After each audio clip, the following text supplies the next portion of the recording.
When the Filipino votes on May 9, all hands will be on deck. And among those hands, the armed forces, the Philippine National Police, the Parish Pastoral Council for Responsible Voting, or PPCRV, and the National Movement for Free Elections, or NAMFREL. The Chief of Staff of the AFP, the Chief of the PNP, and the chairpersons of the PPCRV and NAMFREL join me tonight here on Politics as Usual, your weekly political appointment fix. I'm Pia Ontiveros.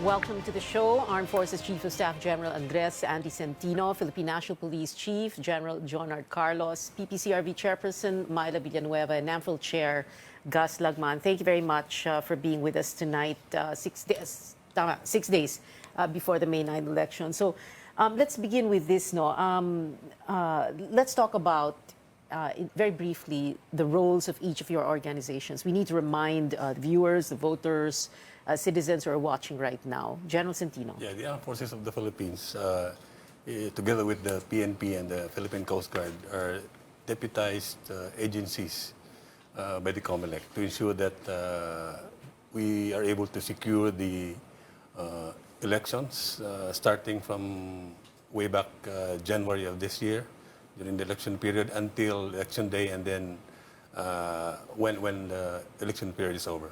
Mm-hmm. General Carlos.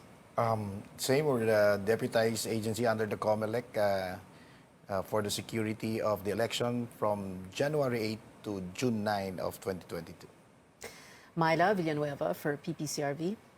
We're the accredited citizens arm of the COMELEC that is charged with poll watching and also the unofficial parallel count starting May 9. With about 6 months worth of work on preparing for the poll watching. Unofficial parallel, that is the quick count. So by the evening, late evening of May 9, Monday, we will already know the results, right? Gus Lagman, sir, for NAMFREL. We have been, we're also accredited, and we have been tasked to do the random manual audit by COMELEC. So that's, we're going to take care of that. Where there are gaps, then we might do some poll watching also. But we don't duplicate what Right. the others are doing already. Right. Random Manual Audit, or RMA. You're going to be looking at the ER or COC? Election return or certificate of canvass? First, we choose about 750 precincts nationwide, and we do a manual count and then compare that with the official count of COMELEC. And hopefully they'd be the same. Okay, and this has been done in the past. You've done Yes, RMA since before. 2010. Right, and you have been, generally satisfied with the results of that That's RMA. true, yeah. Okay. Just today, and this is for Gus Lagman and Myla Villanueva, just today, Tuesday, May 3, the COMELEC did the testing and sealing of several VCMs, or vote counting machines, in several precincts. Are you satisfied, from what you've heard, and from what you've seen on news reports, for example, are you satisfied with that exercise today, Mr. Lagman, sir? Yes, we didn't notice. There were no reports where they came out very much different from what was expected. Myla? Yeah, so for our listeners, the final testing and sealing is supposed to take 10 ballots and to be voted upon and fed to the machine to see if the machines count properly. And they did.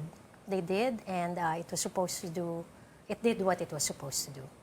Okay. Of course, everybody remembers, and I wanted to bring this up a little later on, but let's get it out of the way already. Everyone remembers what happened back in 2019, when there was that glitch. For several hours on election night, we had a problem. We couldn't report results. Very briefly, Myla, can you just tell us what happened and how we are going to avoid that same circumstances from happening again? Yeah, so it's the transparency server that is housed with the PPCRV and the media, accredited media partners that we have, the Kapisanan ng Broadcasters ng Pilipinas. And at that time, I think the results came so fast because our transmission systems have improved quite a lot, that the machine was overpowered, the server was overpowered. Okay. And we did work with the COMELEC and ask them to test properly for this upcoming cycle so that it doesn't happen again. We did prove to the public that there was nothing untoward. The results remained the same regardless of the glitch, and that we find that credible in terms of results. It did not alter the results, in other words, and people were satisfied with that explanation. And to make it even more parang understandable, para bang funnel, no? The funnel, the idea of the funnel na you have so much coming in, tapos ganito kaliit lang yung pagdadaanan, correct? Correct. The machine should have the power to, handle the transactions that are given it. So medyo it was underpowered, so to speak. And of course, for the viewers tonight, it's important that you listen to what Myla Villanueva is saying, because she is the subject matter expert, right? Technology is your forte. Yes, right? and so is Gus. by And the of way. course, Gus Yes. Lagman, who is a Long natural ago. veteran. Long ago, nung manual pang elections na mamaya pag-usapan pa natin yon. But anyway, I just wanted to ask the General Carlos and General Centino. So earlier you did participate or help secure yung delivery ng mga election paraphernalia, right? Yung mga vote counting machines, ballot boxes, etc. Lahat ng dokumento, balota, etc. Nothing untoward happened, right? Everything went smoothly. Wala tayong problema. There is no glitch whatsoever. Everything is in place. General Centino. Yeah, we were instructed to support the PNP in the transport of the election paraphernalia, and we didn't monitor any problem during this transport. Yes, there's no glitch, but we're preparing also for the reverse logistics. That's the challenge. After the elections, bringing all these machines, these materials back to the warehouse. That's really where the challenge is. Okay, we're going to talk about that a little later on in the show also. This is for, again, for General Andy Centino and General John Carlos. Let's talk about, in general muna, ano itong mga risk factors natin na pinag-uusapan when we talk about election day and right before election day, the eve of election day itself, and following election day. Tapos iisa-isahin natin to lahat. General Centino. Yeah, in the past elections, we have monitored incidents related to elections, and these are the risks that we have to consider in deployment of our forces. That's why we have to establish checkpoints in coordination, of course, with the PNP. There will be use, perhaps, of some armed men by some politicians, and we will be ready for that. In fact, our checkpoints have resulted to some arrests of possessions of illegal firearms. And these are the things that will continue even up to the last day of the campaign and even up to election day. General Carlos. Yes, all the preparations were done before the election period. Counting of our police security that are detailed to VIPs or protectee, especially those that are going to be candidates for this election. So we followed the Alunan doctrine of the President of only deploying two, but with the approval of the COMELEC in the deployment of these security personnel. And then we look at that, we did a threat assessment on all these candidates because they did file their candidacy as early as October. So then we follow the regular checkpoints with the armed forces, our COMELEC gun ban checkpoints daily. And then after that, we look at the materials, the equipment that we have, and do we have enough mobility equipment and the deployment of personnel. So we try to maximize the deployment of all PNP personnel for these elections. We're only keeping as our reserve force those who voted during the absentee voting. All admin personnel will be deployed where they can vote. That's our plan. So we're maximizing presence of the police in all these polling centers and polling precincts and centers. And then our quick reaction teams with the Armed Forces of the Philippines, and then securing the hub for this equipment, the forward deploy and the reverse deployment of this equipment, including the COMELEC offices, coordinate with the telcos, with the power companies, and look at the possible weather condition on the D-Day. So all of these are put into in the planning, and then the signal in the different polling centers. So ito, we look at this and communicated with the telcos and the power companies if we can be provided a proper supply. General Carlos, both you and General Centino are saying that you have everything covered at kayong bahala. That's right. Murphy's Law. Murphy's Law. Thank you. But I was about to say, every time we have an election, it's always the last few days before the election na, everybody's on edge, tensyonado lahat ng tao. And syempre, ang iniisip natin, ano ba yung mga imminent threats to the election? That's a question I'm going to ask General Carlos and General Centino. When we come back, we will be back after this very quick break. Politics as usual. We'll be right back. Stay tuned.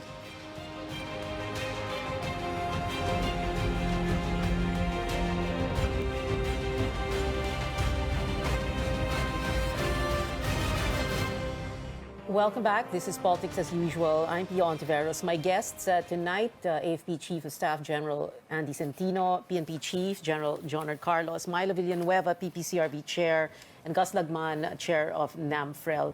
General Carlos and General Centino, any imminent threat to the elections? And I understand you did a lot of contingency planning, so you have everything ready, no? May what-ifs kayo, what to do.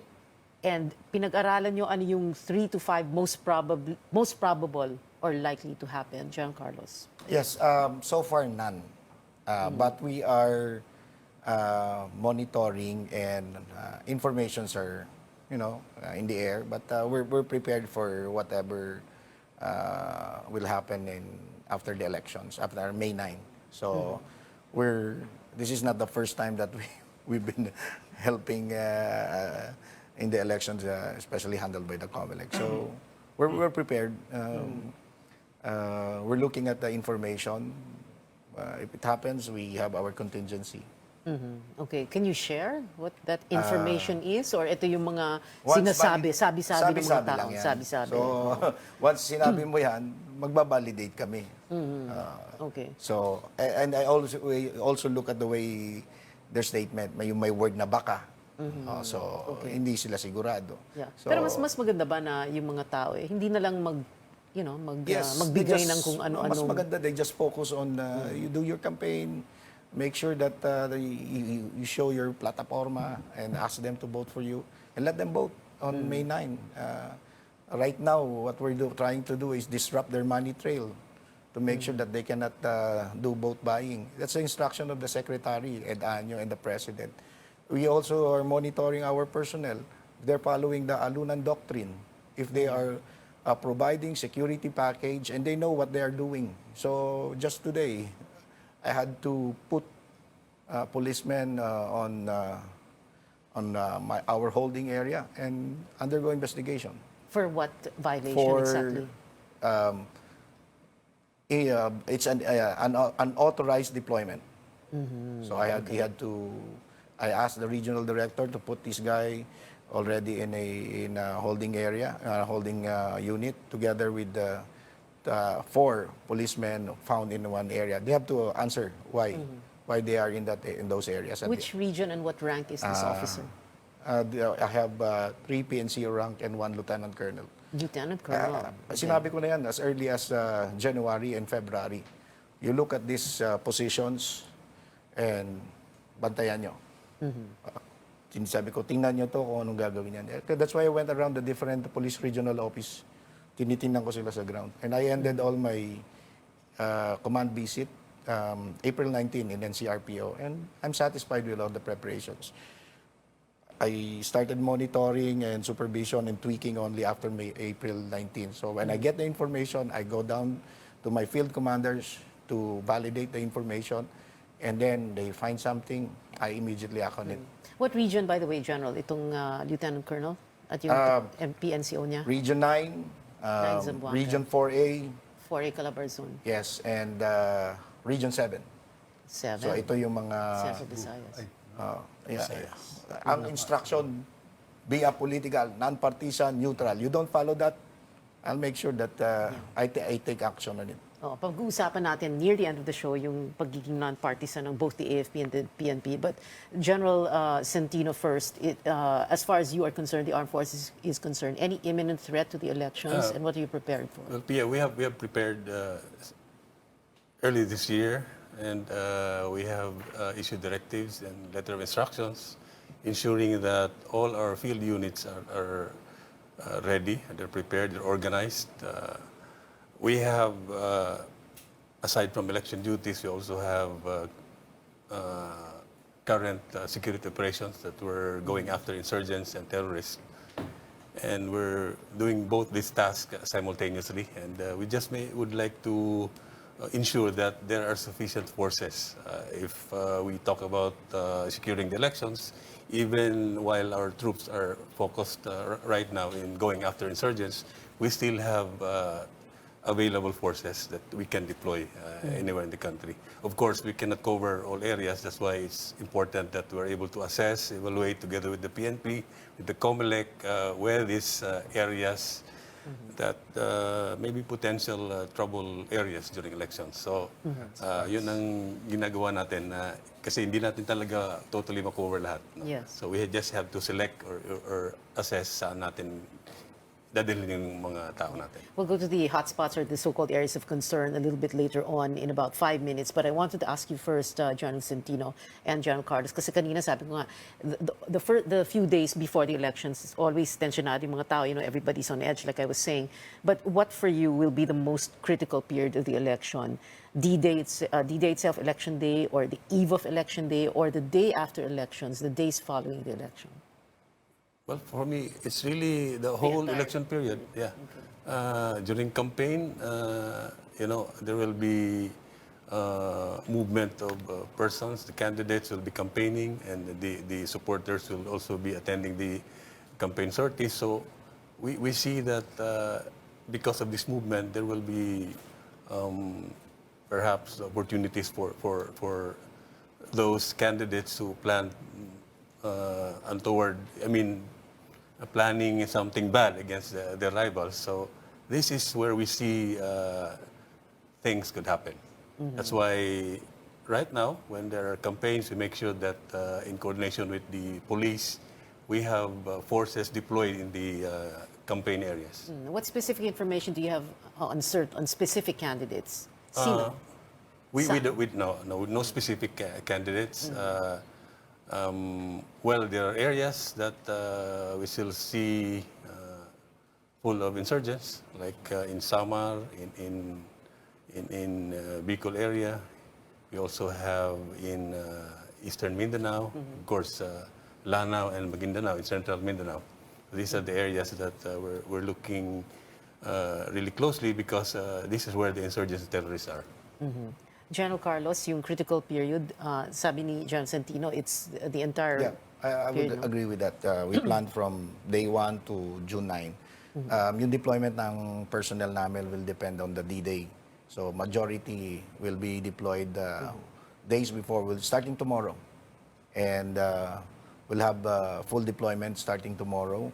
Everybody will be on duty on May 9, and then we'll plan. We plan for it already, but the deployment is we will not pull them out until we are assured of walang ibang mangyayari.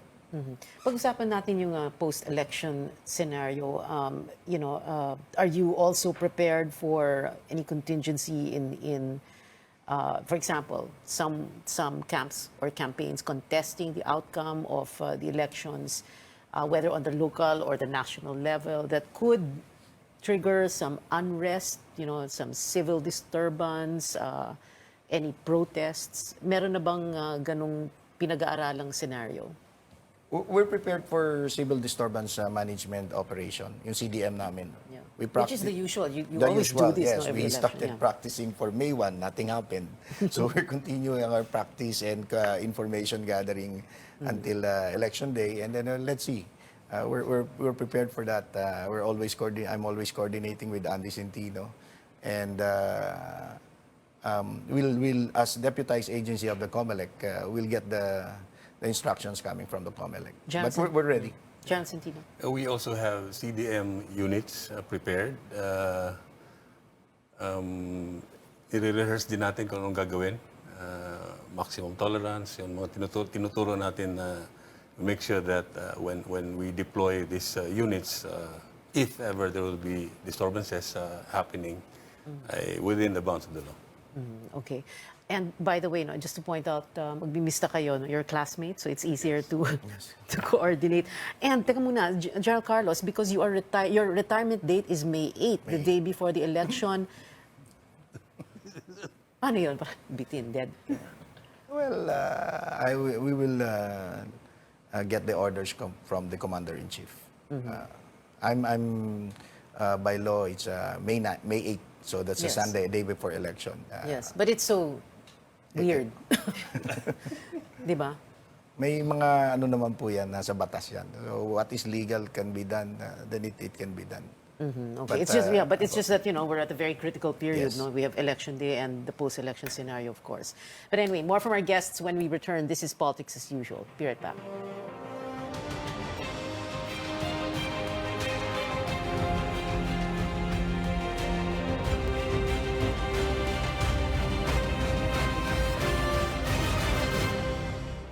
Welcome back to Politics as Usual. I'm Pia Ontiveros. Very quickly now, just a reminder, because people might have forgotten, General Carlos, syempre, the police, and then John Centino, the soldiers, you are allowed 50 meters away from polling centers, correct? Yes, that's correct. Okay.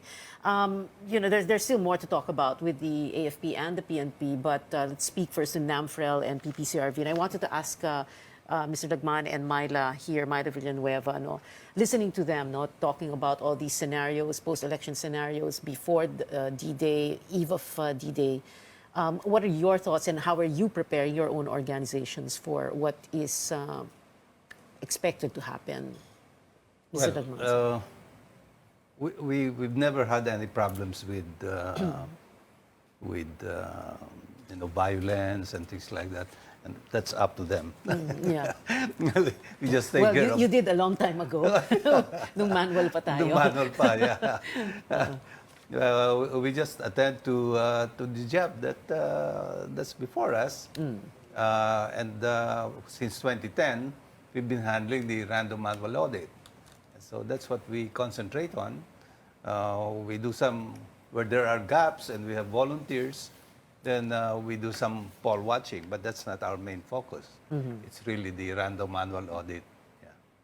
Okay. Myla Villanueva for PPCRB. Yes, Pia, we have 500,000 volunteers this May 9, and they're poll watching in 100,000 plus precincts, no? And around 37,000 voting centers. So we are out there, and peace and order is a big concern, and therefore each of our coordinators have been meeting with the PNP and AFP in the areas, especially the areas of concern. So we're preparing for that as well. But we have been training. This is again not the first time PPCRV has been around. But as you can see in some of the photos, our areas that we cover are very remote in certain cases. Some are urban. So there are different scenarios for our volunteers, and we really train and work with them to keep their safety, first of all, in any event. Okay. Of course, you are, like you said earlier, you are doing the partial, unofficial quick count, and you are going to be receiving the election return, a digital transmission, and the hard copy. Yes. That you will compare, right? Yes, yes. Okay. And election night, we will already know the winners. right?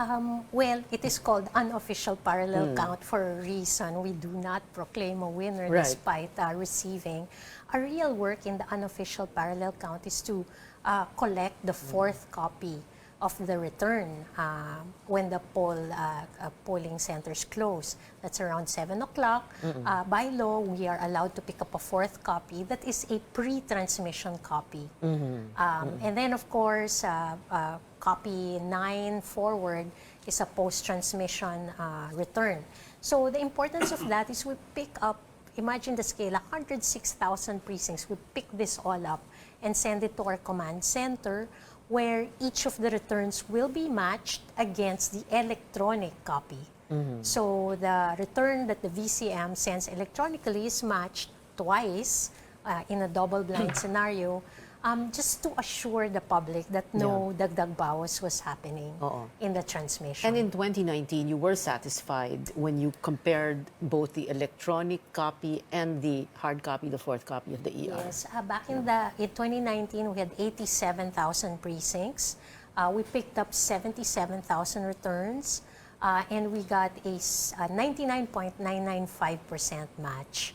So we certainly can assure the public that as they feed the ballots, there's so many questions about what happens after you feed the ballot into the machine. That transmission was well and good. That's good, 99.995% na nag-match. Okay. And earlier you were saying, of course, you're doing the unofficial count, no? And because the work of proclaiming, of doing the official count belongs to other groups, no, other boards of canvassers, right? Can you very briefly just remind our viewers, for example, sa local, sa national, senator, party list, president, Congress, who's going to be doing the official count, just so that people will remember? It's really always the COMELEC in any event. Therefore, the public should expect that we will stop at some point when the results are really nearing. The proclamation for national, president, vice president is really the work of the COMELEC, the Senate. And our job is really to sort of tell the public that the returns are coming in, that the technology is doing its job, that the results from the precincts are coming in, and then of course, we are also waiting for the physical returns, that those are also coming in, and that they are matching. PPCRV does not proclaim candidates, even if Yes, of people course. think, wow, we know the results already. Yeah, you are just merely informing us of the results of the unofficial partial quick count. But election night, we will have proclamations at local levels, right? Cities, provinces, right? Sorry, at very least, municipalities or cities, right, Yes, Mr. the Lagman? local results come out very much earlier than the national, obviously, because from the municipalities, from the precincts, they go to the municipal board of canvassers, and then the provincial board of canvassers, and finally the national board of canvassers. So, in the meantime, the local officials can be proclaimed even as they're still working on the national final tabulations. And of course, that was the beauty of that is the beauty of automated elections beginning 2010. And we need to talk about this so that we can remind people what it was like way back when we were doing manual, right, sir? Mr. Lagman, hindi ba? Nung NAMFREL, nung panahon ng NAMFREL, nung nagbabantay pa kayo ng balota at ballot box. Yeah, we would have, in 1986, for example, we had 500,000 volunteers working, and then just at the LaSalle Green Hills, we had 2,000 on 3 shifts, 2,000 volunteers working 3 shifts. And that's 3 floors.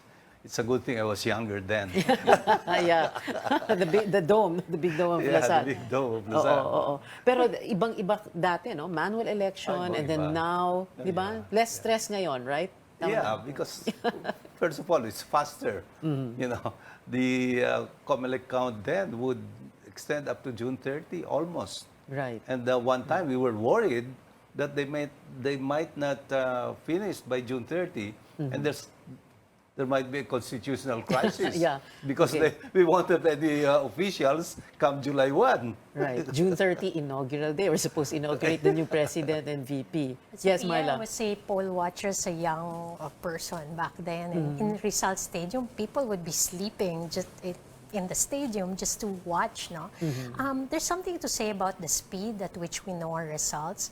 There's less time for any cheating. The violence has gone down.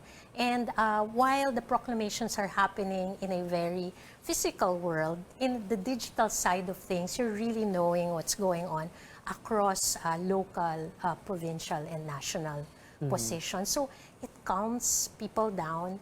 Although for the losers, of course, they say natulog lang ako, pagising ko, natapos na. Yeah. But there's Well, there can really, only be one winner, right? How many winners can there be, Myla? correct. One lang, right? Correct. Okay, So, sige. We Except just for the need to councilors and senators. yeah, Of course. Yes, 12 senators, ilang bukal sa isang probinsya, ilang konsehal. Okay. Yeah. So yeah, I'm very much happier now that the automated system is in place. And you know, every election has something that happens. You know, it's not a perfect system in any case, but with the automated system, you can easily audit things. You can look at logs. You can ask the systems questions. So there's a format or a philosophy we have at PPCRV that you trust but you verify. And both those two, I think, we can do for the public. And there is a paper, there is a digital trail as well. And I like we said, trust and verify. But people can have faith in our elections, right? Well, let's just say that we have to be proud of our election. I mean, we still have one person, one vote. And this is probably the most automated system in the world where 65.7 million registered voters, if they all come out, can cast their vote. And we can know the results pretty quickly. That's quite something to behold. Oh, voters coming out very quickly before the break. We have a minute to go before the break. Voter turnout has been quite okay, no, in the last few Always. elections. Yeah. And this time around, do you have like a guesstimate for what voter turnout might be like this time around? Maybe around 80 Uy, or a mataas little na more, yun, yeah, yeah. because of the interest in this coming elections. Interest. Yeah, 80%. Trying to choose my words. Oh, it's okay. Don't choose your words. Not on this show. It's okay. Okay. And Myla, ganyan din sa inyo, 80%. Yeah. It's polarized. People want to be heard. They want to be right. Yeah. And I'm sure they're going to come out and have their voices heard. And on that is May 9th. democracy, right? Yes, Oo. absolutely. Okay, I remember because I used to cover NAMFREL also way back when, and we would always talk about the fill-up rate for senators, yung dapat 12 senators, and it's very rarely do people fill up all 12, right, sir? The average fill-up rate would usually be between 7 and 8. Yeah. Okay. Ano yun? For the senators. Nung manual, 7 to 8. Tapos nung nag-digital, pareho Still, lang. yeah. Still. Oo. Okay. Why? That's all they can remember or that's all they wanted to vote for? Well, I guess they only vote for those that, ito, kilala ko to, ito, narinig ko na to, you know. And they find it difficult to fill up 12 names. Yeah. Pero ngayon, shading of ballot. Kaya na. mas madali. Mas because madali. you just shade the circles or ovals. Yeah, if they can remember, right? Yeah. Well, I always say that, bring a código. So it takes you only about 2 to 3 minutes and you're done. Yeah. Okay. Código, not on your phone. Pwede No, yung phone. not on your Written. phone. Yeah, written. A printout, a handwritten or a printout código of the names of the senators you want to vote for, party list, etc. The Candidates. complete list of Kompleto. officials. Yeah, don't Madam. vote over 12. That will of course, invalidate. oo. So Yeah. people have to know Sundan ko sometimes. lang yun. Bring your own kodigo. Do not accept kodigo. Yeah. Yung sample ballot nila. Yung Bring your sarili mong sulat, pili mo, wag yung isinusubo sa'yo. Yung Okay. official, sample ballot. Yeah. Kaya lang, bumoto na ako eh. Local absentee voting. Di ba? AFP, yeah. PNP, media. Pwede We kayo, voted last week na. Pwede kayo. We exercised our right to vote. All right. We will be right back after this very quick break. Politics as usual. Stay with us.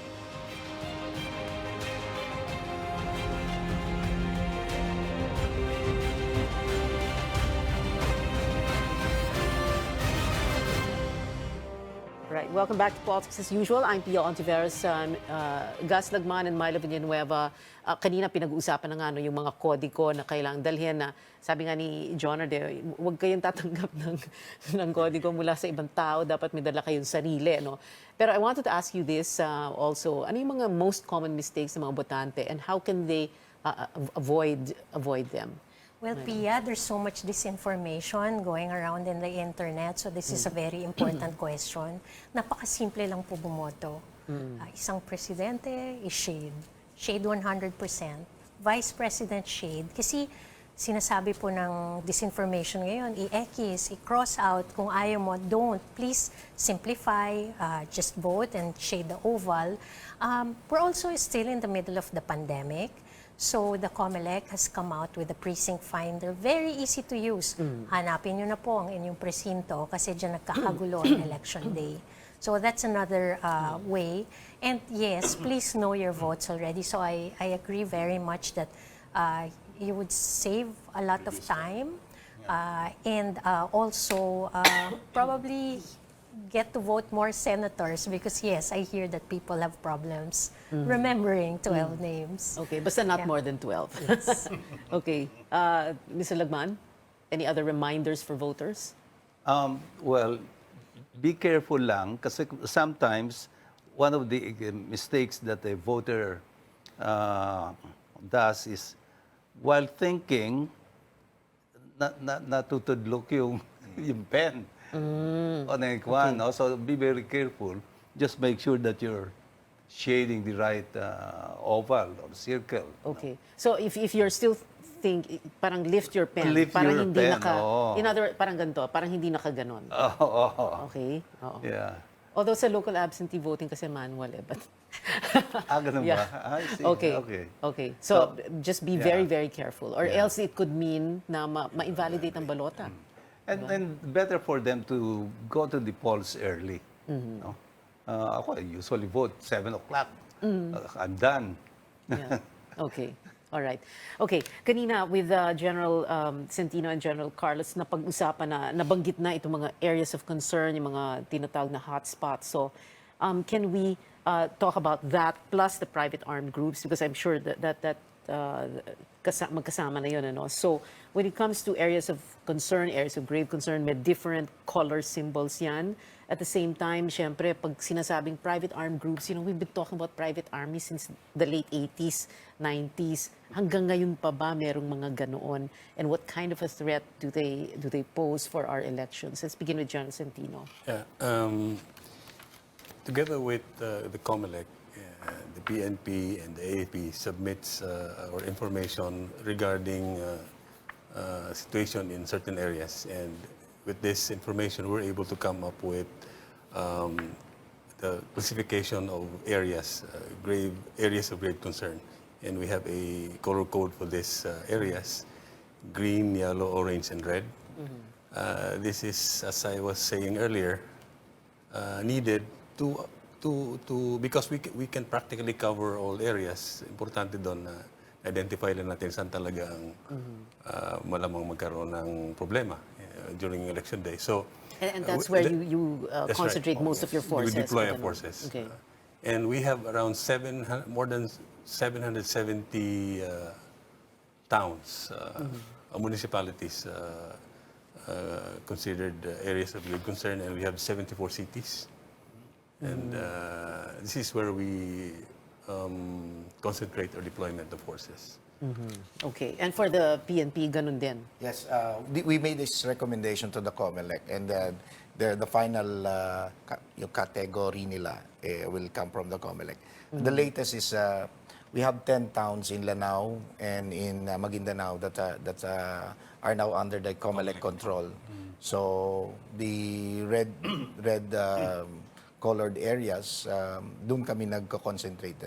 These are areas where presence of the local terror group, the New People's Army that converts themselves to be of service, where also when they for candidates or they require PTC, permit to campaign.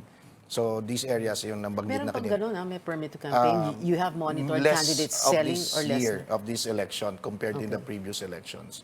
So Yun ang binabantayan natin. And then we also look at the historical record of how many, if there are election-related incidents in the past 2 elections. So we can categorize them as red kung meron. Karamihan naman po nito ay it's over 100 lang naman na nasa red category. The rest are, we're monitoring them and making sure that no ERIs or ERBIs will happen. Election-related Election-related incidents. incidents. So far, total natin 53. 10 are the only confirmed election-related incidents. And they are under investigation at this time already. So, compared to the previous elections, mas okay tayo ngayon, mas lower. Dahil sa pandemya. Hindi Or naman. what? Kasi pagdating ng January, nasa labas na rin ng tao eh. So, it's more, I believe it's more of yung tao mismo, relying so much now on the social media for information. Wait. So parang yan ang nagiging exhaust valve, no? Social media. Doon na lang binubuhos. Ganun. So, kami naman, we maintain our presence in the streets by converting our quarantine control points as border control points, plus the COMELEC checkpoints. People are out now, and I hope they will be out on May 9 to vote. Walang takot, walang influensya. It's on their own. That's what we really want to happen. And we make sure that the armed forces and the PNP were ready there to secure them when they vote. And if I may add, in the past, yung New People's Army, ito talaga very active in demanding for permit to campaign fees, and pag hindi nagbigay, ito yung magkakaroon ng mga atrocities na nangyari. But as we are succeeding in our campaign against the insurgents, bumaba na itong capability nila to threaten. So that's why we see na itong reduction of election-related incidents over the past elections. Ngayon, mababa talaga. That's one factor that we see. Okay.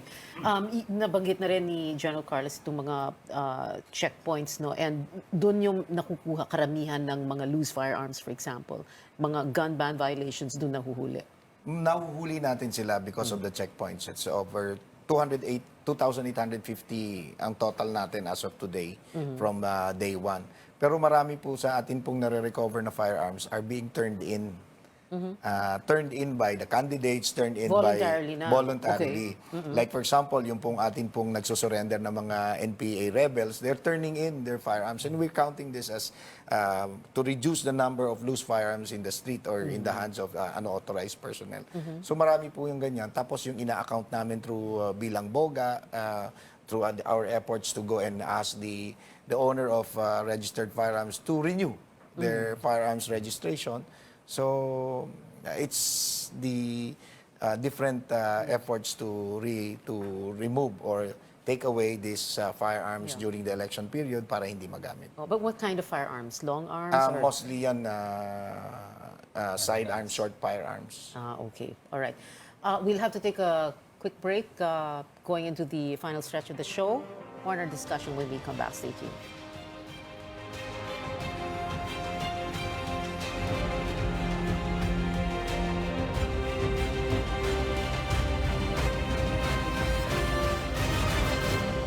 We are on our final stretch. This is Politics as Usual. General Centino and General Carlos, of course, one of the big questions for you and your organizations is how, of course, soldiers and policemen can cast their votes. So that is the only thing you can do in terms of political participation, right, General Centino? That's right, Pia. We can vote on election day, and some have actually voted.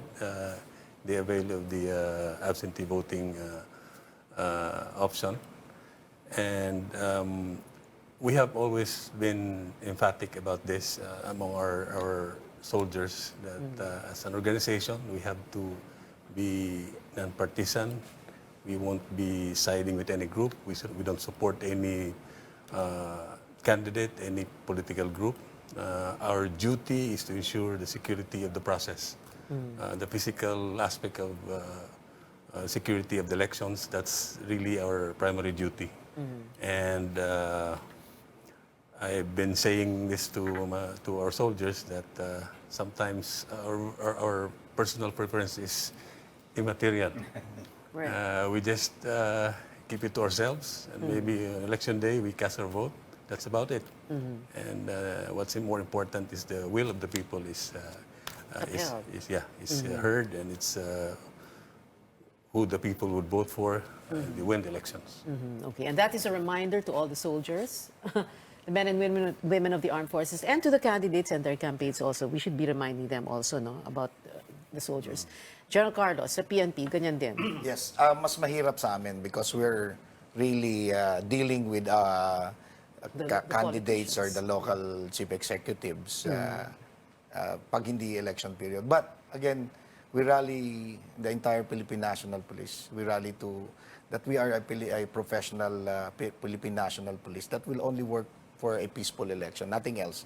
Kaya yung preparations namin was early. We remove our policemen that have relatives running for posts in the areas where they can influence. That's part of our rotation policy. We remove our provincial directors, chief of police in the area that they've been there for a year or more than a year, just to make sure that they are not the one that would lead us in the field are not familiar with the local chief executives or candidates. We did that early January 9, and we keep on reminding our personnel that to be apolitical, just be neutral, non-partisan. So sabi ko nga, itong last 2-3 weeks, I'm monitoring them. So, I'm watching you. talagang making sure that you follow.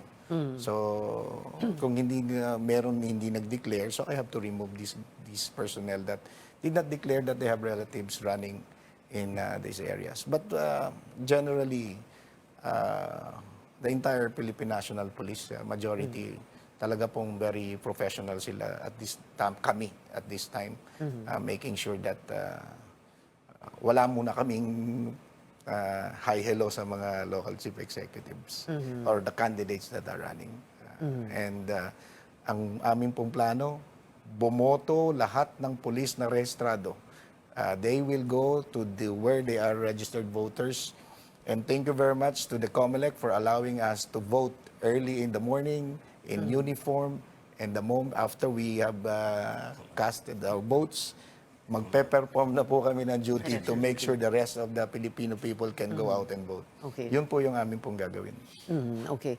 And so that is a reminder to the men and women of the Philippine National Police, and I'm repeating, I know I sound like a broken record, to the Philippine National Police and the candidates and their campaigns, right?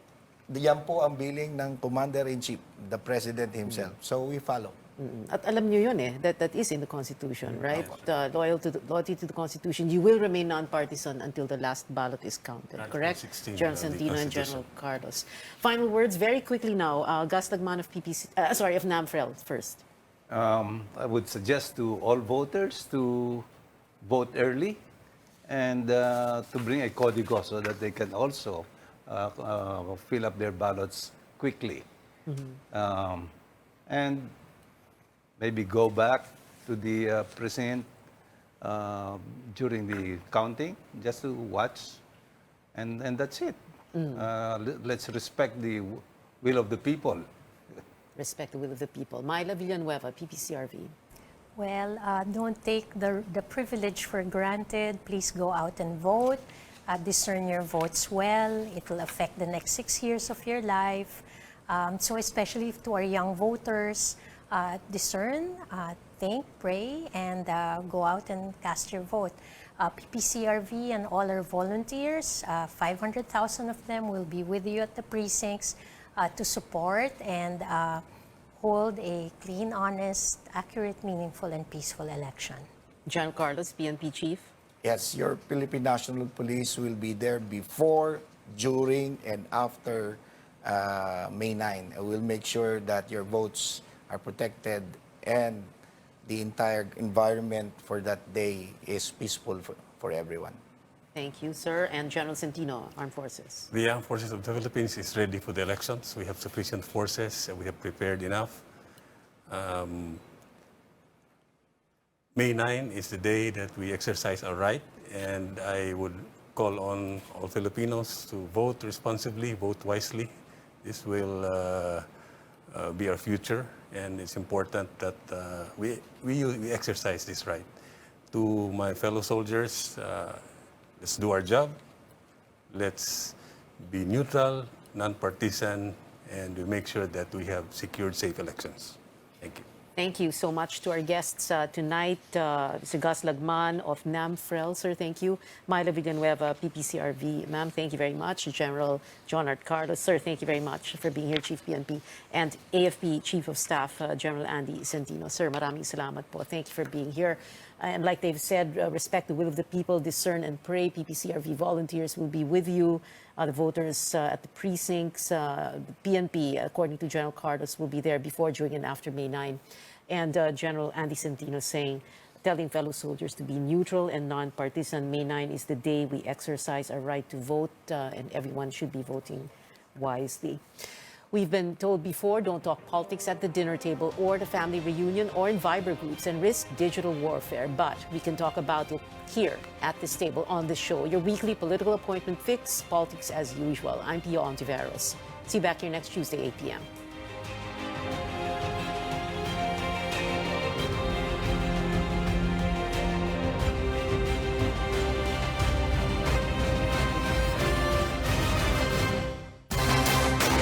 It is Decision Day in the Philippines.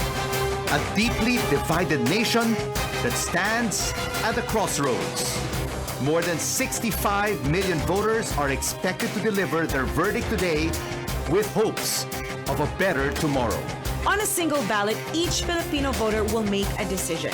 Who will take over from Rodrigo Duterte? Who will be the next vice president? And who will take up 12 Senate seats, 300 lower house seats, and some 18,000 local positions?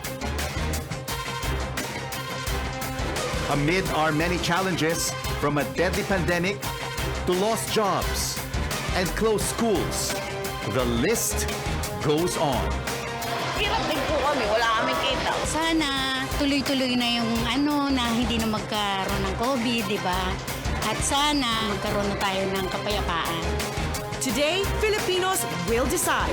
This is a CNN Philippines special coverage. The Filipino Votes, Election Day 2022. Good morning and welcome to this CNN Philippines special, The Filipino Votes. I'm Rico Hizon. And I'm Tanjuatco-Trillo. Throughout the day, we'll give you news and information you need to know as Filipino voters. I'm Paolo, Abrera, and all day here on CNN Philippines, we'll keep a close watch on the progress of today's vote, and we'll bring you the results as we get them. CNN Philippines is your most trusted destination for live, up-to-the-minute, and in-depth coverage of today's historic vote. We have our correspondents, stringers, and affiliate reporters stationed in key parts of the country, including candidates' bailiwicks and canvassing headquarters. AC Nichols is at the PPCRV Command Center at the University of Santo Tomas in Manila. David Santos is in Davao City to monitor the Duterte family. Lois Calderon is in Ilocos Norte for Bongbong Marcos. Anjo Mario is in Camarines Sur for Leni Robredo. Paolo Barcelon is in Manila for Isko Moreno. George Cahiles is in Cavite for Ping Lacson. Cian Arcangel is in Sanangani for Manny Pacquiao. And Chrissy Di Matulap is in Rizal for Leody de Guzman. We are also closely monitoring some of the heated battles for local elective posts. We have Stanley Gahete in Manila. Tristan Nodalo is in Quezon City. Rex Remito is in Mandaluyong. Amor Santos is in Pasig. Paige Javier is in Laguna. And Caroline Bonkin is in Cebu. Our stringers and RPN affiliate reporters are also spread across different parts of the country. We'll talk to them to get the situation on the ground. Presidential candidate Bongbong Marcos will cast his vote in Ilocos Norte. He's expected to return immediately to his campaign headquarters to monitor the transmission of election results. Rex Remito joins us now live from Bongbong Marcos's headquarters in Mandaluyong City. So it's quite early in the morning right there in Mandaluyong City at Marcos's headquarters. Tell us, Rex, what is taking place right now where you are. Well, the Marcos campaign has been careful about divulging details on how his day will look like. What we know so far is that he will vote at Mariano Marcos Memorial Elementary School in Batac City this morning. The school has been named after his late grandfather, who was a congressman in 1925 to 1931. Teachers are arriving with all the election paraphernalia and equipment that people will need for voting. All the chairs have been set up, as well as isolation rooms for those who will be detected with COVID symptoms. The police have also inspected the area, especially the precinct where Marcos will vote. There's also a designated spot outside the school where the media can take pictures. Journalists are not allowed to go inside. After Marcos votes, he will fly back to Metro Manila right away. We have yet to know if he will stay at his headquarters in Mandaluyong City, which is still closed until now, or at his home in Makati City. We will also find out if they will grant interviews tonight or right after the voting hours end. His spokesperson, Attorney Vic Rodriguez, says they cannot reveal all the details for security reasons. We all know he's leading the surveys and could be the next president in a matter of days, if not hours from now. We're also here at Pedro P. Cruz Elementary School in Mandaluyong City to see how teachers are preparing. Some are cleaning the premises, while others are readying the equipment. So far, we have yet to see voters lining up to cast their ballots. Back to you, Rico. So, Rex, you've been covering the Marcos Duterte campaign over the past several months. What is the current mood right now among his supporters? It's mostly celebratory. In fact, their last meeting, the Avance in Parañaque City, was like some sort of a victory party where his supporters has been chanting, "Panalo ka na," repeatedly, or that Marcos has already won, and even in their attire, it can be seen that it's like a reflection that it's like they would like to embody that they're already winning with their Barong Tagalog suits and whatnot. And according to the Marcos campaign, at the end of the day, they're always running scared. It's not assured until the last ballot has been counted. Back to you. Rex Remito there reporting to us live from Mandaluyong at the Marcos headquarters. We're also monitoring developments in our nation's capital, where presidential candidate Isko Moreno is casting his vote. The city of Manila gave Moreno 50% of the votes in 2019. Will they also give him a majority vote now that he is running as the country's president? Paolo Barcelon joins us now live from Manila. Paolo, what time will the mayor be casting his vote? Well, good morning, Rico. We've been told by his campaign staffers that he's expected to show up here at the Magat Salamat Elementary School by 11 o'clock in the morning. We will check if he will be on time. It might push a little later. It might go a little earlier. We will have to check on that. But right now, Rico, it is the proverbial calm before the expected rush of voters here at the Magat Salamat Elementary School. This is one of 78 polling centers here in the nation's capital. We've been here since early morning, and the list of voters has already been posted in some of the precincts here. There are no lines of voters yet, at least from our vantage point right now, but there are already poll watchers waiting to take up their posts inside the different polling precincts. There is a police presence here. The police and the military are already here to help secure the perimeter of this school, as well as ballots and election paraphernalia are already ready. One election official told us that as of the vote counting machines have been delivered as early as May 3, and they had finished their final testing and sealing by May 4. Now, it's important to note, Rico, that this particular school, Magat Salamat, houses also the precincts coming from another school, which is the Manuel L. Quezon High School, which is currently under construction. Overall, over 31,000 voters are expected to troop to 49 precincts here when voting starts at 6 o'clock in the morning. Now, as to the ground rules here, 10 people will be seated per precinct to observe social distancing, and voters who are waiting in line will be asked to queue at the different holding areas.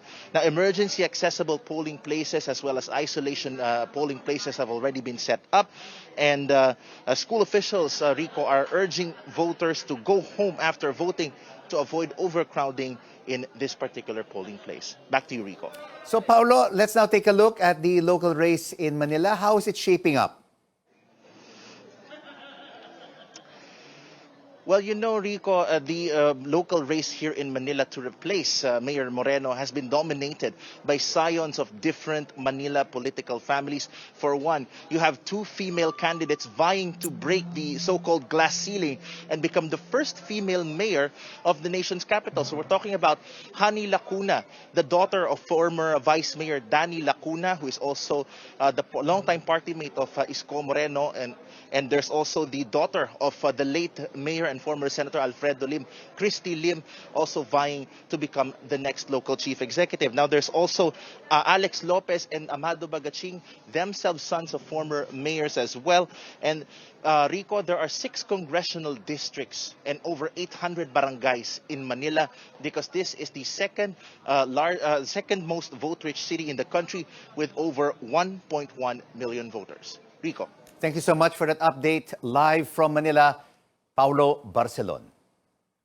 Now let's check on the security situation for this year's national polls. Joining us now, Philippine National Police Directorate for Operations Director, Police Major General Valeriano De Leon. Good morning, General. Thank you for joining us. Sir, could you start off by telling us how is the PNP securing voters on this election day? Yes, we are providing security to everyone, our facilities, our paraphernalia, including the voters going to the photo scenes. And there are some isolated incidents in some parts of the country. Yes, sir. We will ask you about that in just a moment. But first, could you tell us how many policemen are deployed now across the country for Election Day? Yeah, we have deployed more than 150,000 personnel all over the country, and in time, some will be performing the administrative duties, and they are having some switching, a shift in the duty. Sir, have you received any reports that could be a cause for concern today and in the coming days? We have been receiving reports that the police is ready to respond correspondingly. We have conducted several contingency planning, and including exercise. Sir, now we know that certain areas have been identified as election hotspots. Tell us about those areas and how tight is the security there? Yes, we have 4 in Lanao del Sur, 6 in Maguindanao, and all towns and cities in Misamis Occidental, including that of Pilar, Abrera. And so we now have all 28 areas under Comelec control, and we have rationalized our deployment, and some other police forces nearby have to augment our forces in places where there are likely to happen. So we are conducting preventive measures in order not to escalate the situation. General, can you tell us what happened in Cotabato City? A group reportedly blocked the movement of vote counting machines to polling centers. Any update on this, sir? Yes, incidentally, as reported by our Comelec in the meeting with the Comelec chair and Commissioner Garcia, this was already contained by our police force. There was a little delay in the conduct of testing and sealing, but it's okay now. All right, that has been resolved, but there were also some incidents of election-related violence over the past few days. There was the shooting incident between security personnel of political rivals and a shootout between supporters of local candidates. Both of those incidents occurred in Nueva Ecija. How did the police respond to this, and where are the suspects or those involved now? Yes,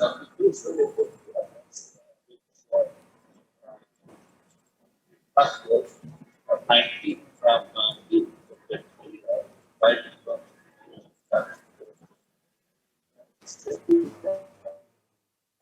All right, it seems we are having connection problems there with General De Leon. As you can see, he is in flight on his way to Cotabato. We will try to get him again later in the program if that is possible. But he did report there are 150,000 policemen deployed all over the country, and there are 28 areas now under COMELEC control. Those are, of course, the election hotspots. Now, all day here on CNN Philippines, we'll keep a close watch on the progress of today's vote, and we'll bring you the results as we get them. So keep it right here.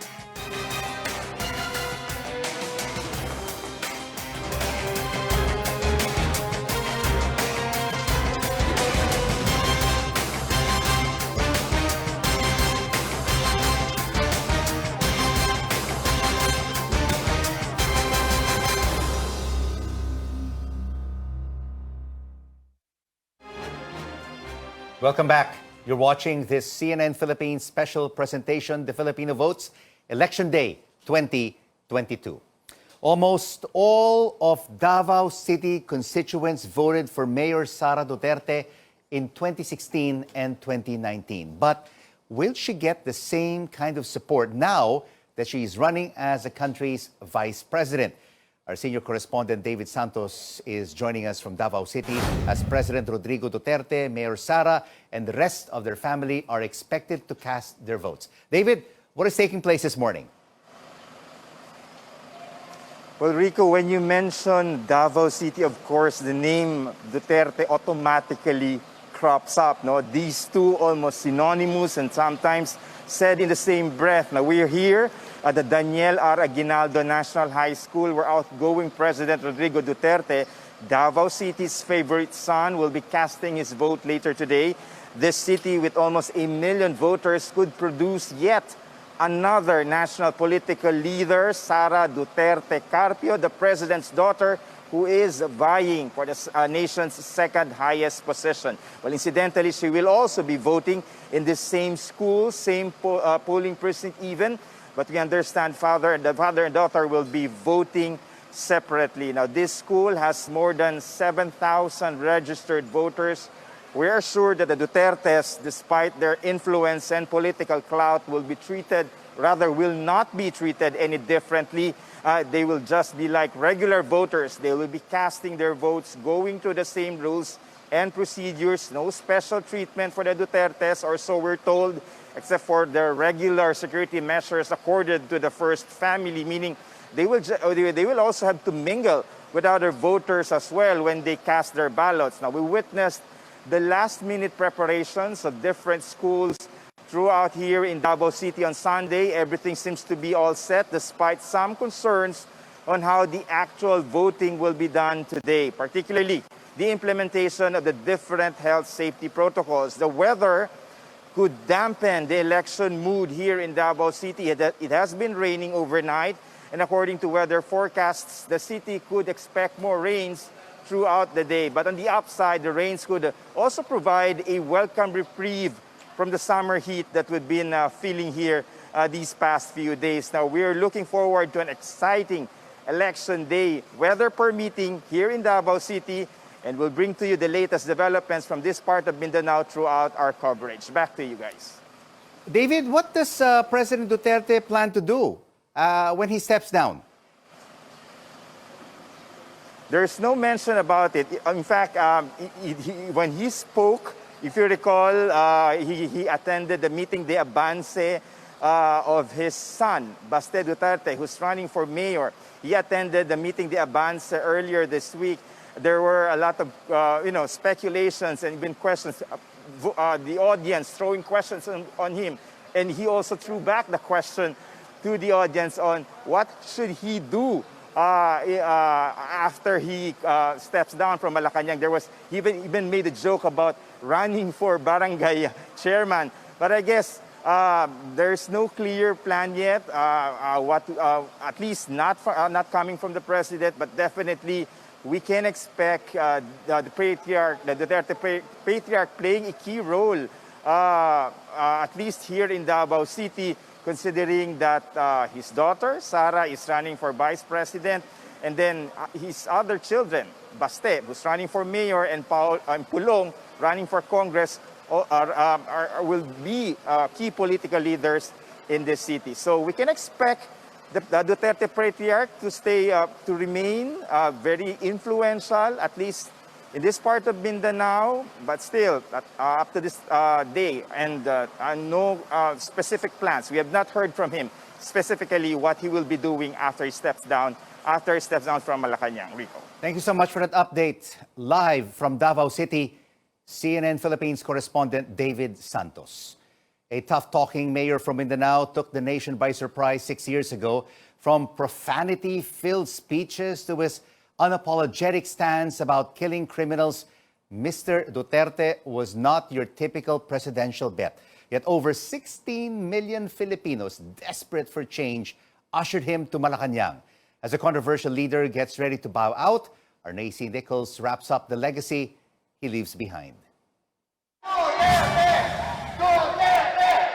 He was known as the Punisher. The crime-buster mayor of Davao City resonated with voters. Rodrigo Duterte promised to rid the streets of criminals, even if it meant ending lives. Hitler massacred 3 million Jews. Now, there is 3 million drug addicts. There are. I'd be happy to slaughter them. Mr. Duterte made sure the men and women in uniform were paid well and their capabilities upgraded. For they are the frontliners in his unrelenting war on drugs. Official data show over 300,000 people have been arrested and around 6,000 were killed during anti-drug operations since 2016. But human rights groups and the international community have in the process raised alarm over alleged extrajudicial killings and other abuses. While critics point out the bloody exercise failed to stop the drug trade, public sentiment for the president remained high. Majority of Filipinos prefer security rather than freedom. People really regard drug addicts as bad people. So therefore, if they are killed, or people that have anything to do with drugs, no? So even drug pushers, drug traffickers, so even if they are killed, that's not something that would bother them. The president also vowed to rid government of corruption, but eventually admitted facing a blank wall. Do not expect me to entirely clean, as a pristine, clean bureaucracy. That is impossible. In the meantime, Mr. Duterte's centerpiece Build, Build, Build program appeared to be the other end of his strong-arm approach to improve the lives of Filipinos. Infrastructure spending reached a record high of over 1 trillion pesos in 2021. But as ambitious as the plan was, only 18 out of the 119 projects were expected to be completed by June. These do not include big-ticket railways and subways or inter-island bridges in the Visayas and Mindanao. Some of them might actually benefit the middle class more than lower income groups, no? Past his midterm, Mr. Duterte faced the greatest challenge to his leadership, the COVID-19 pandemic. The nation looked to the government for help and direction as strict lockdowns led to millions of job losses and survival, both from the virus and from economic losses. The president initially underestimated the impact of COVID-19. It will die a natural death. Ito, matatapos rin ito. Mr. Duterte declared a state of national emergency. Local governments imposed curfew hours, and Filipinos were eventually ordered to stay home and be safe from the virus. But this also meant millions of households facing hunger, as breadwinners had no means to earn under lockdown orders. Faced as well with a healthcare system that was on the brink of collapse at one point, the government was forced to spend billions of pesos in cash assistance or ayuda, some handed out late, and the amount wasn't enough. It's difficult if the commander-in-chief is not really on top of the situation, and then you rely on military solutions to a health emergency. To its credit, the administration was able to vaccinate more than 2/3 of the target population, or over 67 million people, against COVID-19. Vaccination rates have picked up despite widespread hesitancy at the onset. Mr. Duterte may be remembered as the most colorful leader for his controversial policies, off-the-cuff statements, cussing in public, and preferring to be called mayor instead of president. But what really separates him from his predecessors, the iron-fisted former mayor from Mindanao will cap off his term as the country's most popular president. AC Nichols, CNN Philippines. Cebu is the most vote-rich province with over 3 million registered voters. Its choices for president and vice president in 2016 also won the national elections that year. Who will win this crucial battleground? Our correspondent Caroline Bonkin now joins us live from Cebu. Maayong buntag, Caroline, as they like to say there. What do you have for us? Maayong buntag, Ria. As of now, the triage here in Guadalupe Elementary School in Cebu City is already open. Health workers are checking voters, each voters for COVID-19 symptoms so they can vote as soon as the polls begin. There are already a lot of voters here. Others dropped by yesterday and early this morning to check their voting precincts, like Adam, who was here at 3 a.m. to check his polling place since this is his first time to vote here. He's casting his vote as soon as the polls open. And it's my first time here in this school, so just so that I don't get in the way of the other people trying to find where they're going to vote, I took the time to come here early. Okay. It's more prudent that way. You're ready, Tara. You can come early, go home early as well. With nearly 33,000 registered voters, this is one of the biggest polling precincts here. Cebu is the most vote-rich province with over 3 million voters. Cebu City alone has over 700,000 registered voters, which is actually more than the total registered voters in other provinces. So the voting results here could probably swing the election outcome for some national candidates. Way back in 2016 vice presidential race, Robredo won big against Marcos here in Cebu.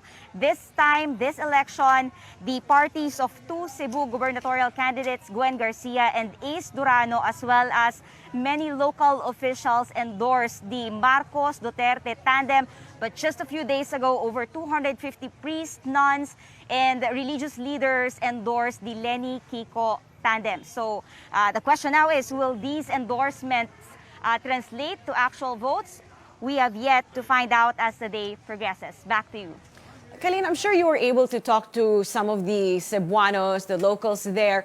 What issues are they keeping in mind when choosing a candidate?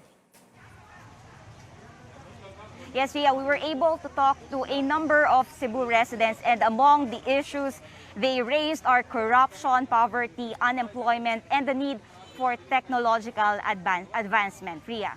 All right, thank you very much. That was our Caroline Bonkin reporting to us live from Cebu. Moving on to comments sent by netizens, we asked you, ano ang gusto mong maging prioridad ng susunod na administrasyon? Let's begin now with some comments here from Facebook. Joel Carlo Tumang says he wants accountability and transparency. Ito raw muna bago maayos ang lahat ng aspeto ng gobyerno at ng bansa. He adds, kapag wala ng kurakot, aayos ang lahat. Moving on to more comments here from John Paul Santos Corpus. In order, he says, agriculture, health, education, and lastly, national defense.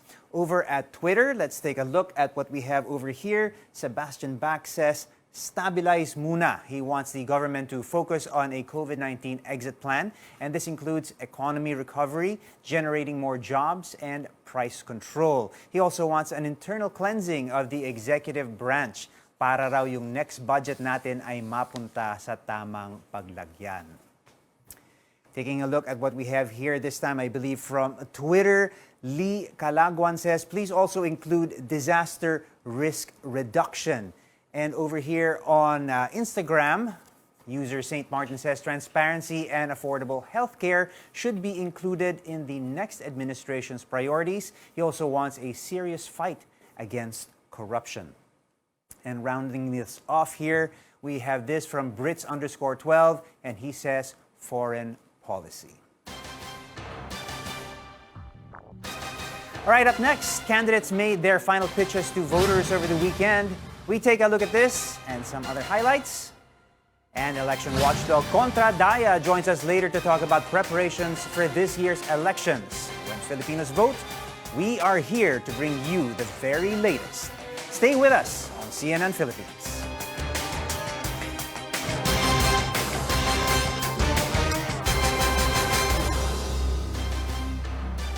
Welcome back, everyone. You're watching a CNN Philippines special coverage, the Filipino Votes, Election Day 2022. Throughout the day, we'll give you news and information you need to know as Filipino voters. All day, we'll keep a close watch on the progress of today's vote, and we'll bring you the results as we get them, so please stay tuned. Ahead of today's polls, candidates made a final pitch to voters in their meeting de avance over the weekend. Former Senator Bongbong Marcos and Davao City Mayor Sara Duterte ended their triple meeting de avance in Parañaque. Organizers put the crowd estimate at over 1 million people. Marcos urged his supporters to vote early and guard their votes. Vice President Leni Robredo and Senator Kiko Pangilinan held their biggest rally in Makati. Organizers say over 780,000 were in attendance. Robredo thanked her supporters and asked everyone to have faith amid worries and anxieties. Manila Mayor Isko Moreno returned to Tondo, Manila, where he grew up as a scavenger before becoming an actor and politician. Manila Police District put the crowd estimate at over 50,000. In his over an hour-long speech, Moreno slammed his two strongest rivals, Marcos and Robredo. Senators Ping Lacson and Tito Soto held their final rally in Cavite, the hometown and bailiwick of Lacson. Even though he failed to get the support of provincial leaders there, Lacson says he wanted to show his kababayans that he values their support. The former police chief turned senator also said that their votes for him will not go to waste. No colors dominated the crowds in Senator Manny Pacquiao's meeting de avance in General Santos City. Speaking in Visayan, Pacquiao promised to stop corruption and uplift the lives of Filipinos. The face of the opposition, presidential candidate and Vice President Leni Robredo will cast her vote in Camarines Sur. Majority of Leni Robredo's kababayans in the province voted for her as Vice President in 2016. Our senior correspondent Anjo Alimario is at Karangkang Elementary School in Magarao, the polling center of Robredo. Anjo, how are the preparations there, and do we know what time we should expect VP Robredo to vote?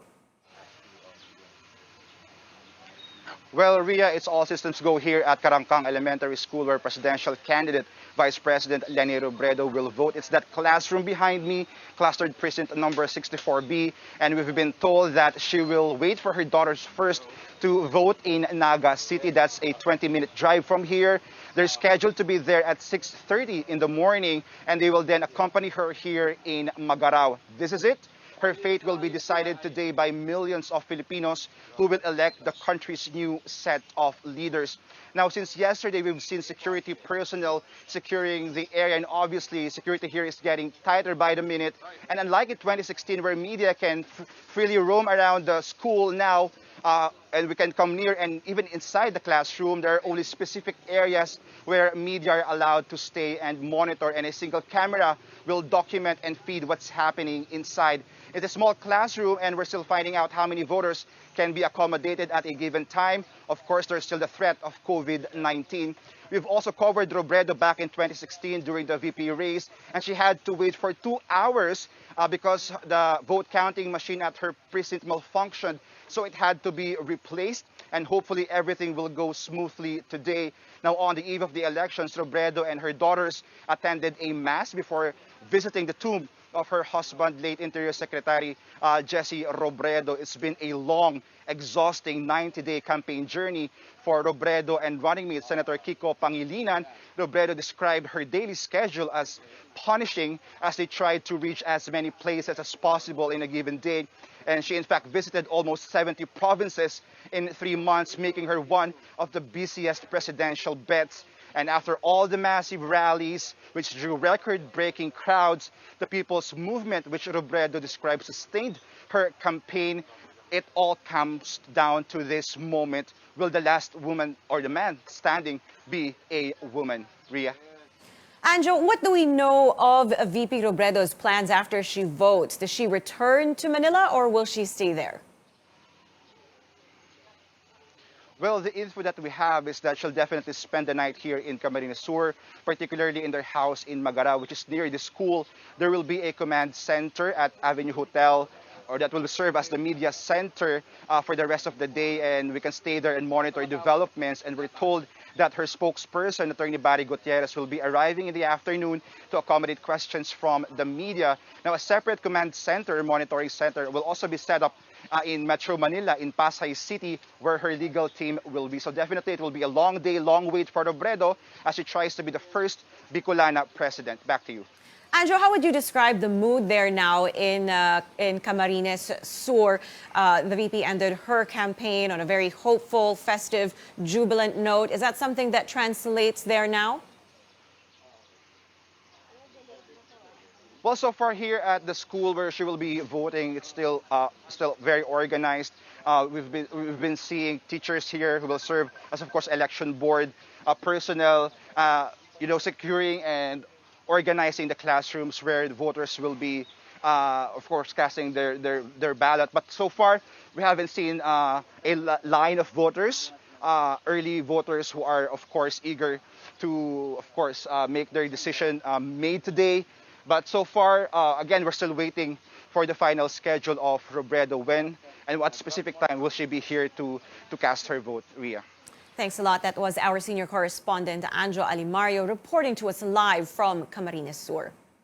Presidential candidate Manny Pacquiao is in Sarangani to cast his vote. The province gave him majority of votes when he ran for senator in 2016. CN Arcangel now reports to us live from the Kiamba Central Elementary School in Sarangani, where teachers are all set to welcome voters when voting starts at 6 a.m. Good morning, CN. What can you tell us?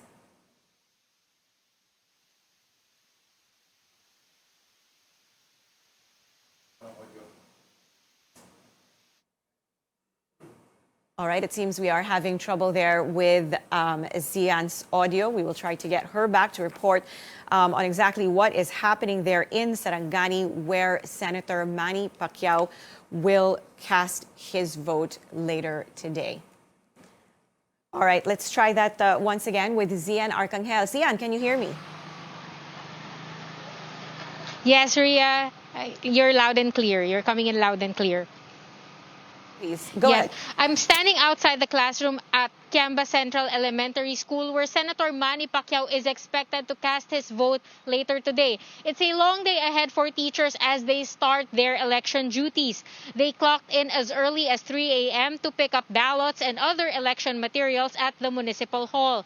From the Municipal Hall, they traveled back to the school where they are now checking the election materials and filling out some paperwork. There's no word yet from Pacquiao's camp as to what time he will be voting. What we know is that he said on the last day of the campaign that he intends to cast his ballot in the morning. Kiamba Central Elementary School is 2 hours away from Pacquiao's residence in General Santos City. So far, we haven't seen any people lined up waiting to vote. Policemen are stationed around the school's premises to guard it. Ria? All right, Sian, we know that Senator Pacquiao has several family members also running for office. Do we know if they're voting in the same precinct? Sorry, Ria, can you repeat the question? Sure. Senator Pacquiao has several family members running for office also. Do we know if they will be casting their vote in the same precinct as Senator Pacquiao? So far, Ria, only Senator Pacquiao is expected to cast his ballot in this school, while his wife Jinky will be voting in another school, also here in Sarangani. Ria? All right, thanks for that, Sia and Arcangel. They're reporting to us live from Sarangani. Our next guest is from the election watchdog, Contradaya. What are the concerns a few minutes before polling precincts open? Joining us now is Contradaya convener Malu Turalde Harabe. Thank you so much for joining us, Malu. Well, it's about 18 minutes to go before polling precincts open. How confident are you that the 2022 elections will be a success on both the national and local levels? First, let me greet you, Rico, and our televiewers. Good morning. Okay, the question is, I think the answer would be, it is contingent on several factors. And I would like to say that for me to say it is successful, it has to be clean and honest, and the outcomes are credible. So that for me would, constitute, or for me to have an indication that it is indeed successful. And Malu, tell us, how different is this elections from the past? What are the driving forces that will play a huge part in this electoral process? Okay, thank you for the question, Pico. Well, this is actually the fifth fully automated elections, since it started in 2010. But this is also the first automated elections in a pandemic year, in time of a pandemic. So I guess that's one difference that we can compare it from the previous.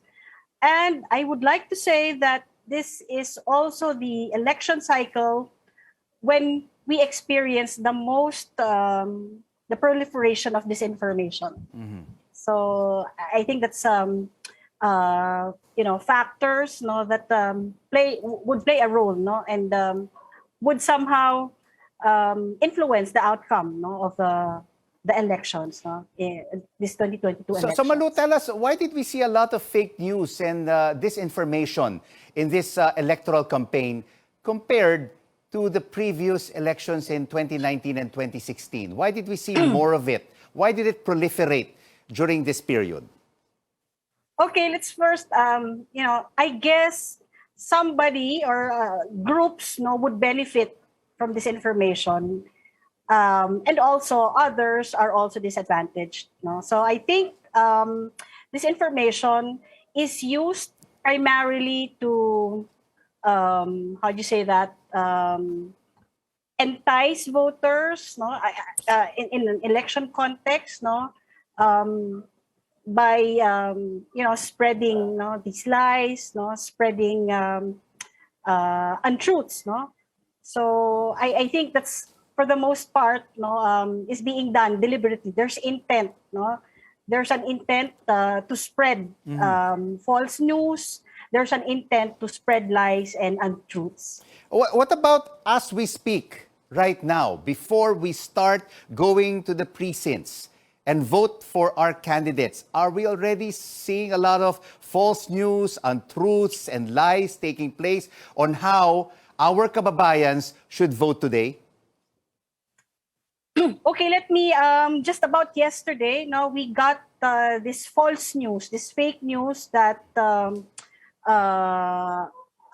Makabayan Bloc, and the party list groups under Makabayan Bloc and Nery Colmenares have been disqualified by the COMELEC. So it came out yesterday. So that's, and according to COMELEC, yesterday, they also said that it is fake news. But as soon as it came out, there were already, based on our monitoring, there were already flyers, being distributed. So you see, this is happening, no? And this happened, no, a day before election day. So that's how, and that's just one example, actually. Yes, so and we may see I many of guess- that taking place during the course of election day, particularly on social media. Share with us, Malu, if our kababayans would see any kind of electoral violation taking place from 6 in the morning until 7 in the evening today in terms of campaigning, vote buying, what should they do? Okay. What should they do? Please, no, if you see any of these irregularities and fraudulent activities, no, you can send to us, send to Contra Daya these complaints, no, these observations that you have. So whether it's vote buying, red tagging, machine errors, illegal campaigning, disinformation, harassment, flying voters, disenfranchisement, and the use of government resources, please inform us about all these incidents. So you can send to us, no, these complaints at our Facebook and Twitter account and include a hashtag Contradaya Vote Report PH. All right, do you have any hotline where people can call if they can't access or if they can't send any messages via your social media pages?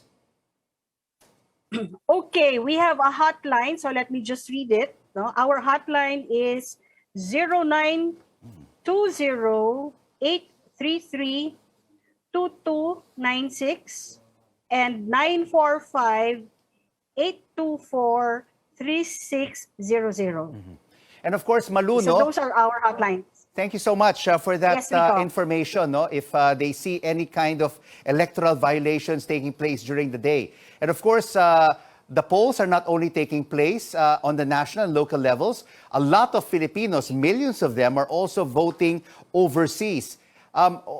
Is your group, Contra Daya, also quite satisfied with the process and the outcome of how it's being conducted in the various embassies and consulates all over the world? Okay, thank you for that question, Rico. In fact, when we are the committee, no, in charge at the House of Representatives called us up, no, to give our observation. So we already did. In fact, we made a manifestation on that, and we said that according to reports from our chapters in countries abroad, for example, we have Contra Daya in the USA, Canada, and Europe.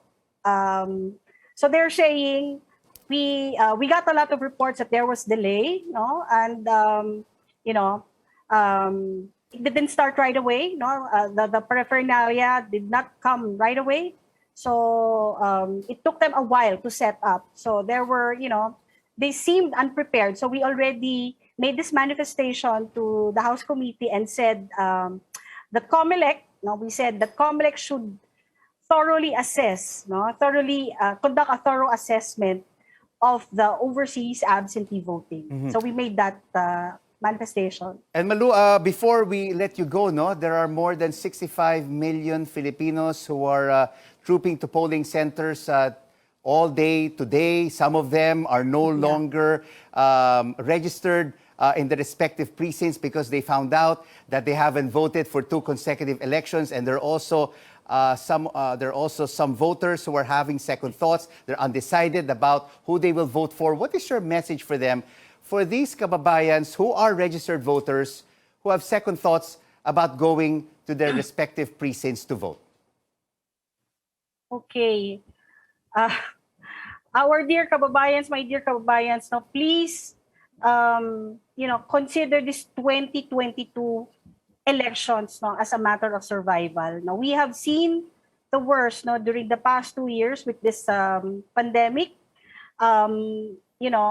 Our social protection and healthcare systems, the inadequacies of these have been exposed. So it's very important that we choose leaders who will be able to address these concerns.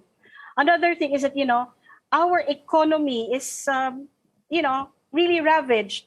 And even before the pandemic happened, we already had that problem already. So it's aggravated. What else, no? A lot of things are at stake. A lot of things are at stake in this 22 elections, no? The protection of human rights, our sovereignty, no? The leadership, the quality of leadership in the next 6 years, no? And how do we address the new normal? So these are important, no? These are what is at stake, no? In the 2022 election. So I hope that our kababayans, no? Mga kapwa ko Pilipino, please go out and vote. At kailangan po, pagpunta ninyo sa ating mga polling places, bumoto tayo, magbantay tayo ng ating pagboto. At kung kinakailangan sa harap ng malawakang cheating, no, at fraud, tayo po ay kumilos. Maraming salamat. Thank you, Rico. Thank you so much for joining us for this CNN Philippines special presentation on election 2022. The Filipino Votes Contradaya convener Malu Turalde Harabe. And you can count on CNN Philippines for live, in-depth coverage of this year's general elections. Stay with us for news you can use, news you can trust. We'll be right back after this short break.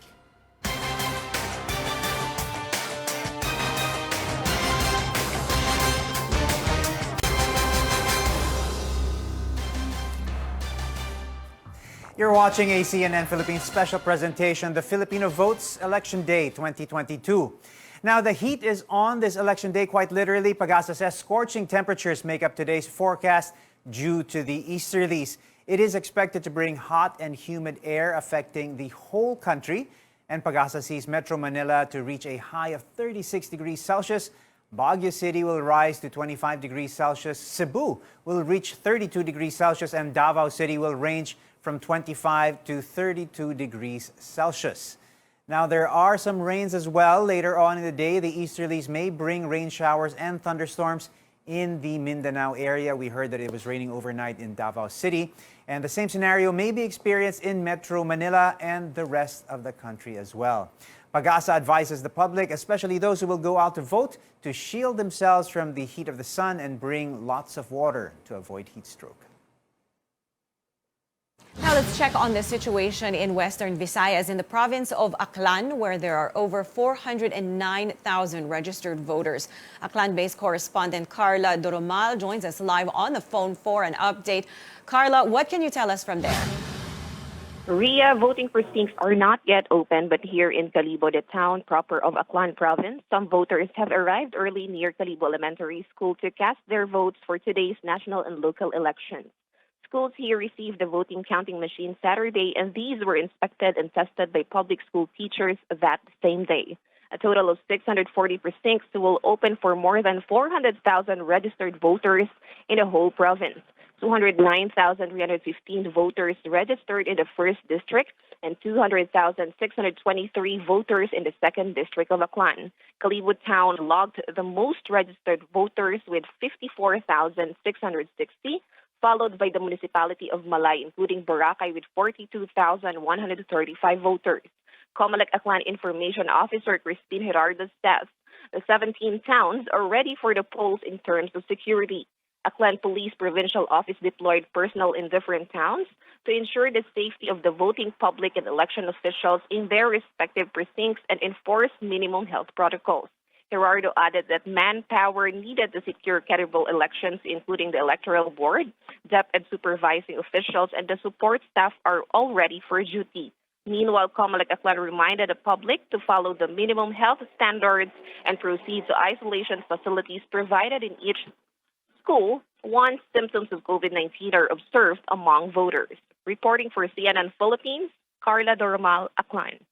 Thank you very much. Again, that was Aklan-based correspondent Carla Doromal reporting to us live. Quezon City is the country's most vote-rich city with over 1.4 million registered voters. There are 9 candidates for the city's top post, but it is a tough fight between incumbent Mayor Joy Belmonte and Congressman Mike Defensor. Our Tristan Nodalo followed the campaign trail of the 2 leading candidates. He joins us now live from Quezon City. So what's taking place right now in Quezon City, Tristan?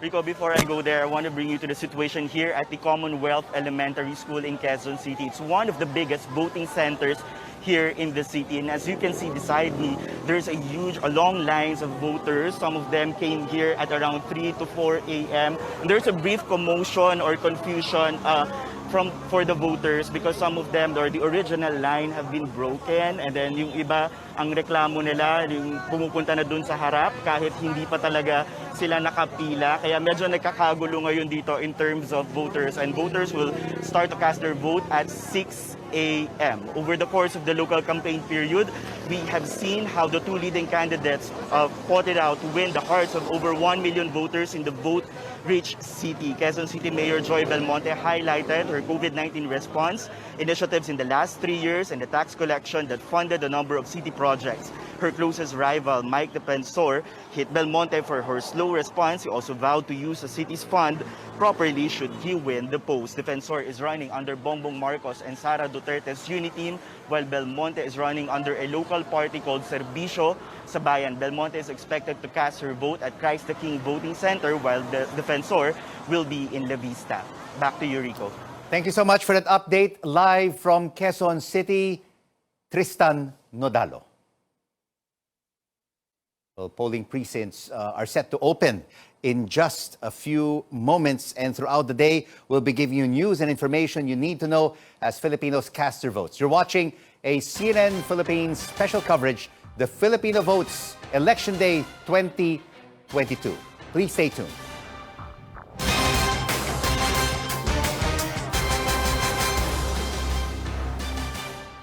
Good morning, everyone, and welcome to this CNN Philippines special, the Filipino Votes Election Day 2022.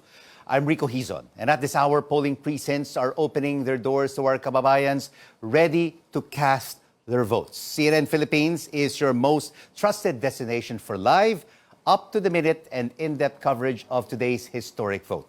We have our correspondents, stringers, and affiliate reporters stationed in key parts of the country, including candidates' bailiwicks and canvassing headquarters, to give you news you can use. AC Nichols is at the PPCRV Command Center at the University of Santo Tomas in Manila. David Santos is in Davao City to monitor the Duterte family.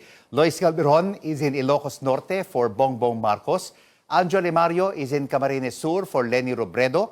Paolo Barcelona is in Manila for Isko Moreno. George Cahiles is in Cavite for Ping Lacson. Cian Arcangel is in Sarangani for Manny Pacquiao. And Chrissy de Matulac is in Rizal for Leody de Guzman. We are closely monitoring some of the heated battles for local elective posts. We have Stanley Gahete in Manila. Tristan Nodalo is in Quezon City. Rex Remitio is in Mandaluyong. Amor Santos is in Pasig. Paige Javier is in Laguna, and Caroline Bonquin is in Cebu. Our stringers and RPN affiliate reporters are also spread across the different parts of the nation. We'll be speaking to them to get the situation on the ground. Poll watchdogs are all set to monitor the conduct of this election. And one of them is also giving us a quick count of the results. Our AC Nichols joins us now live from the PPCRV Command Center in Manila. AC, there are currently a lot of tables that I see around you. What is likely to take place in the early hours of this event that is taking place today? Well, Rico, in the next few days, we will be monitoring the work of Poll Watchdog Parish Pastoral Council for Responsible Voting, or PPCRV. The group is the citizens' arm of the Commission on Elections that will carry out a parallel, unofficial count of votes. And what they do is really important as it helps to verify the electronically transmitted results. Now, at this time, there's not a lot going on here yet. In fact, The PPCRV Command Center will not officially open until around 8 this morning. But everything is set here. They have a big screen in front where they will flash or display their quick count results.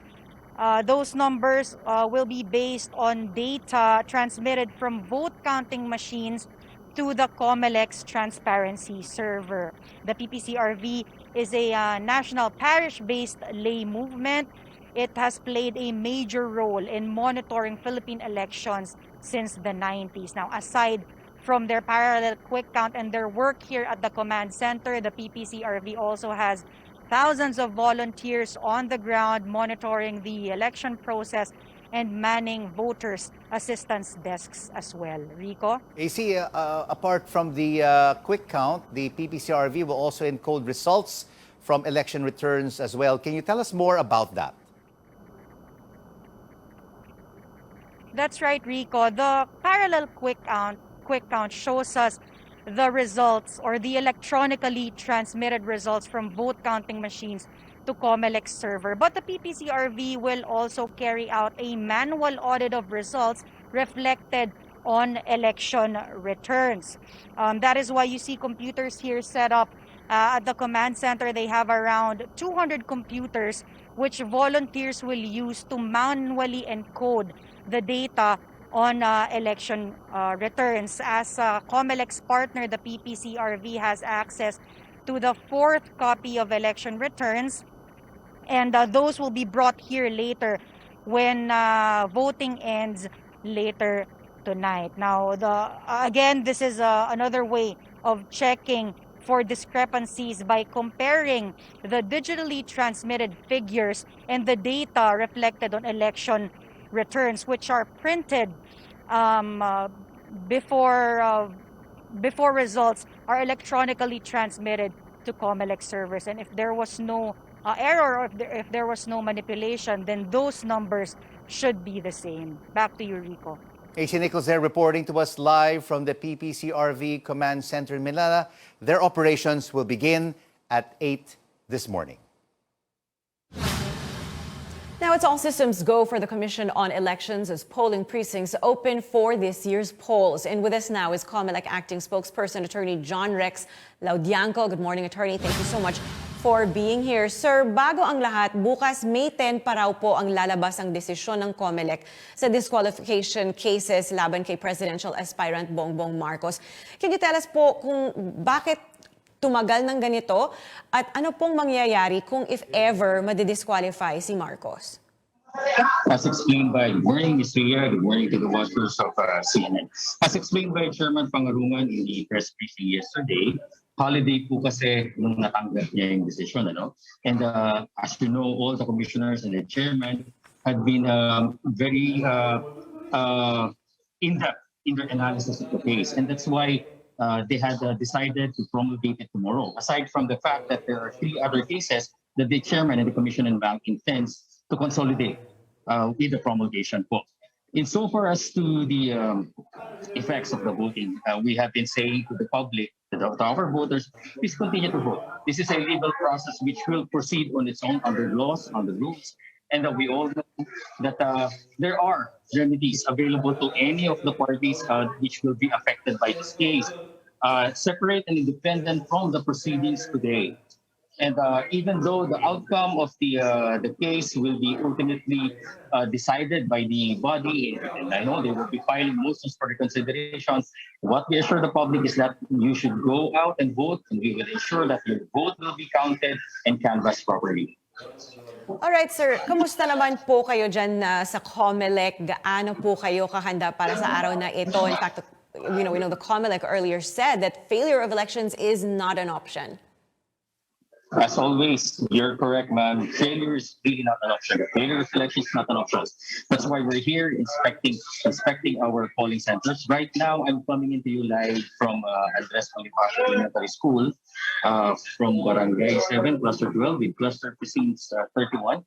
As we have shown, the voting has started. The chairman is with me. In fact, we witnessed the initialization of the machines. We already have voters here who will be voting po.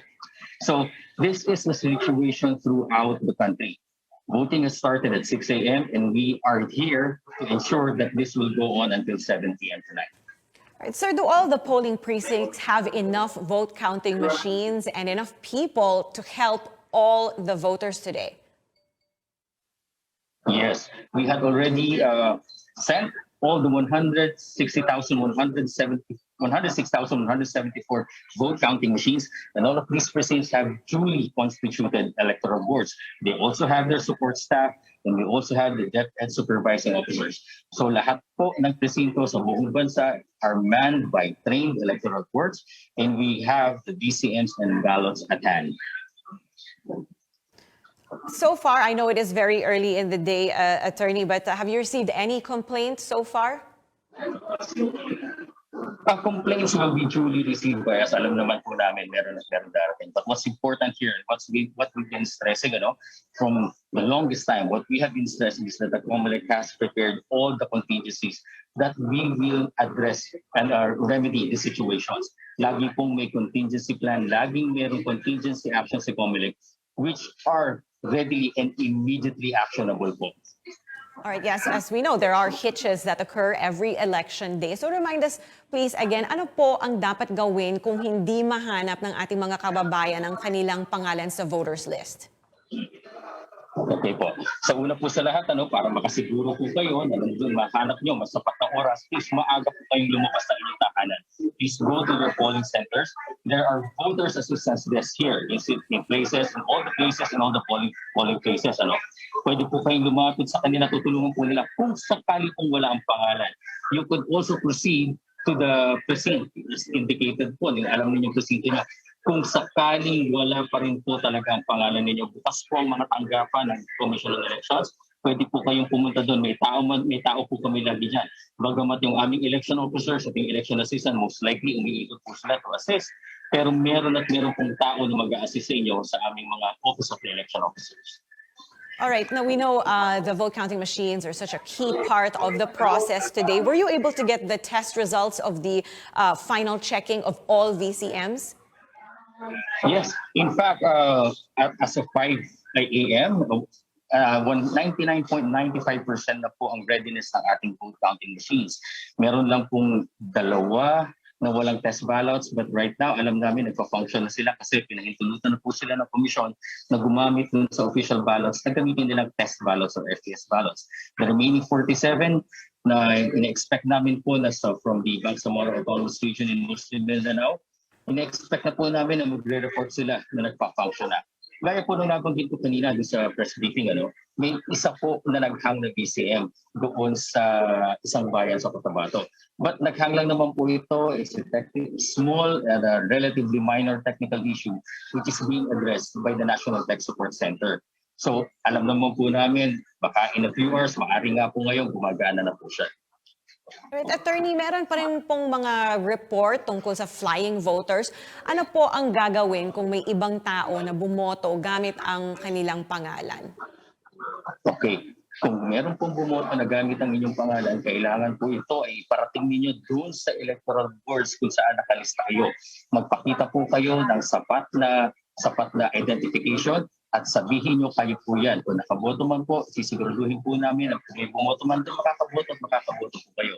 Higit sa lahat, kayo po ay pumunta at mag-execute ng complaint sa amin, sa Law Department, or sa pinakamalapit po na pulisya para po magawa ng report ito at iimbestigahan po natin at hahanapin po natin yung flying voter na yan. At sisiguraduhin po natin, pag natagpuan na natin siya, we will prosecute him to the fullest extent of the law. All right, attorney, my colleague Rico Hizon has a question for you. Rico, go ahead, please. Attorney, magandang umaga po sa inyo. Thank you so much for joining us for this CNN special coverage.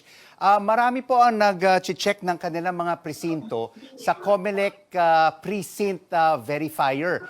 They've been registered, matagal na po, even in the 2000, 2013, and 2016 elections. Pero nung nag-check po sila sa kanilang precinct verifier, wala po sila. They're not registered. Anong po nangyari dito? Bakit po kaya natanggal sila sa precinct verifier? At hindi sila pwedeng bumoto po ngayon?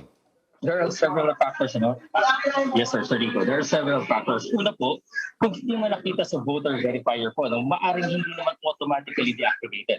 First, baka po mali yung pagkaka-type po, pagkaka-info dun sa ng pangalan nila kasi sensitive po ito. It's case sensitive, it's character sensitive. So kung naglagay po kayo ng period dun sa mga junior, kailangan pag-input yung junior. Kung gumamit po ng enye, kailangan po gamitin yung special character na enye.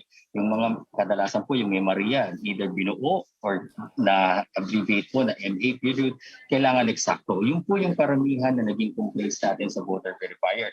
Pero most of these complaints po, nung pumunta po sila sa Office of the Election Officer, nakita naman po na active po yung registration nila. Now, on the other hand, dun sa mga deactivated po talaga, na-confirm na po by going to the offices of the election officers, ito po ay may dahilan. Nasa batas po kasi kapag kayo po ay hindi nakaboto ng 2 beses dun sa 2 regular elections sa magkasunod, kailangan pong i-deactivate kayo ng COMELEC. Batas po ang nagtatakda po nito.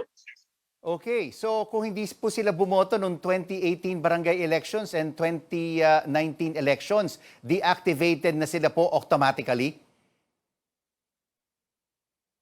Attorney? All right. Rhea, back to you. All right, thanks, Rico. I think we lost the line there, but we would like to thank COMELEC acting spokesperson, Attorney John Rex Laudianco. As polling precincts open, Chrissy Dimatulak takes a look at the preparations of teachers serving as the Board of Election Inspectors. From arranging the chairs to posting guidelines, teachers are getting ready for today's big day in Apolonio Elementary School in Quezon City. The school will serve as one of the polling places for the elections. Many teachers like Roel Telanmape will serve as Board of Election Inspector. Talagang kinakabahan, hindi lang dahil eleksyon, pero dahil nga sa dami ng tao na boboto, of course, hindi kasi na-anticipate ng COMELEC na open na ang mga tao, so most probably mas maraming tao ang boboto ngayon. Teachers are advising voters to pack a lot of patience, especially if they do not immediately see their names in the voters list. Kapag election, ang kinakatakot namin yung bigla yung pagdating ng mga tao. Tapos ang incident na naranasan namin yung kapag wala yung pangalan nila doon sa voters list, yung pwede silang magwala, kami yung aawayin. Wala namang kaming alam doon. The teachers also call on poll watchers to work peacefully. Sa mga poll watchers, sa mga incidents po na naranasan namin, usually hindi sila oriented na yung dapat lang nilang gampanan, yung dapat lang nilang gawin. Lumalampas sila doon like sila yung magulo sa precincts, sila yung maingay, tapos marami silang reklamo na nagkukos ng delay sa process ng elections. In a classroom, only 15 voters are allowed inside. Polling precincts are open from 6 a.m. to 7 p.m. But teachers expect that they will be working straight into the night up until the next day to put everything in order.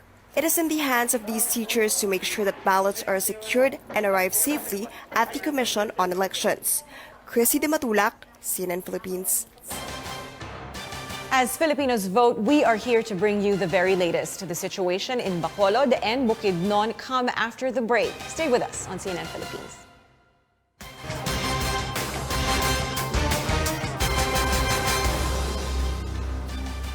Thank you for staying with us for this CNN Philippines special presentation, the Filipino Votes, Election Day 2022. Bacolod City has a heated mayoralty race with over 327,000 registered voters. Bacolod-based correspondent Butch Gaspar Jr. joins us now on the line. Butch, kamusta ang sitwasyon dyan sa Bacolod City? Yes, Rico, as of 5:30 a.m., voters are starting to arrive here in Mariano Midal Elementary School in Barangay Pahanukoy, Bacolod City. Sa oras na 5:45 kanina, nanatiling sarado ang gate ng school. At kapansin-pansin naman na marami pang nakakabit na mga posters ng mga kandidato sa mismong pader ng school. Harap naman itong Mariano Medalla Elementary School ay tantadin ng campaign posters ng mga national and local candidates. Wala pang masyadong build-up ng traffic malapit sa polling places. At as of 5:55 kanina, officially nagbukas ang gate ng school at nagsimula ng pumasok yung mga botante dito sa Mariano Medalla Elementary School. And itong school na to, mayroong 40 precincts at may 9 clustered precincts. And may mahigit 6,000 na mga botante ang magbubuto ngayong araw na to, Rico. And ngayon, dito sa Bacolod, ina-expect natin at saka sa Negros Occidental na mahigit 2 milyon ang pupunta ng mga polling precincts to cast their votes, Rico. So yung situation dito, mayroong nagsisecure na police dito sa harap mismo ng gate at wala nang parking area, no? Ubos na. Halos lahat dito, yung may mga personnel naman na in charge na nagsisecure ng mga temperature ng tao na pumapasok, nilalagyan ng alcohol yung mga kamay para masiguro na walang magkalusot, no? Na possible suspected COVID-19 na positive. Kasi dito sa Bacolod, merong reserve na isang isolation room. If ever mag-positive yung isang butante or suspected positive, ay doon siya magbubuto, no? So yun ang situation dito ngayon. Kalalabas lang ng truck na naghatid ng pagkain ng mga volunteer teachers dito at saka yung naghatid ng mga ballots na sasakyan na nasa loob pa rin ng compound. So parang wala namang problema. As usual, yung mga tao dito naghahanap ng mga pangalan nila sa mga nakadikit doon sa may bandang parang tickler o bulletin board. Dito, Rico, back to you. Maraming salamat, Butch Gaspar Jr., our Bacolod-based correspondent. Authorities are on alert in Bukidnon following a shooting that involved presidential candidate Calyodi de Guzman, which police say was not election-related. The province has 4 congressional districts, 2 cities, and 20 municipalities. Bukidnon-based correspondent Melchor Velez now joins us live on the phone. Good morning, Melchor. What do you have for us? Yeah, good morning, Buya. Dito po ngayon tayo sa Bacolod. Ng ating national Ako pa lang ay dito na yung mga tao naghahanap ng kanilang mga pangalan sa kanilang presinto at uukan ngayon dito Bukidnon ngayon sa gabi pa despite of this mga teachers, mga Bataan integrated schools dito sa Malaysia and early as 4:30 in the morning at saka yung mga voters natin as usual naghahanap ng kanilang mga pangalan para sa kanilang presento at may temperature check. So, dyan sa labas sa gate o mga entrance gate dito sa school. Nakausap natin si Batangan DepEd Supervisor Official Nandi Ratran at sabi niya na already prepared talaga sila for 120% para sa tao sa itong halalan na ito. At ang PPCRD na mga volunteers naman ay andito rin na-assist para sa mga butante. Nakita din natin ang ilang mga PNP, DFP, at itong mga augmenting force para masiguro ang peacekeeping na ginagawa ngayon sa lugar ko. At mula dito sa kinatuyuan natin, back to you. All right, maraming salamat. That was our Bukidnon-based correspondent Melchor Velez there reporting live. The Commission on Elections is confident that it has covered all the bases from technical to security concerns. The official canvassing venue also ready for action since Sunday. Our Melissa Lopez takes us there in this report. The COMELEC is moving its offices in Intramuros to the PICC Forum tent in Pasay City for the next few days. At 3 o'clock this afternoon, the 7-member COMELEC and Bank would be serving as the National Board of Canvassers. This area will receive all electronic and physical copies of certificates of canvass from local boards once voting ends at 7 p.m. That stage will witness the proclamation of winning senators and party list groups in a week's time, while Congress will count the votes and declare winners of the presidential and vice presidential race. COMELEC field personnel rushed to complete final tests of vote counting machines or VCMs on the eve of voting day. This should have been done Saturday, but some precincts in Cotabato City started late after teachers serving as poll workers were reportedly being forced out. It was unsuccessful. The poll body also justifies why it decided to reshuffle field employees in Mindanao just days away from May 9. hindi lang naman Maguindanao yung areas na may reshuffle, kung hindi in such other places in order to ensure the impartiality of our field personnel. Over 800 machines needed repairs as of Sunday morning. Commissioners say they have more than enough time to get these replaced before polls open at 6 a.m. COMELEC will use helicopters of the Army and police to get the last-minute machine replacements to the precincts. For areas damaged by recent typhoons, makeshift voting centers have been built while generators will supply power. Security forces are on standby to secure the polls. The military is on full alert with additional troops deployed to so-called hotspots like Central Mindanao. For those who will malign and those who wanted to disrupt the electoral process, the full force of the law will be going against you. COMELEC officials also dismiss a barrage of fake news that seek to undermine the integrity of the polls. Among them, claims that voting results are rigged and are ready as early as now. Wala pong katotohanan na may result na. Kinakailangan bumoto muna kayo para po may result bukas ng gabi. Another reminder, a nationwide liquor ban is in place until the midnight of May 10th. Melissa Lopez, CNN Philippines. A check on the weather now. Pag-asa says expect hot and humid weather conditions throughout the day. Now, there are some rain showers due to the easterlies, and we've got more updates on how the skies are shaping up across Asia from the CNN World Weather Center in Atlanta. Well, hello, CNN Philippines. Happy Election Day. CNN meteorologist Tom Sater to do what we always do. We look at weather for you and for your civic obligation. Things look overall pretty good. We do have a better cluster of organized rainfall down in the southern sections, but we're going to begin up north, and we'll come back and visit your Election Day weather for you and, of course, for tomorrow. To the north we go. We've got a couple of storm systems. Another weak front moving through Beijing. We've got an area of low pressure, which will bring some heavier rainfall into Kyushu. That's western parts of Japan. Overall, high pressure in control of the Korean Peninsula. There's a little bit of light rain. Temperatures have been going up and down, up and around Beijing and northeast China, but the heavy rainfall, again, back into the picture after having a couple of days of dry days for southern provinces of China. But look, Pyongyang, temperature starting to warm up in that sunshine. Nice in Osaka, although 19 degrees comes with a trade-off in cloudy skies, but Beijing looking good. Now, when we look at the forecast for Tokyo, they've got rain almost every day. Maybe some drizzle on Tuesday for them with the cloudy skies, but their temperature slowly below average, or slightly, I should say. Haiku, cloudy skies. Now, this is where the rainfall is. You go further to the north and you get into a drier pattern.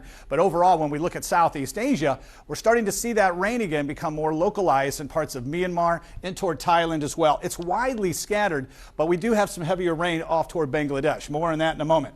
Notice Phnom Penh, southern sections. You get a little bit drier as you head toward the east from Hanoi down southward, but for 3-day forecast, you'll see where it's focused to be heavier, and of course that's in China. Now, I do want to take you over toward India because we've got our first tropical cyclone here. It looks large and menacing on a satellite imagery, but the temperatures of the waters are just not warm enough for further development, so it'll skirt the coast and bring some needed rainfall, some areas that have been, of course, overwhelmed with the pre-monsoon heat. 36, a warm election day for you. There will be some scattered showers, and again, mainly that's down to the south. So when we look at today's and tomorrow's rainfall, again, localized to the south, but overall, a dry pattern. Enjoy your day today and your civic obligation. I'll see you again tomorrow. Back to you. And that was meteorologist Tom Sater from the CNN World Weather Center in Atlanta. CNN Philippines is your most trusted destination for live, up-to-the-minute, in-depth coverage of today's historic vote. We'll bring you the latest situation in other parts of the country, so stay with us.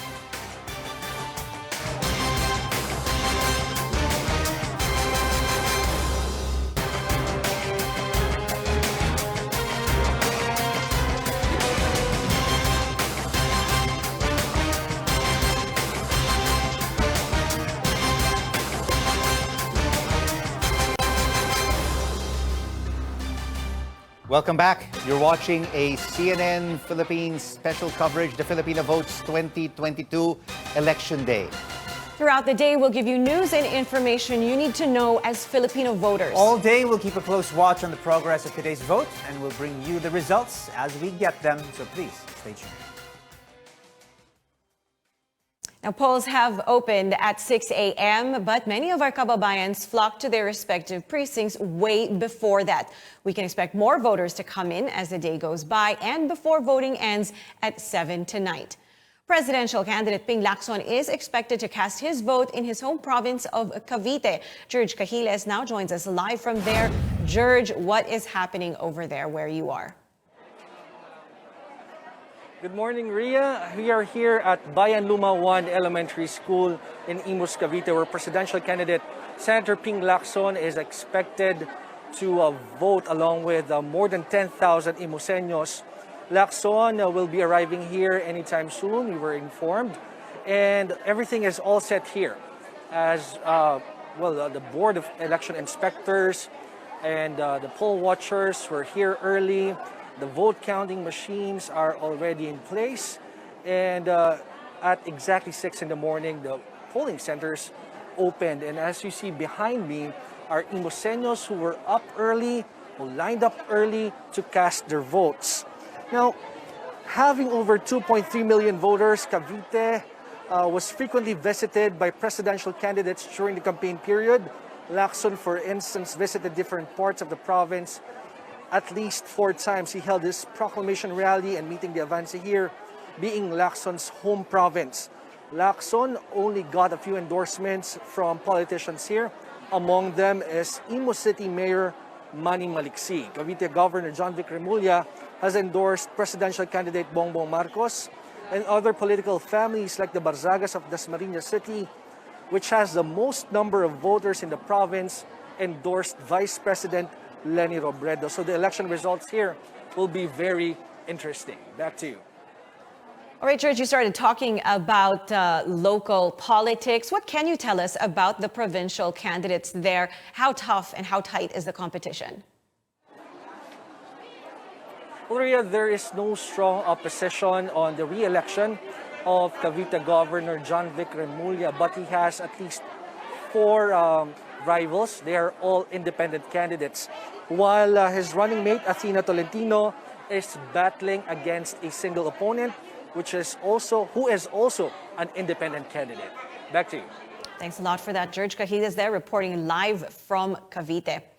The COMELEC and the National Police are closely monitoring 217 villages from northern Mindanao considered as areas of concern. 72 of these are placed under the red category or areas of grave concern.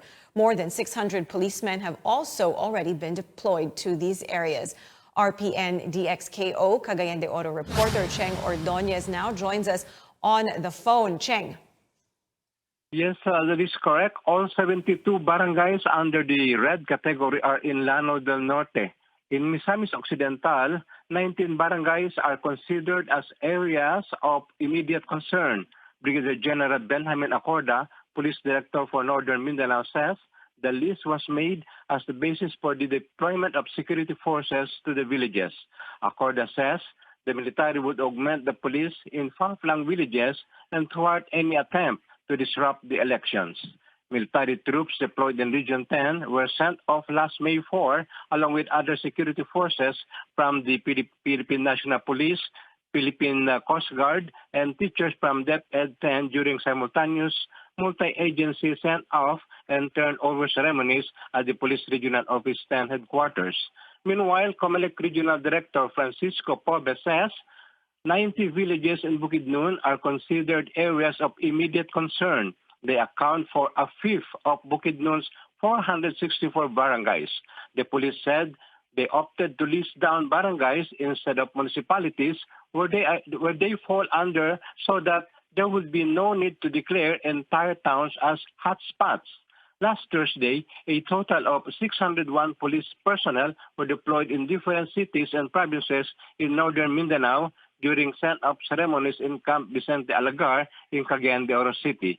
347 police personnel, recent graduates of basic internal security operations, were also deployed to augment forces or as augmentation forces. Acorda says the deployed police personnel were provided with risk and threat assessments and recommendations on the peace and order situation in their assigned areas. In February this year, the Moro National Liberation Front and the Moro Islamic Liberation Front proposed the consolidation of high-risk vote areas in 6 towns in Llano del Norte during the election period. A joint report made by the MNLF and MILF identified 6 towns in Llano del Norte as areas where election violence may likely take place. Election-related violence marred the 2013 and 2019 elections in Llano del Norte. On April 25, 2013, a convoy of Nulungan Town Mayor Abdul Malik Manamparan was ambushed, killing 13 people. The mayor of Pantar, Muhammad Extian Limbona, was killed in neighboring Iligan City on December 29, 2016. On April 3, 2019, several people were hurt when supporters of rival political families in Tawan-Tawan and Bangkola Umpa figured in shootouts. Then, there were the 2 explosions that rocked Llano del Norte on the eve of the Bangsamoro Organic Law plebiscite in February of the same year. Reporting for CNN Philippines, Cheng Ordonez, RPN TV5 DXKO, Cagayan de Oro City. That was RPN DXKO Cagayan de Oro reporter Cheng Ordonez there reporting. Now let's check on the situation in Negros Oriental, where there are over 932,000 registered voters. Dumaguete correspondent Roy Bustillo will give us an update live via phone. Roy, good morning. Good morning, ma'am. Yes, a total of 1,471 precincts all over Negros Oriental are now ready for today's election. The vote counting machines and other election paraphernalia were deployed early without incident to polling centers in far-flung areas, arrived yesterday, May 8th. And the peace and order situation of Negros Oriental is normal as of now. The province was badly hit by Typhoon Odette last December, and most electrical towers and posts were down. According to provincial Comelec officers, at least 5 precincts will be powered by generator sets. Meanwhile, personnel from the 302nd Infantry Brigade of the Philippine Army conducted leaflet drops in some parts of Negros Oriental yesterday, May 8th. These flyer drops, or what they call it, persuasion flight, used the latest air assets, Sikorsky UH-60 Black Hawk helicopter, particularly in areas of concern. In a statement written on the flyers, the Army is encouraging voters to stand up, come out and exercise their right to vote. And the flyers also enumerated basic guidelines on how to vote and encouraged the voters to call or report any untoward incidents using the hotline. Reporting for CNN Philippines, this is Roy August Bustillo, Dumaguete City. Again, that was Dumaguete-based correspondent Roy Bustillo there reporting live. Well, thousands of national and local positions are up for grabs. What's at stake in this year's elections, and how are Filipinos voting for the next leaders of our country? Joining us now live via Zoom is political analyst Aris Arugay from the University of the Philippines Political Science Department. Professor, thank you so much for joining us. Tell us, what is your overall assessment of these 2022 elections? Rico, the 2022 elections really show that for Filipinos, elections are very important, very significant, and legitimizing events. Filipinos still accord a high importance on the role of elections as the most legitimate way of transferring power. But for this particular election campaign, we've seen that this election has been highly contentious and even highly polarizing, I would say, in recent electoral cycles that we've had. We see that there's indeed polarization among not only the electorate, but also the candidates. And it has also penetrated even the most basic of our social institutions that even include families and even households. You say highly contentious, highly polarizing. Professor, in your view, what were the major driving forces during this electoral campaign? Was it the political ads? Was it the house-to-house campaigns? Was it the surveys, the sorties, the troll farms, the fake news and misinformation? Rico, we thought that the traditional campaigning methods like on the ground, sorties and rallies would be limited given the pandemic.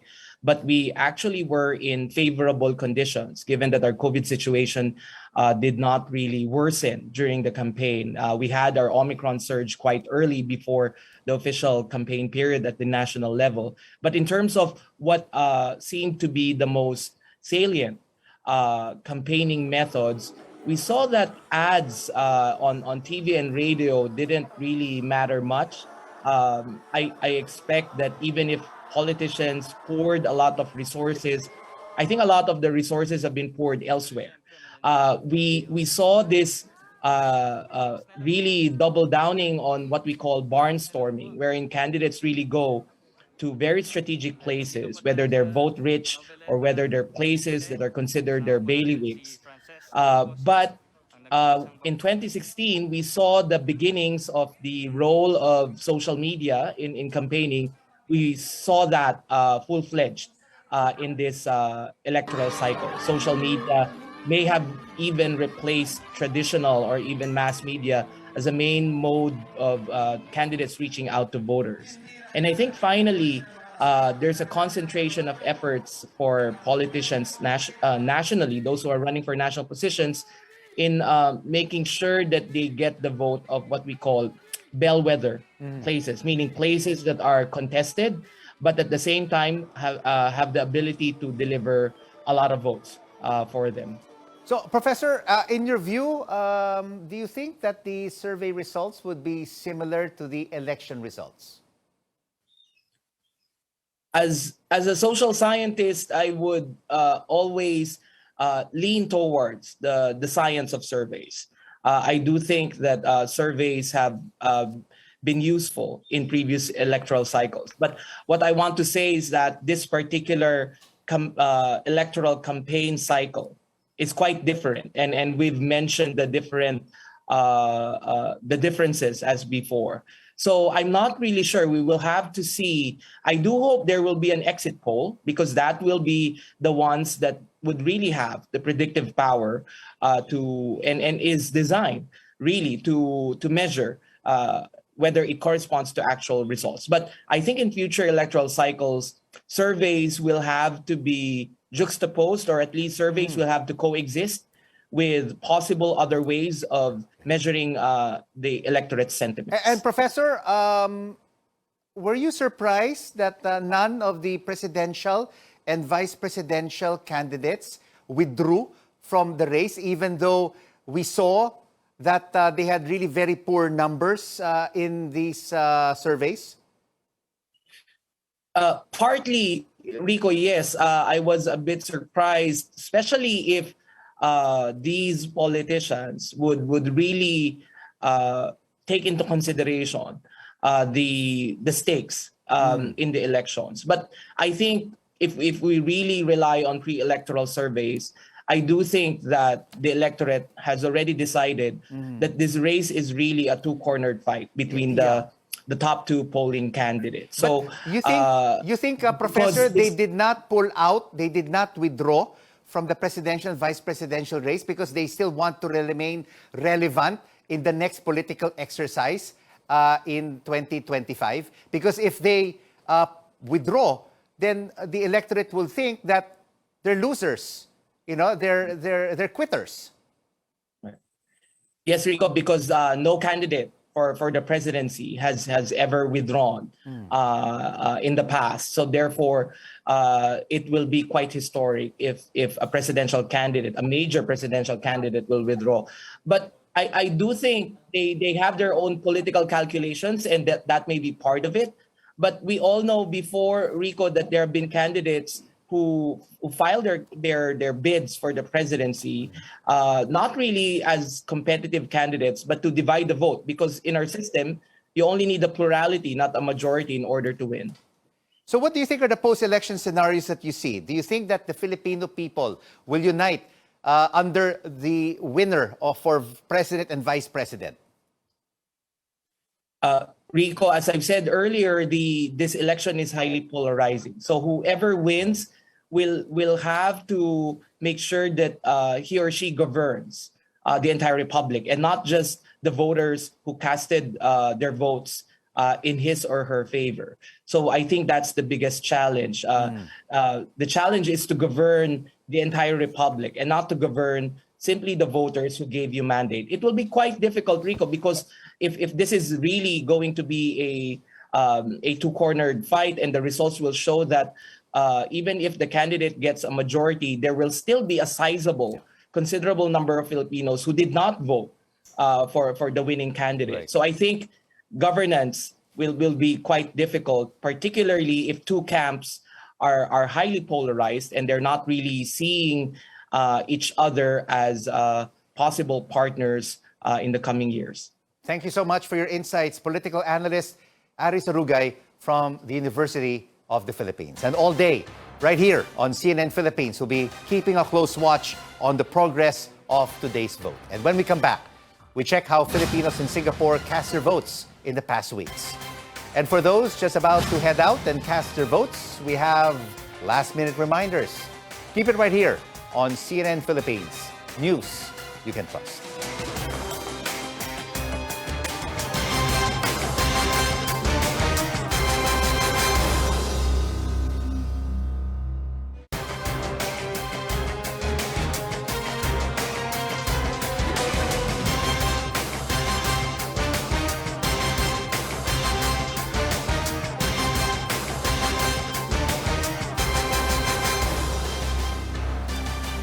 You're watching a CNN Philippines special presentation, the Filipino Votes Election Day 2022. Now, before we move on, let's check on some comments sent in by netizens. We asked you, ano ang gusto mong maging prioridad ng susunod na administrasyon? Beginning here on Instagram, we've got I am Mina. She wants a safer place to live in, yung confident kang lumakad-lakad sa labas at hindi natatakot. She also wants better transportation and a better quality of life. Over here on Instagram as well, we've got Jove Benosa's answer, which is short and sweet. Mahinto na lang ang political dynasty. Over here as well on Twitter now, Mund echoes calls of so many workers increase the minimum wage of employees. Also here on Twitter, we've got Tao Katan says, ang makaahon sa kahirapan at maging mulat sa pananamantala ng mga mapang-abusong politiko. On Facebook, we've got this one here from Thayan Ray, wishes for Filipinos to live like those in a first world country with dignity and class, proud and grateful to the government. And over here on Facebook as well, we've got Azraga's wish, which is kind of immediate, and I think everybody will agree with this. He wants a fair and orderly election and respect for the majority of votes. Thank you so much, Paolo, for those social media comments from our netizens watching us right now. Voting started last month for Filipinos working and residing overseas. Let's check in now on the situation, excuse me, in Singapore. And joining us live via Zoom is Jun Rigunan, host and senior correspondent of Rated J, a non-profit, non-political volunteer group which aims to provide news and overseas for Filipino-based in Singapore. Jun, give us the situation right now for our kababayans in Singapore.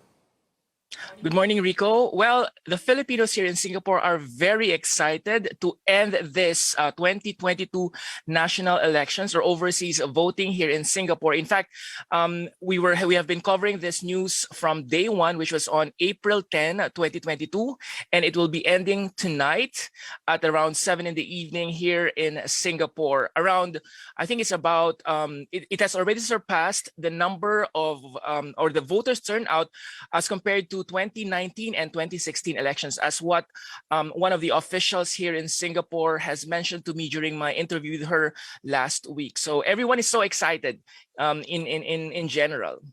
So June, share with us what's the overall sentiment of our kababayans there in Singapore. We just spoke with a political analyst and he said the situation, particularly here in the country, is very polarizing.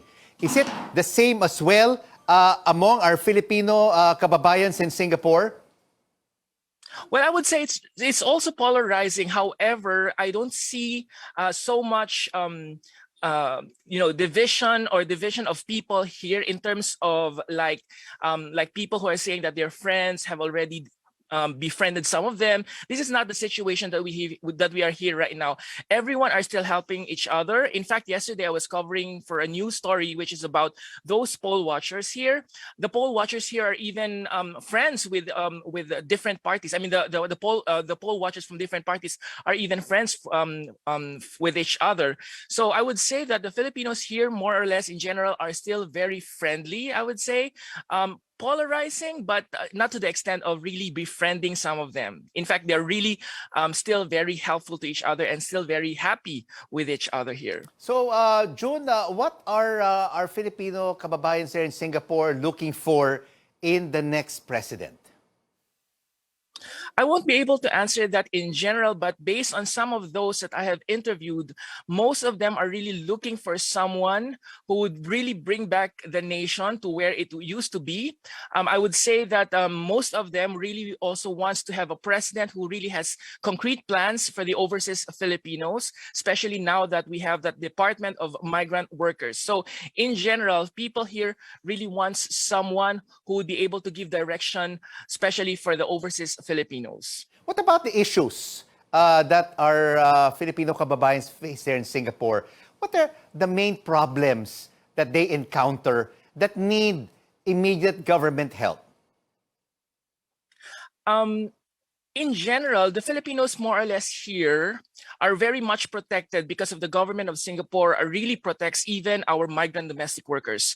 I would say that what this Filipinos really wants are concrete plans, especially for those issues that have been highlighted last year or the past few years, such as those PhilHealth issues.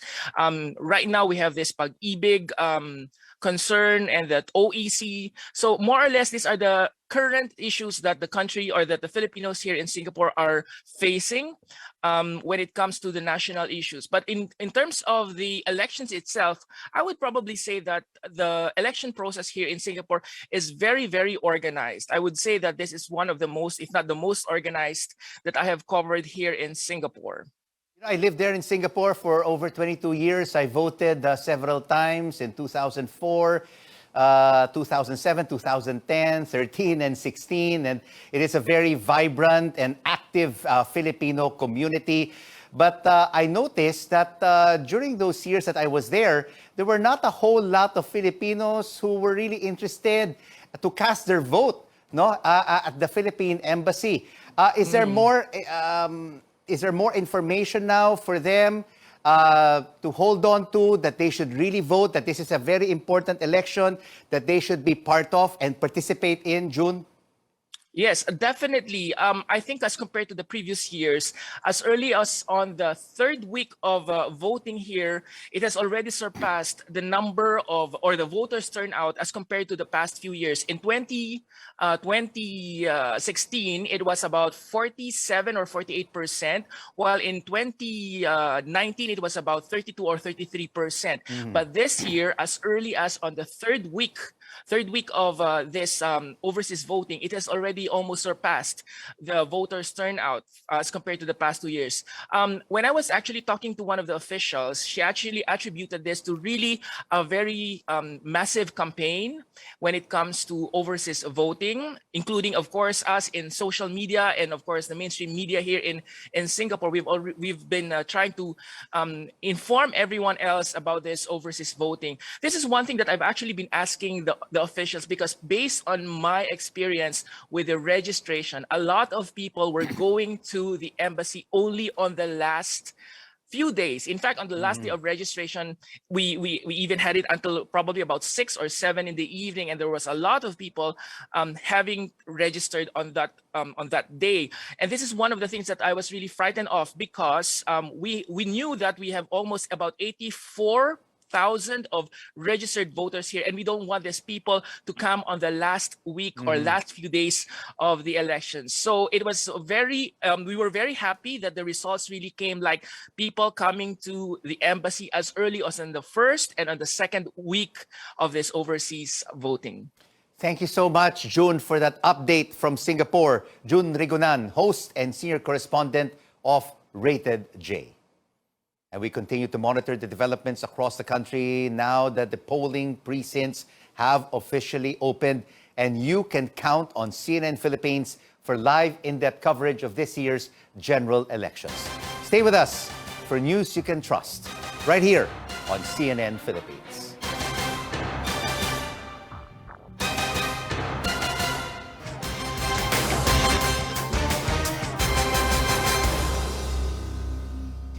Good morning and welcome to a CNN Philippines special, the Filipino Votes. I'm Tanjuatco-Trillo. Throughout the day, we'll give you news and information you need to know as Filipino voters. We'll keep a close watch on the progress of today's vote, and we'll bring you the results as we get them. Pasig City is the 8th most vote-rich city in the country with over 457,000 registered voters. The city saw a historic election in 2019 when it ended a decades-long political dynasty with the victory of Mayor Rico, who is again running for re-election against his vice mayor. Let's get an update from Amor Santos, who reports to us live from Pasig. Amor, good morning.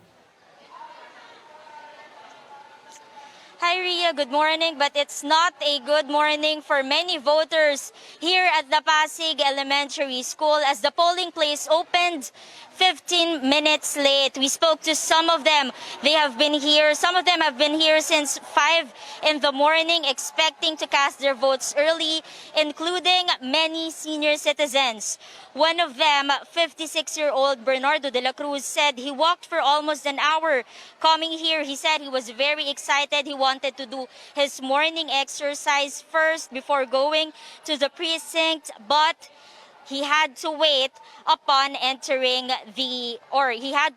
before entering the polling place. 61-year-old Robert Licerio and his wife also arrived an hour early and were dismayed by the delay. Around 6 a.m., some voters were already restless, unruly, complaining, and some were even shouting. We heard them saying, quote, "Late na ang Pasig, anong klaseng sistema to, sablay, sablay."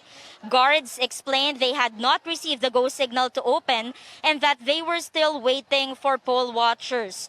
Poll workers inside precincts told us they had to wait for the watchers to open the vote counting machines and other election paraphernalia.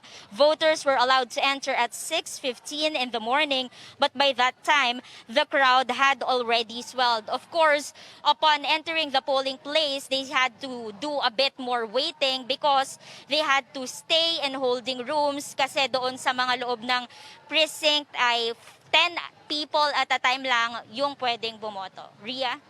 Amor, how about the local candidates? When and where are we expecting them to vote? Well, we are expecting re-electionist Mayor Vico Soto to vote in the afternoon at Valle Verde 5, while his opponent, Vice Mayor Iyo Bernardo, is expected here at the Pasig Elementary School this morning. Back to you. All right, that was our Amor Santos reporting to us live from Pasig City. Up to 65.8 million registered voters are expected to troop to public schools and other voting centers today. What do they need to bring? What should they wear? Our Melissa Lopez tells us the do's and don'ts this election day. The Commission on Elections says preparations to vote on May 9th start at home. Commissioners say voters should do their research early and make a list of chosen candidates to speed up the voting process. Although smartphones are allowed inside the precinct, it's best to write down the names of candidates on a piece of paper. Sample ballots are also allowed. If possible, you should visit the COMELEC's Precinct Finder page to know where you are voting. You should also write down the precinct number. Now, what should you wear? Commissioner George Garcia says any color is accepted, even those identified with the campaigns. But do not wear shirts or even masks bearing the names or faces of candidates to the voting center.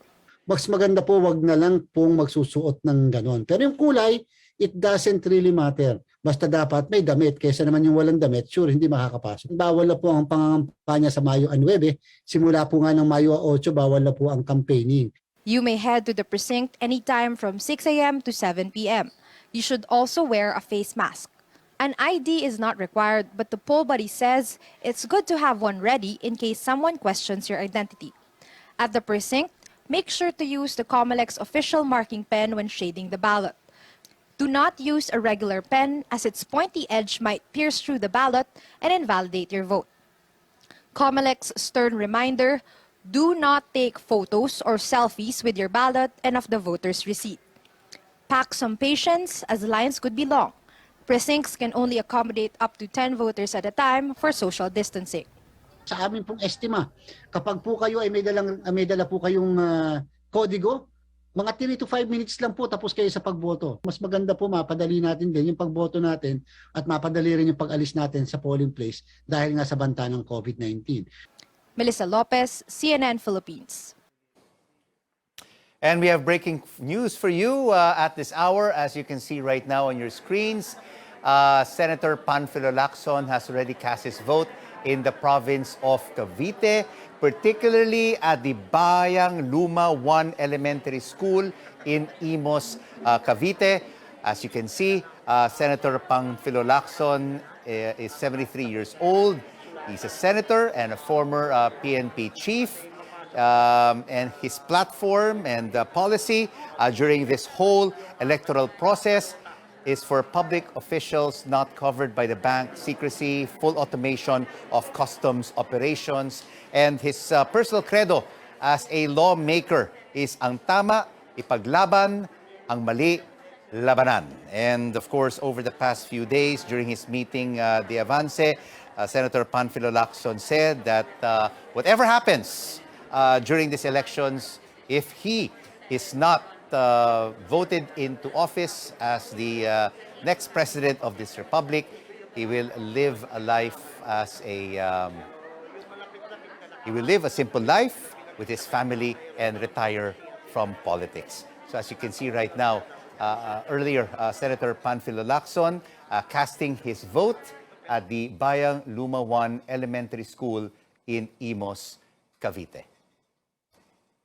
So how is the international political arena assessing our elections this year? Joining us now live via Zoom is Peter Mumford from Singapore. He's a Southeast and Southeast Asia practice head of the Eurasia Group, a leading global political risk research and consulting company. Peter, thank you so much for joining us. So tell us, how closely are foreign investors watching this Philippine elections? Good morning, Rico, and thanks for having me on. I would say foreign investors, of course, are watching this election very closely. Having said that, there is an assumption in the markets, I think, of a certain outcome, given Bongbong Marcos's sort of long poll lead, large poll lead. But of course, there's an element of uncertainty there as well. And share with us, what policies and economic reforms are foreign investors looking for in the new president and the new Congress? Well, I think if you look at the last two administrations, there has been a sort of positive trajectory of economic reform. Certainly several encouraging reforms were introduced under the Aquino administration. And despite a lot of noise, the current administration has actually continued with that positive trajectory of economic reform. Certainly if you look at tax and FDI and issues such as that. So I think what foreign investors will be looking for is signs that the next administration, whether it's under Bongbong Marcos or Vice President Leni Robredo, this are the two most likely, will continue to push ahead with economic reforms. And I think markets are somewhat encouraged by the fact that really all the candidates in the Philippines are broadly pro-FDI. There isn't sort of a nightmare scenario in these elections where there's a candidate that offers a very starkly different outlook for sort of economic policy issues. And of course, we've seen during the Duterte administration over the last several months, amendments to the Foreign Investments Act. You also have the Public Services Act and the Retail Trade Liberalization Law. Do you think that if properly put into place and enacted, this will attract more foreign investments into the country? Yes, I think so. I mean, I think, these are some of the positive reforms I was just alluding to that the current administration has moved forward with. I think the challenge, though, is that really for the Philippines, and I think in terms of one of the key objectives for the next administration will be the long-standing issue of the weakness of the manufacturing sector and how to bolster FDI into the manufacturing sector, where really there are no FDI restrictions. It's about increasing the Philippines' competitiveness, and that comes back to issues such as infrastructure in particular.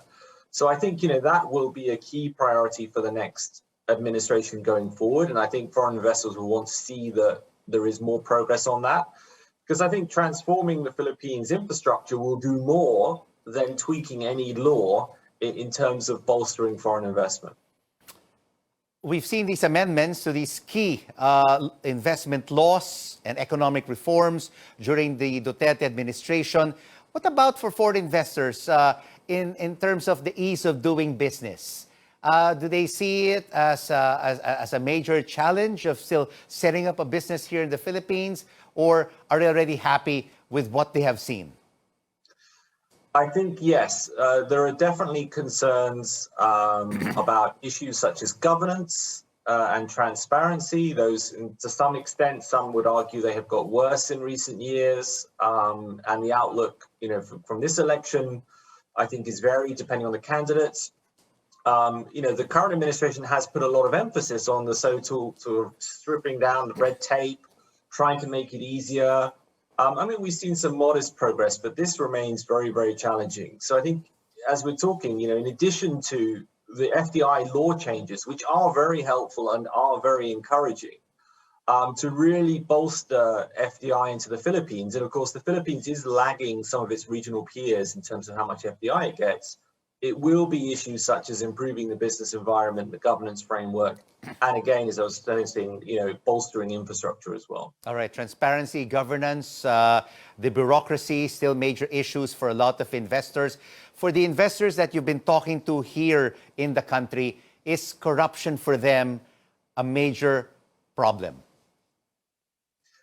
Yes. Corruption is definitely a problem and a concern. I would stress that if you are a foreign investor in most of ASEAN, corruption and governance risks are there. And so if you're choosing to invest in the Philippines versus some of the other countries in the region, corruption is a risk you're going to have to deal with in either of those markets. And so the challenge really for the Philippines is that arguably it hasn't seen the improvements in the area of corruption and governance that you've seen in some of the other countries in the region. So when you say other countries, for example, in Southeast Asia, where would the Philippines be in the pecking order in terms of priorities of investments? So I think if you look at, it depends on the sector. So if you look at the manufacturing sector, I do not think the Philippines ranks that highly as a priority in terms of when multinational companies are looking to at where in Southeast Asia they might want to invest. Of course, Vietnam, as everyone knows, is the darling for foreign investment at the moment and for supply chain issues. Indonesia has made a lot of progress in terms of attracting more FDI. And of course, Thailand is very competitive in some areas and supply chains, Malaysia further up. So, as I was saying earlier, I think the manufacturing sector remains a weakness for the Philippines. It's very strong in the service sector. That's been a big driver of growth in the Philippines. And there has been some progress, I think, in the manufacturing space in the Philippines, including in areas such as automobiles. But really, it would be good to see, further progress in that area because, of course, the manufacturing sector can help create a lot of jobs and a lot of good jobs locally in the Philippines. Peter Mumford from the Eurasia Group joining us live from Singapore. Thank you so much for your insights.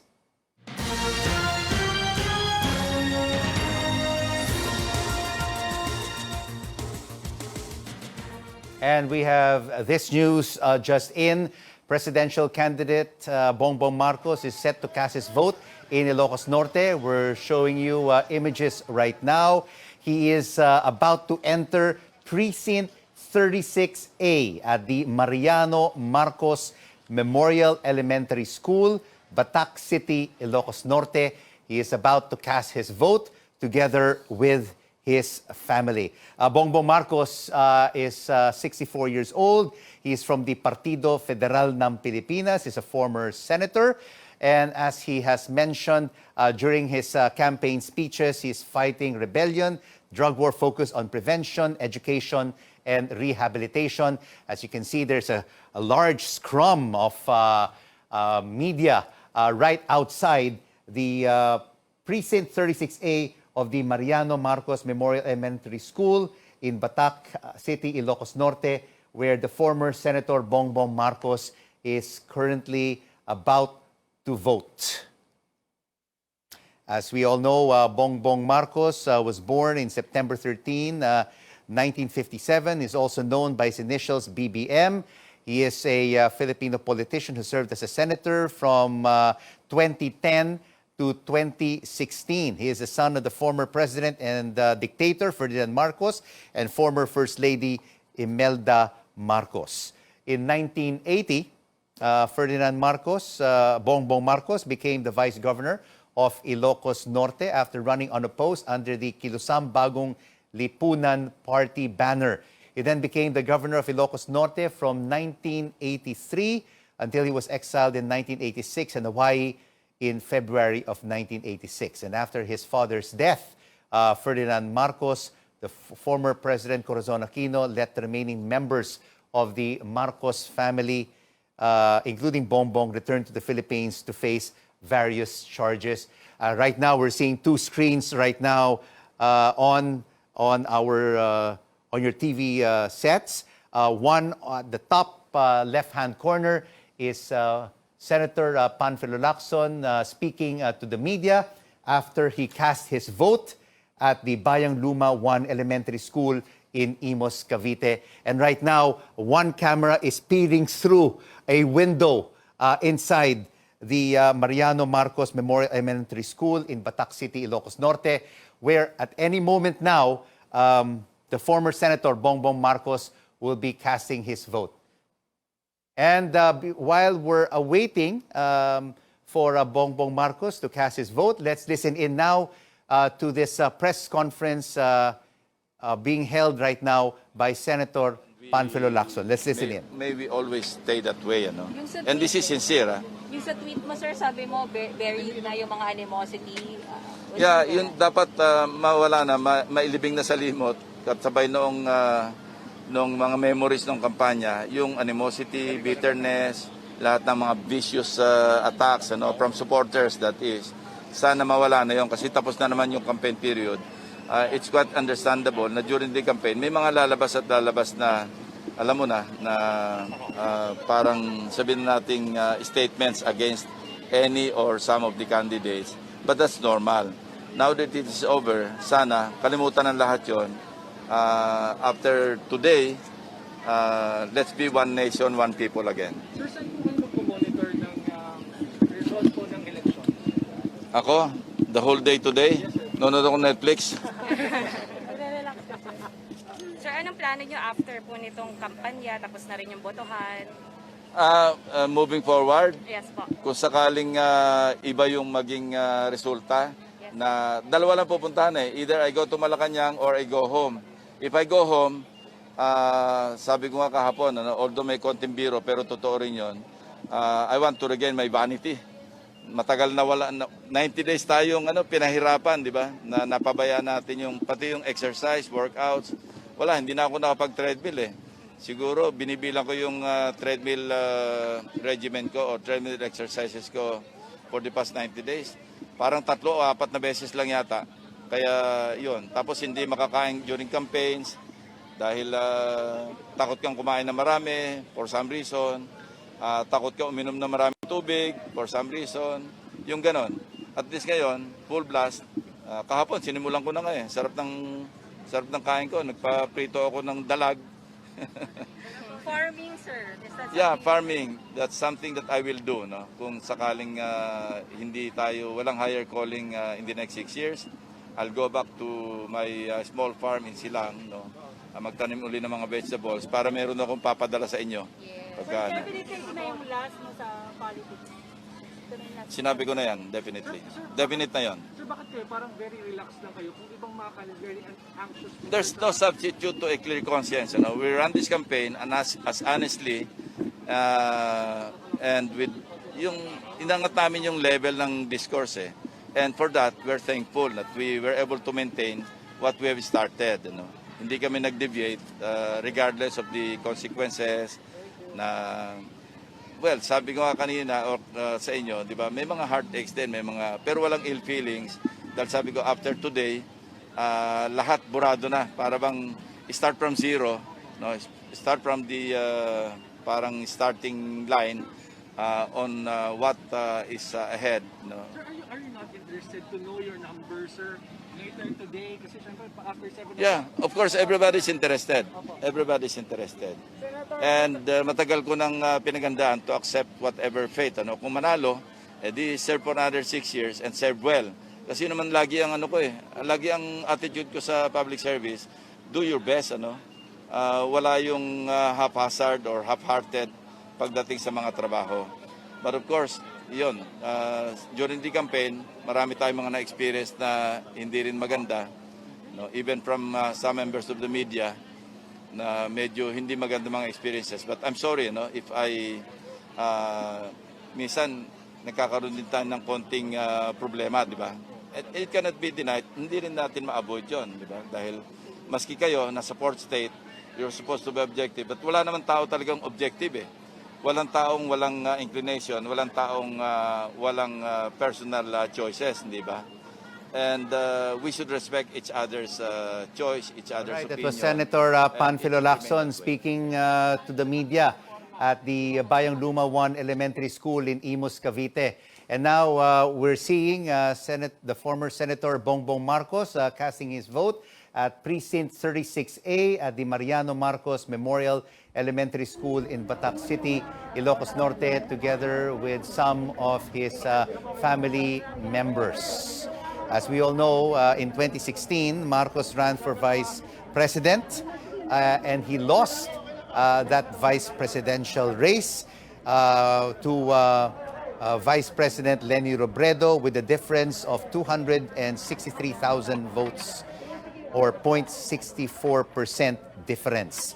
Marcos then filed an electoral protest at the Presidential Electoral Tribunal. However, it was unanimously dismissed after the pilot recount of the chosen provinces of Negros and Camarines Sur, which resulted in Robredo widening her lead even more by 15,000 additional votes. There you are right now seeing pictures of the former Senator Bongbong Marcos, who is running for president under the Partido Federal ng Pilipinas, filling up his ballot for president, vice president, for the congressman of his district, the mayor and vice mayor, councilors, and other positions in the province. And as we spoke earlier to our CNN Philippines reporter, he may go back to Manila, to his headquarters in Mandaluyong, to monitor the election day developments after he votes from Batac City, Ilocos Norte.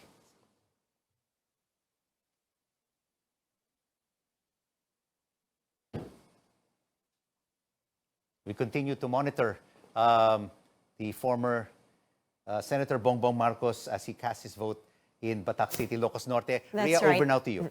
That's right, Rico. For now, let's head on over to Ormoc City in Leyte, where current Mayor Richard Gomez and former COMELEC Commissioner Goyo Larrazabal are battling for a spot in Congress. Ormoc City-based correspondent Bridget Dejon joins us live on the phone for the latest. Bridget, what can you tell us? Hi, good morning. So as of 6:40 a.m. today, volunteers at Cogon Elementary School are getting ready for the election, or the 2022 election. Thousands of voters are expected to arrive in the area, including candidates like Ondo Codilla, who is running for Ormoc City Mayor, and Goyo Larrazabal, who is running for as 4th District Representative. Meanwhile, Ormoc City Mayor Richard Gomez and his wife, Congresswoman Gomez, will vote in the afternoon at Canajing Elementary School in Ormoc.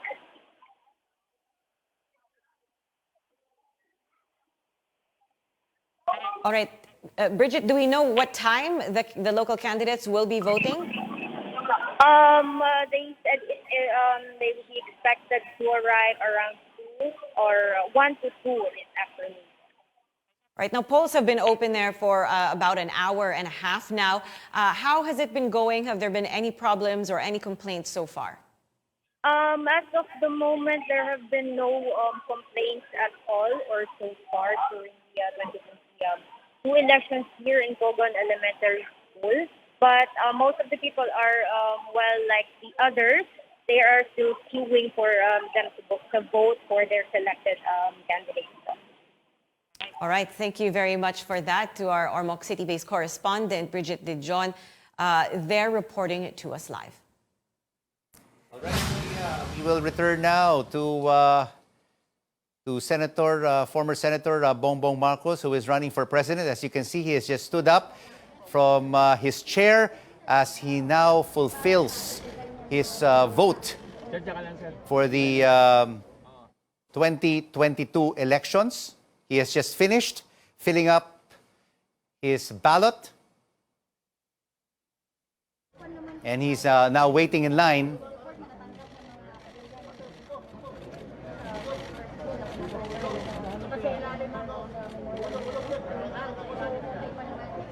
to put his ballot inside the server for it to be counted.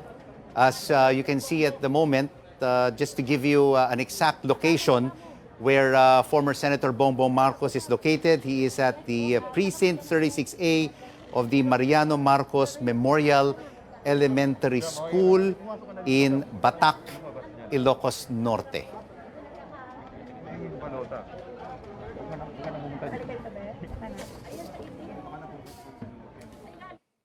And now, while we're awaiting for Bongbong Marcos to basically deliver his ballot to the server, let's cross over now to Paolo for some social media comments. Paolo.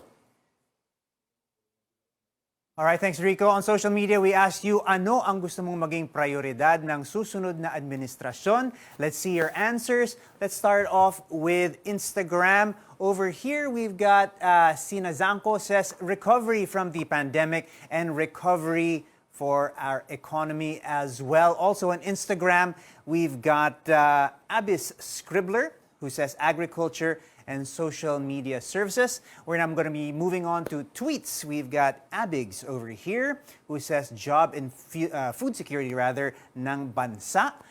It's a need to prioritize job security. She notes that these problems are old issues and that the pandemic made them even worse. Sana matuunan naman daw ang mga problema ng ekonomiya at mga manggagawa. We've got this one over here, this time from Twitter. We've got Ken's Cracker, who wants education, internet, electricity, and build projects on the table. We're gonna go back now to Facebook, I believe. Ken Dominic Arceo wants a full disclosure bill or law kung seryoso raw silang ayusin ang korupsyon and the various issues related to that, dapat maipasa yon. And Sharon Atienza over here on Facebook says she wants labor, health, and education on top of that list. Thank you so much, Paolo. Thank you very much. A lot of comments from our social media pages. We continue to monitor former Senator Bongbong Marcos, who is running for president, as he votes in his hometown in Batac City, Ilocos Norte. And as they say, there is what you call a solid north for the Marcoses. The Ilocos region is Region 1, and there are currently 3,546,764 registered voters in the Ilocos region of Region 1. And currently, you have Mr. Marcos voting at Precinct 36A, Mariano Marcos Memorial Elementary School. He's waiting for his turn. He's waiting for his turn. He is currently waiting for his ballot to be placed into the server. It looks like at the moment there is a bit of a delay. as we await for the former senator to cast his ballot for president, vice president, and congressman, and for the senators, and for the Senate seats and local positions in Ilocos Norte. There you go. Former Senator Bongbong Marcos putting his ballot into the machine. Just enter the machine. And he will get a confirmation receipt if his ballot has been cast and has been counted. There you go.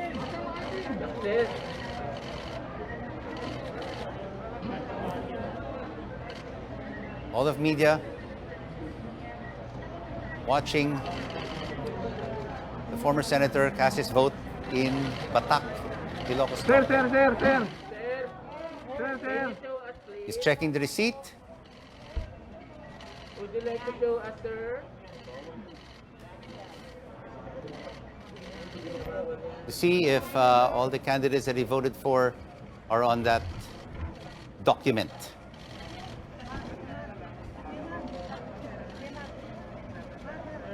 And now the indelible ink is put on his finger. And now the media is asking and throwing questions at him to get some feedback.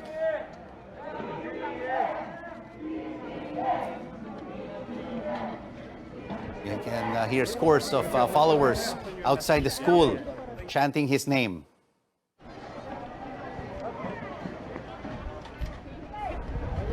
Camera is trying to reposition itself to get a comment from the former senator and presidential candidate as he exits the Mariano Marcos Memorial Elementary School in Batak. As you can see, his son, Sandro, is currently awaiting his father's exit from precinct 36A.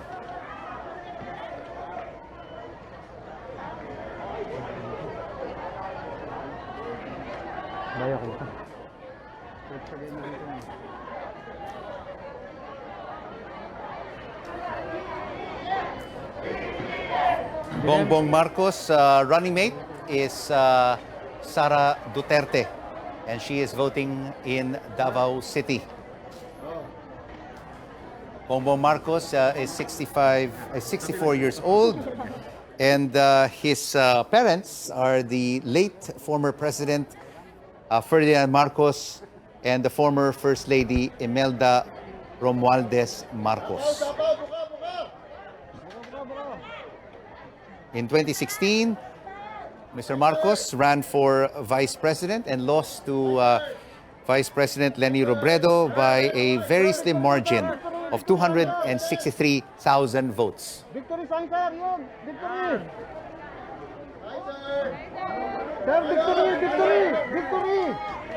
The media is currently awaiting if he will issue a statement.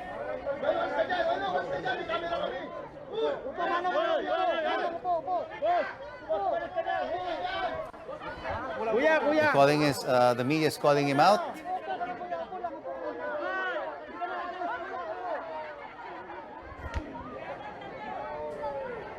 Bongbong was born in September 13, 1957, also known by his initials as BBM.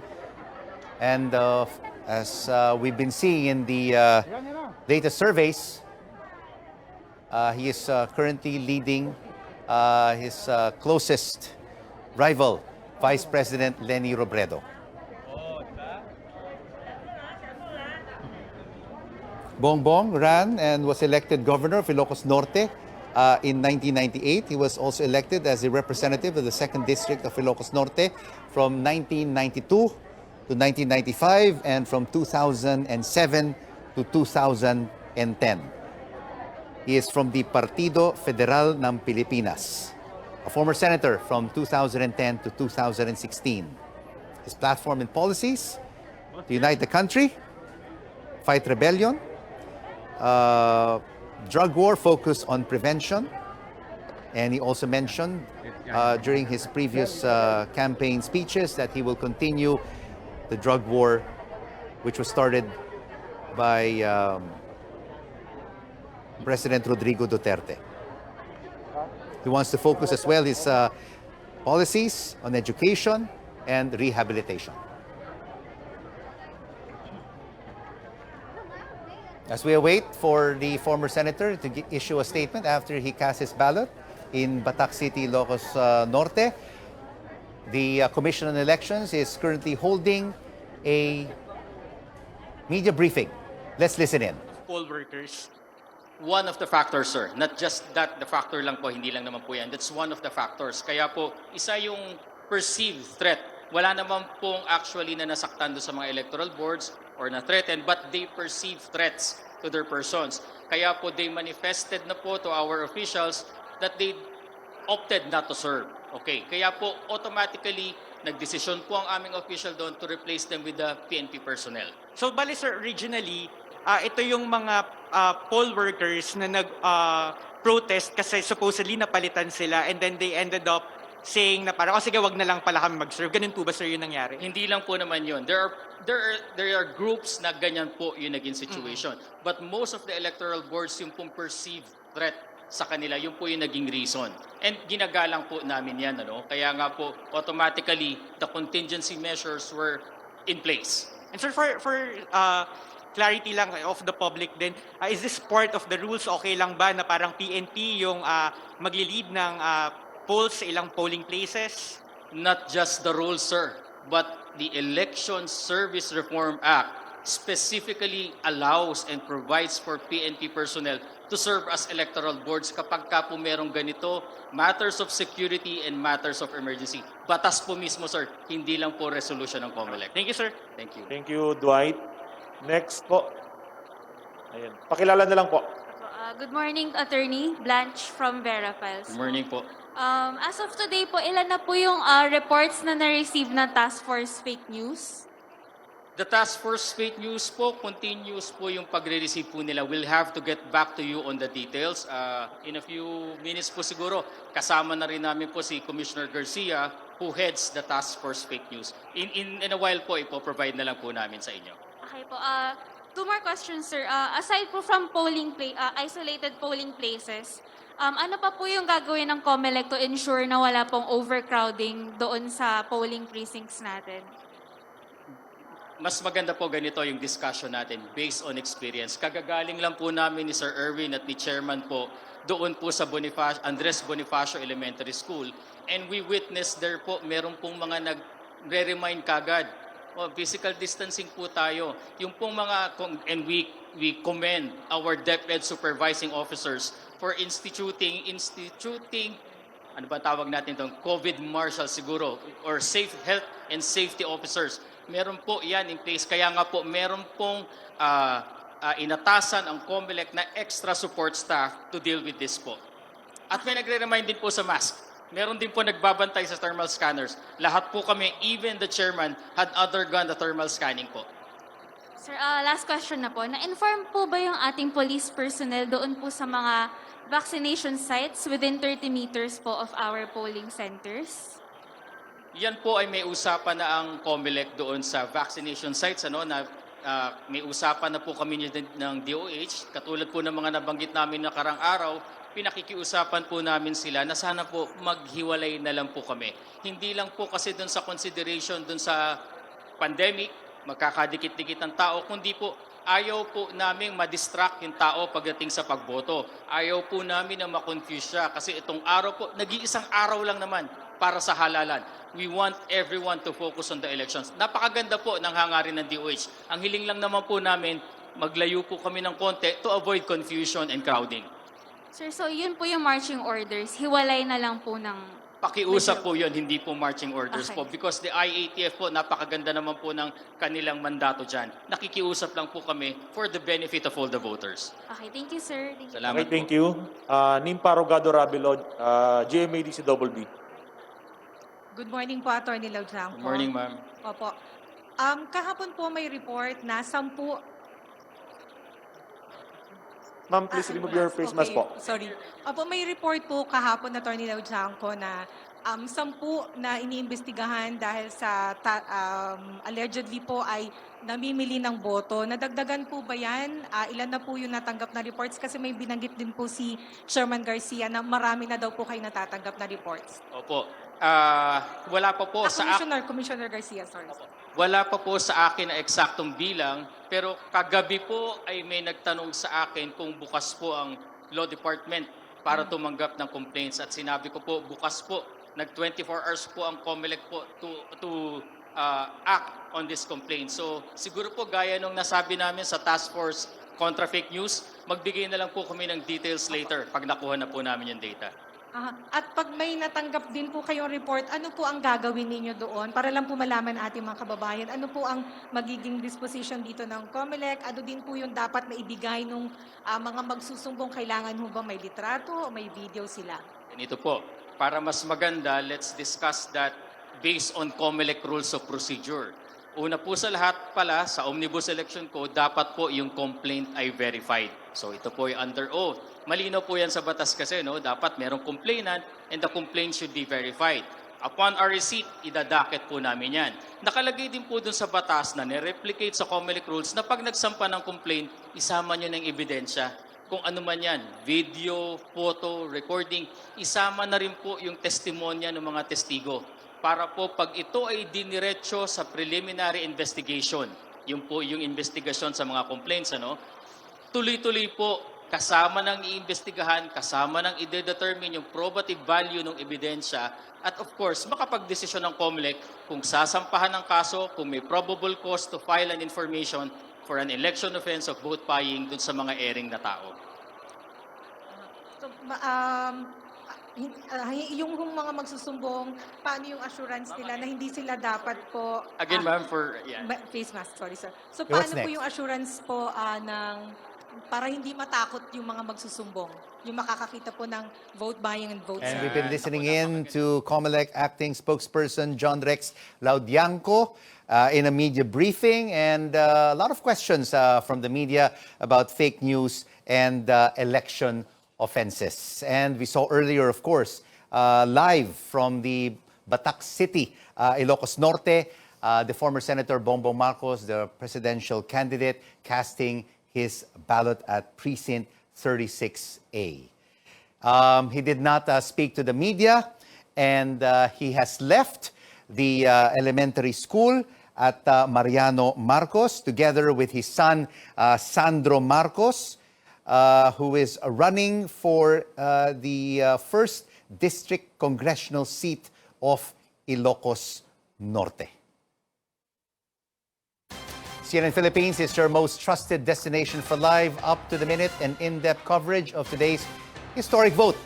We will be right back at the top of the hour to bring you more updates as Filipinos continue to cast their votes.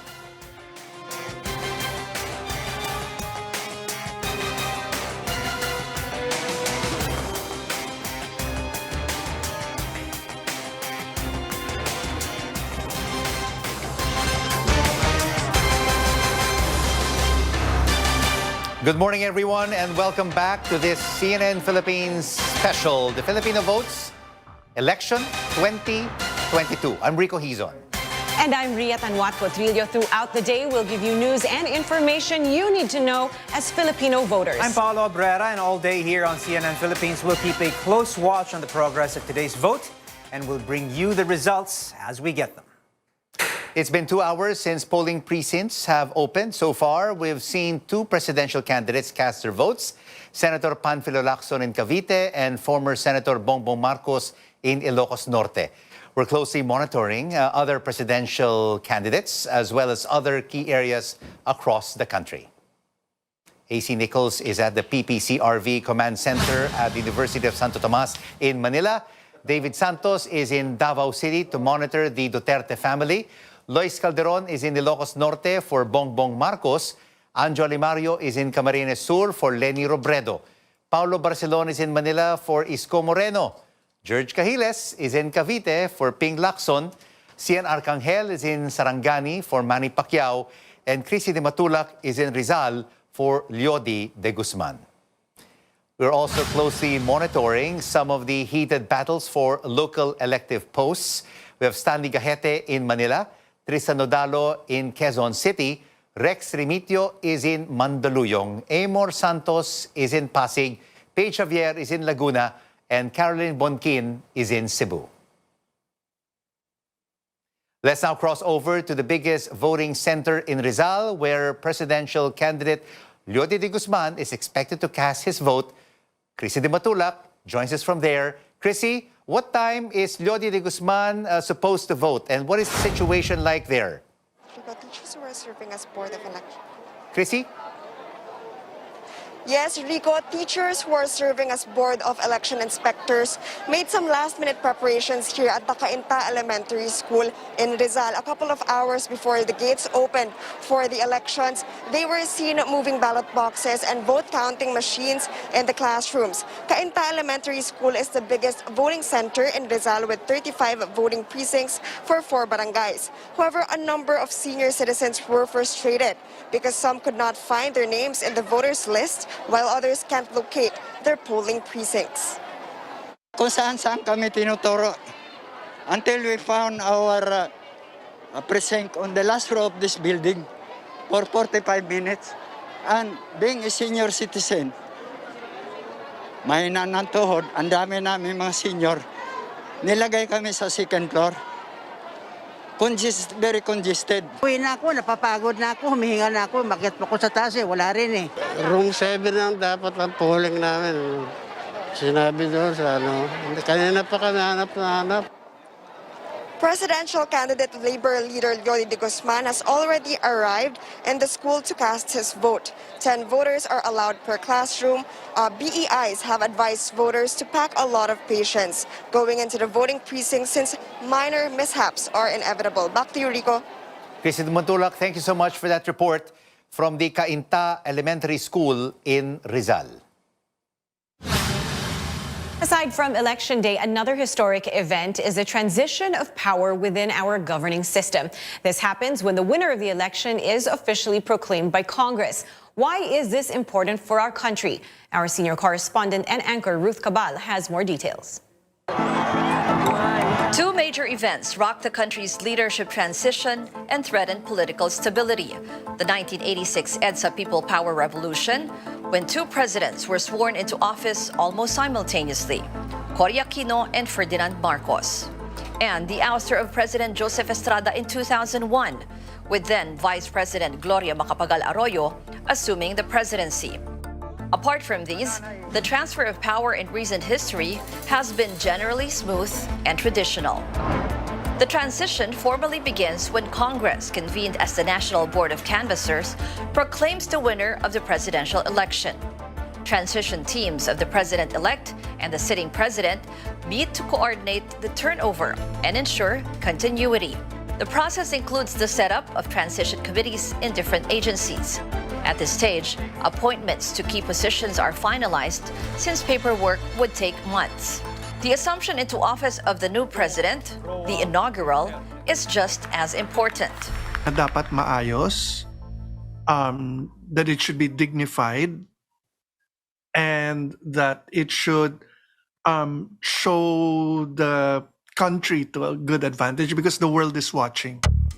Under the Constitution, the president-elect takes the oath of office at noon on June 30th and recites the oath of office. For the last time. By tradition, the president-elect pays a courtesy call to the outgoing president in Malacanang, and they go together to the inauguration venue. Some former presidents had varied inaugural ceremonies. Gloria Arroyo and Noynoy Aquino held theirs at the Luneta Grandstand.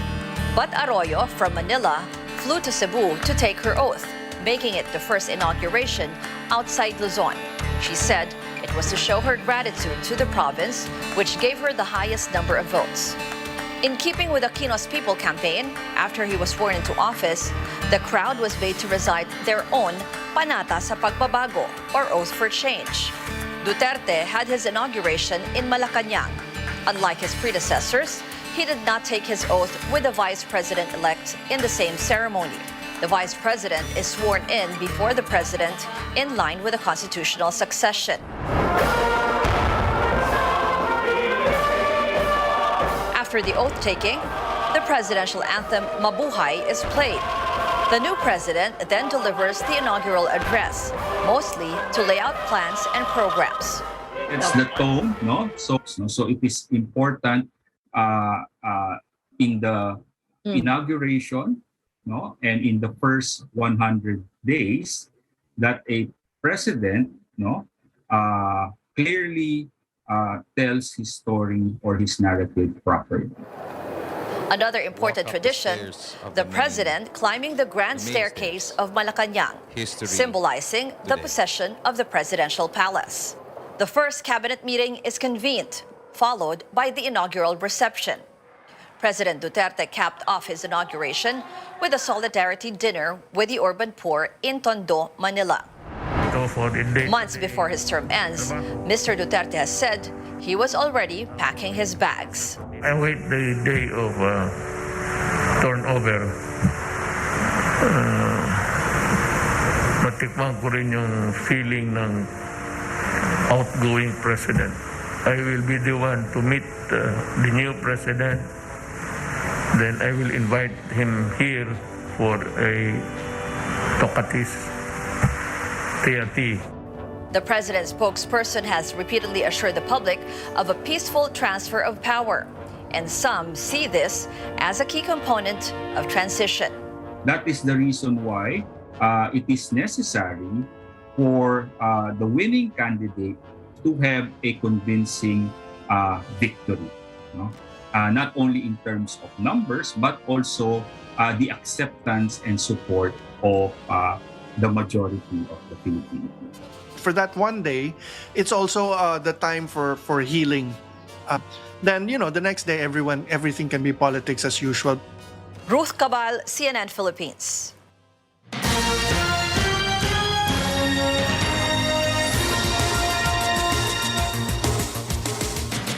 Breaking news here on CNN Philippines. We've just learned that Calyodi de Guzman has just cast his vote and he now speaks to the media. Let's listen in. At yan ang ating karanasan sa mahabang panahon ng eleksyon sa bansa.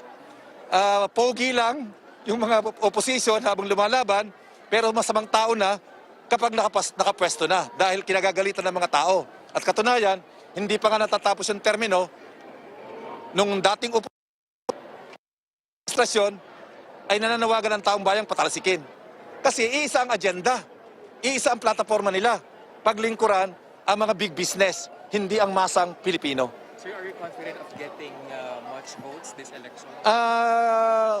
Sabi ko nga, ano man ang resulta, kasi first time, at naniniwala naman ako at nire-recognize ko yung lalim ng trapo at dynastiyang politika sa ating bansa. At magkakahirapan pa yon. At alam ko, sa tindi ng kahirapan ng ating mga mamayan, survival mode ang ating mga mamayan, minsan hindi mo masisisi na tumanggap ng pera para isurvive ang pambayad sa kuryente ang kailang hapunan. Nire-recognize ko yan.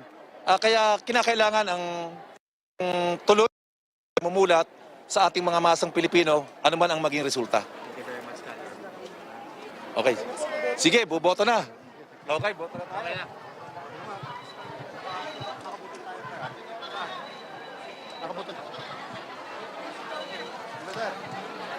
Ayan, boboto na siya, sir. Ayan, boboto na siya, sir. We just heard from Calyodi de Guzman in Cainta, Rizal. He is about to cast his vote this morning. Calyodi de Guzman, 61 years old, running under Partido Lakas ng Masa. Now let's go to Paolo for an update on the weather. Thanks, Ria. Now, we are expecting generally fair weather today as Filipinos troop to voting precincts to cast their votes. The Weather Bureau Pag-asa says isolated rains and thunderstorms may be experienced in Metro Manila and the rest of the country.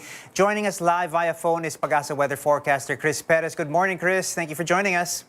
Good morning. Chris, what are the prevailing weather systems today? Is it going to be hot? Is there going to be rain? What does it look like? Over the Mindanao area, Paolo, we're still expecting cloudy skies and scattered rain showers and thunderstorms due to the intertropical convergence zone.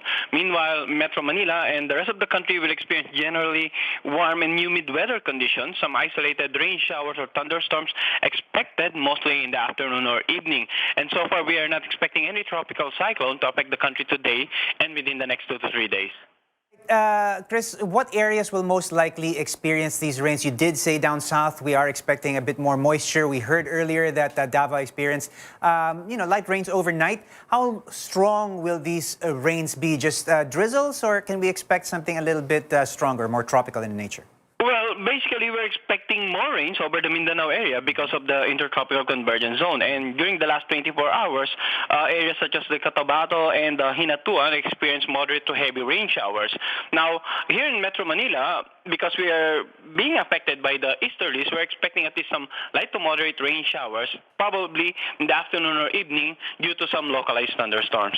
All right, eto naman, Chris. Of course, despite the fact that we are expecting a little bit of rain showers here and there, temperature check, it's going to be a hot day. We did predict something in the range of about 36 degrees, at least here in the city center. What does it look like as far as our temperature goes? Yes, Paolo. For Metro Manila, we're expecting the maximum temperature to be at around 36 degrees Celsius in between 12 to 3 in the afternoon. So for our kababayans who are going to vote in the afternoon, we advise them to bring umbrella because it will be their protection to too much heat or sunlight, or just in case sudden downpour due to localized thunderstorms. All right, mukhang mainit talaga. Chris, are we monitoring any weather disturbances upcoming at least towards the end of the day or maybe perhaps tomorrow? Well, the good news is that we're not expecting any tropical cyclone or bagyo today and within the next 3 to 5 days. All right, there you have it. Thank you so much to our Pag-asa weather forecaster, Chris Perez.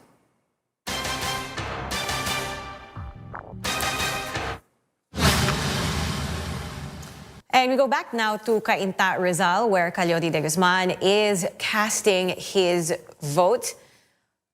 Calyodi de Guzman, of course, running under Partido Lakas ng Masa, a known activist and labor leader. His platform, as he has said many times, is the repeal of VAT and rice tariffication laws. So we're trying to establish a shot here of the labor leader casting his vote. There he is at the front of the classroom, filling up his ballot. Now, as far as his political past goes, in 2016, he ran for the party list under the San Lakas party list for the House of Representatives, but San Lakas did not win any seats that year. And in the last election in 2019, he made a run for the Senate, but again, he did not win there. He is, of course, married with 3 children, currently lives in Cainta, Rizal, but he was actually born in Oriental, Mindoro on July 25th in 1959.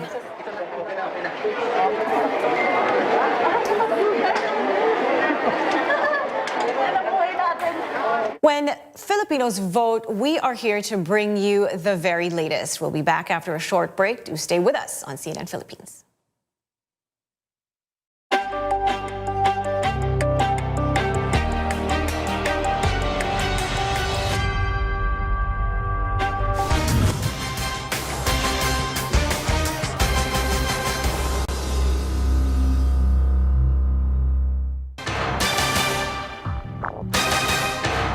Glad you're staying with us and watching this CNN Philippines special presentation, the Filipino Votes Election Day 2022.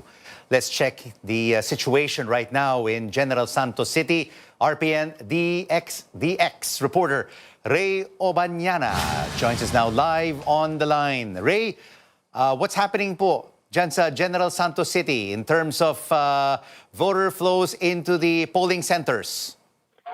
Yes, sir. Good morning. Today, dito po sa General Santos, nakataway po tayo ngayon dito sa bandang barangay Elisa, itong barangay ng General Santos. At sa kasalukuyan, marami na po ang mga botante ang nagsitungo at naghahanap ng kanilang mga present. Sa kasalukuyan din, nakaranas po tayo ng maulan na sitwasyon. Kahapon pa po itong ulan at hanggang kayang umaga at hanggang ngayon, makulumlim pa rin ang aming ang lugar namin sa siyudad ng General Santos. Yung peace and order, ang pag-uusapan naman ay nasa maayos na naman ang sitwasyon ng peace and order sa General Santos. Lahat na in place na po at lahat ng mga pulisya at ang militar ay naka-in place na po sa lahat ng mga polling precinct sa General Santos. We have 36 barangays of General Santos at na-in place na po at lahat ng mga pulis at militar army ang nakabantay at lalo na po yung augmentation ng mga force multipliers, every barangays naka-intact na po. At yung Navy at Coast Guard ay tumutulong na rin para maiayos yung peace and order sa General Santos. So that, sir. Ray, may tatlong personalities, no? Vying for the top post in General Santos City. Ano pa masasabi nyo dyan tungkol sa ating mga kandidato? Yes, sa kasalukuyan naman, hindi naman masyadong mainit ang politika rito. Although we have three party at nandito sa party merong RCRI, PCM at AIM, pero hindi naman ganong mainit ang labanan dito sa ng politika sa General Santos at nasa maayos naman ang lahat. Wala naman na dapat ikamangga, pero kailangan din nag-antabay at nakabantay pa rin ang ating mga otoridad. Maliban lang sa ibang mga lugar like Maguindanao at kahapon o kagabi merong sumabog na 5 pagbalakas na pagsabog, pero sa ngayon ay naimbestigahan na itong Maguindanao at General Santos.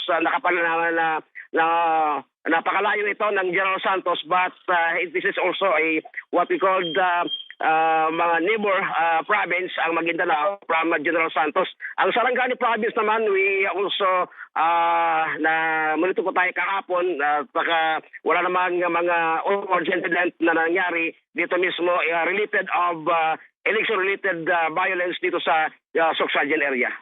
Sa General Santos at Sarangani province. Go ahead, sir.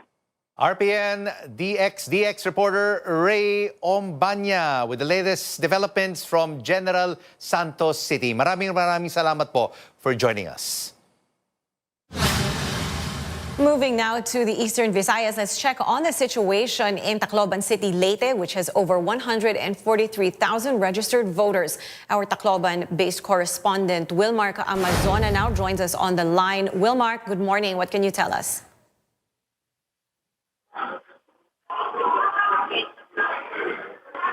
Wilmark?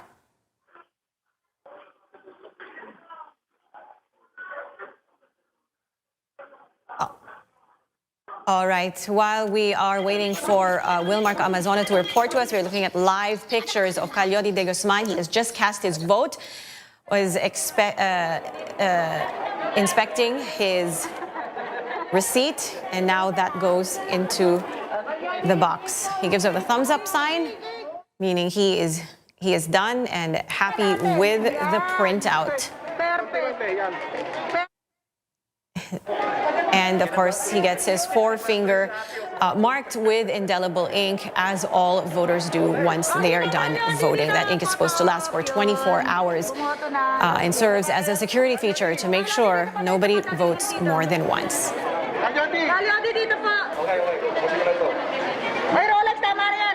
All right, let's go back now to our Tacloban-based correspondent, Wilmark Amazona. He now joins us on the line. Wilmark, are you there? Yes, Ria.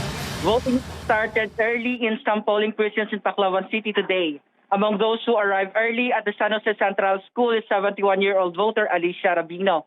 Her leg problem is not a hindrance to her willingness to vote. She even bought a chair to the polling place so that she can sit whenever she gets tired. We also saw some senior citizens casting their votes early, including 83-year-old Beatriz and her 71-year-old sister Anna. They said this election is their chance to support their candidate who is vying for the top elected position in the country. They also said that they went to the polling station early to avoid the large crowd and hot weather later in the day. There is a map of precinct posted near the entrance of the polling center, but some voters did not notice it. Except for those looking for clustered precincts, voters were able to vote smoothly at San Jose Central School. Only 10 voters at a time are allowed to enter the clustered precinct. The school has also prepared an isolation polling precinct for voters who have COVID-19 symptoms. There's a total of 143,564 registered voters who will cast their votes at 257 clustered precincts in 37 voting centers. 8th Infantry Division Commander Major General Edgardo De Leon assured that the security forces are ready to ensure a safe and credible election. Around 5,000 soldiers were deployed to 6 provinces in the region. The Philippine Army also has a quick response team, while the Philippine National Police has supporting personnel. They are also augmented by troops from the Philippine Navy, Coast Guard, and Bureau of Fire Protection. Back to you, Ria. All right, Wilmark, have you received any reports of any difficulties or challenges for voters in your area? Sa ngayon, Pia, wala pa mga voters na nagkakaroon ng problema sa kanilang pagboto kasi sa ngayon kakaunti pa lang naman yung mga voters na pumunta sa mga polling precincts. So medyo maganda pa, smoothly pa yung nagaganap na botohan dito ngayon sa Tacloban. Maraming salamat. That was Wilmark Amazona reporting to us from Tacloban City. Voters help determine the next set of leaders in the country. Now, let's hear from Attorney Al Agra for more tips for today's election.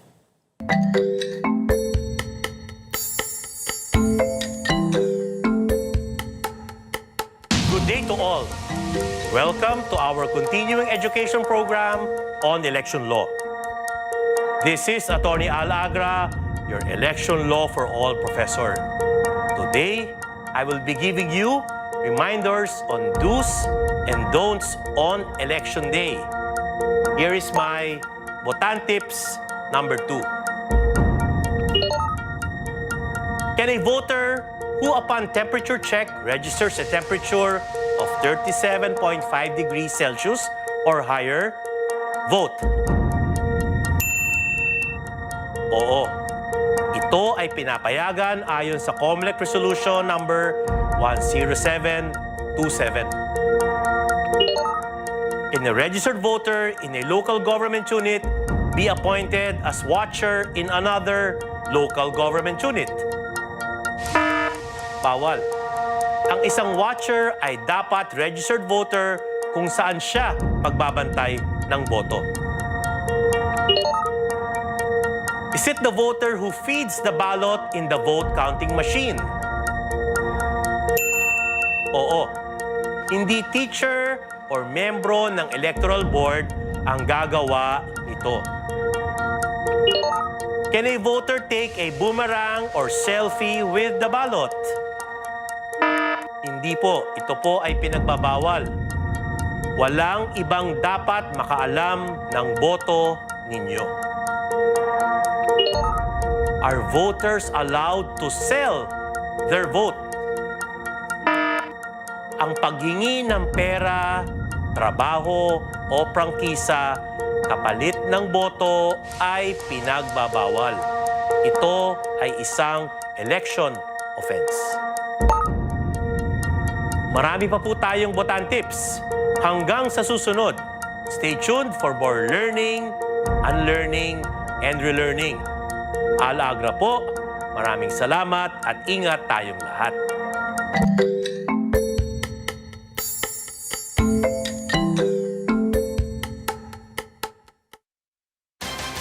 All day here on CNN Philippines, we'll keep a close watch on the progress of today's vote, and we'll bring you the results as we get them. So keep it right here.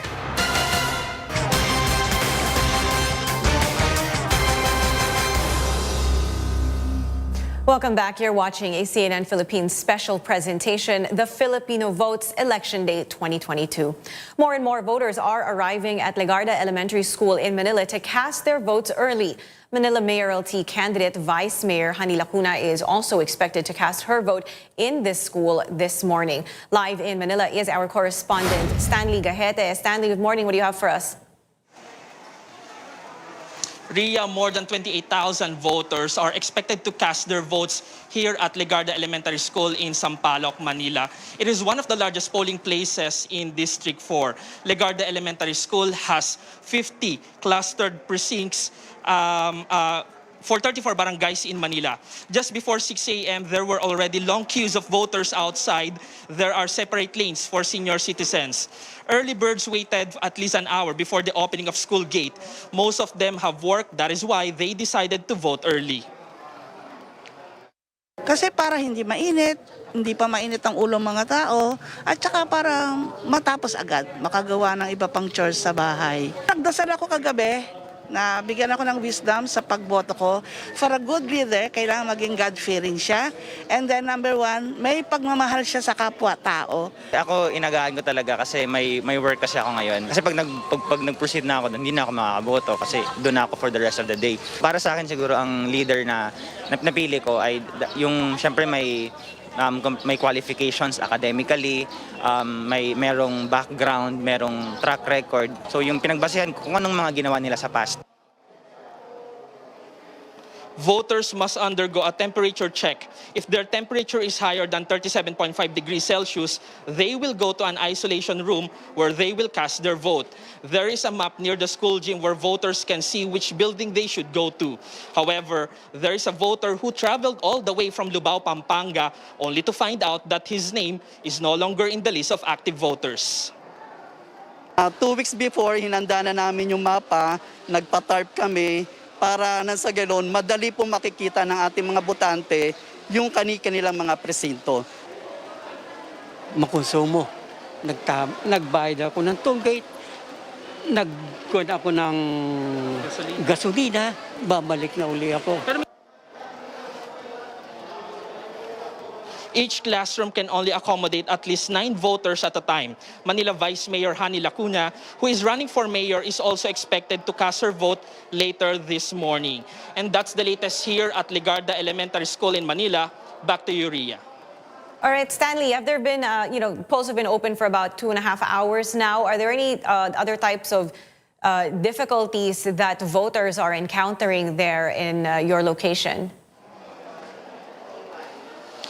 Ria, before our live, we've received some information about malfunctioning of some machines in this building, but we will confirm about the progress and update of some machines if they are still working after. Ria. All right, thanks a lot for that, Stanley Gaheta there reporting to us live from Manila. Today is a crucial day for us Filipinos as we troop to polling precincts to vote for the country's leaders for the next 6 years. How will today's elections shape our future? Joining us now from San Francisco in the United States is Lee Kuan Yew School of Public Policy Associate Professor Eduardo Araral. He's also a visiting fellow at Stanford University. Good day to you, Professor Araral. Thank you so much for joining us today. You have analyzed many of the national and local polls over the past decades. What are your current observations in this year's elections, and how different is it from the past electoral exercises?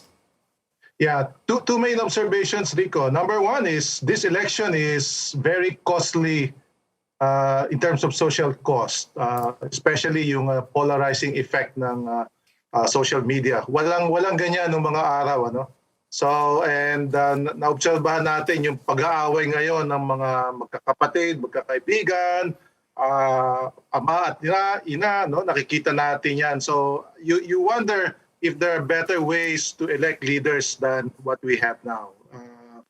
My second observation is I was quite impressed by the mobilization and participation of ordinary people sa mga rallies. Both sides, ano?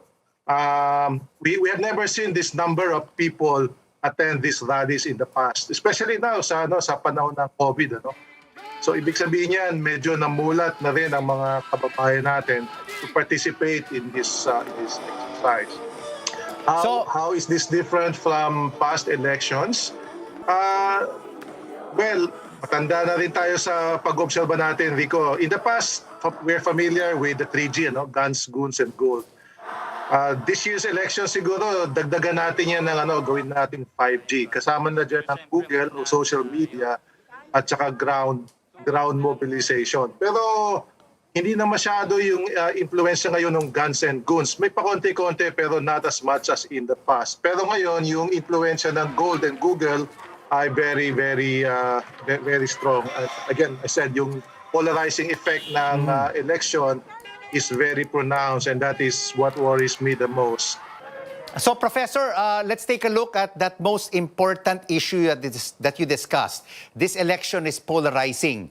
How can we unite the country then after this electoral exercise if one candidate wins over the other?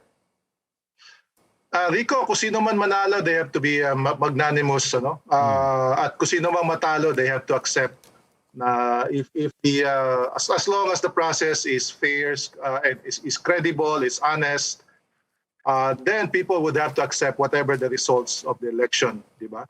At pangalawa, kahit na ikaw ang manalo ay majority ang votes, pagpalagay mo na 60%, ibig sabihin noon 40% ay hindi pa rin bumoto sa iyo. So you have to work hard to win over yung 40% na yon, That's the nature of our political system, Rico.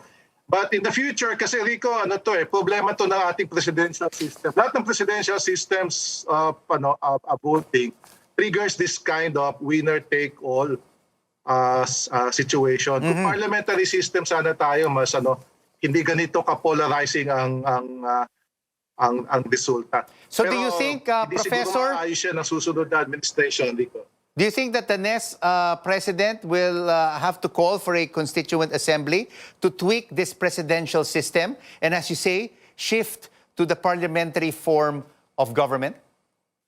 Sa mga narinig ko, Rico, hindi sila interesado sa constitutional reform. And rightly so, unahin muna nila yung COVID, yung pandemic, yung economy, yung inflation, at marami pang problema. Mas uunahin nila yan kaysa yung siguro sa second half na kanilang term, kung sino man ang manalo, pag-isipan nila ito kasi yung mga problema natin, maraming ugat yan sa ating constitution.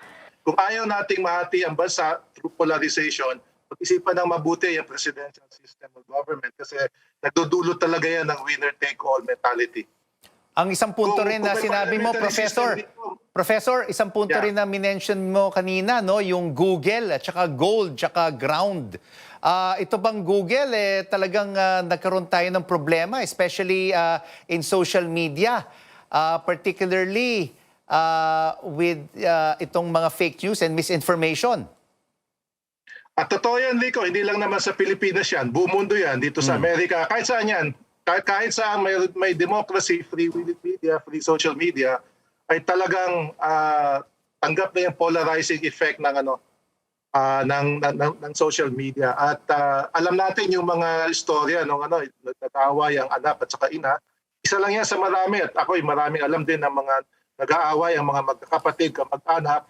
Hindi dapat gano'n ang election. Election lang yan. And this is a very expensive election in terms of yung fragmentation ng society. So something has to be done to control yung effect ng social media sa election. And I think Facebook and yung mga social media has failed in their duty to effectively control yung mga trolls, misinformation. They tried, but I think it's not enough. All right.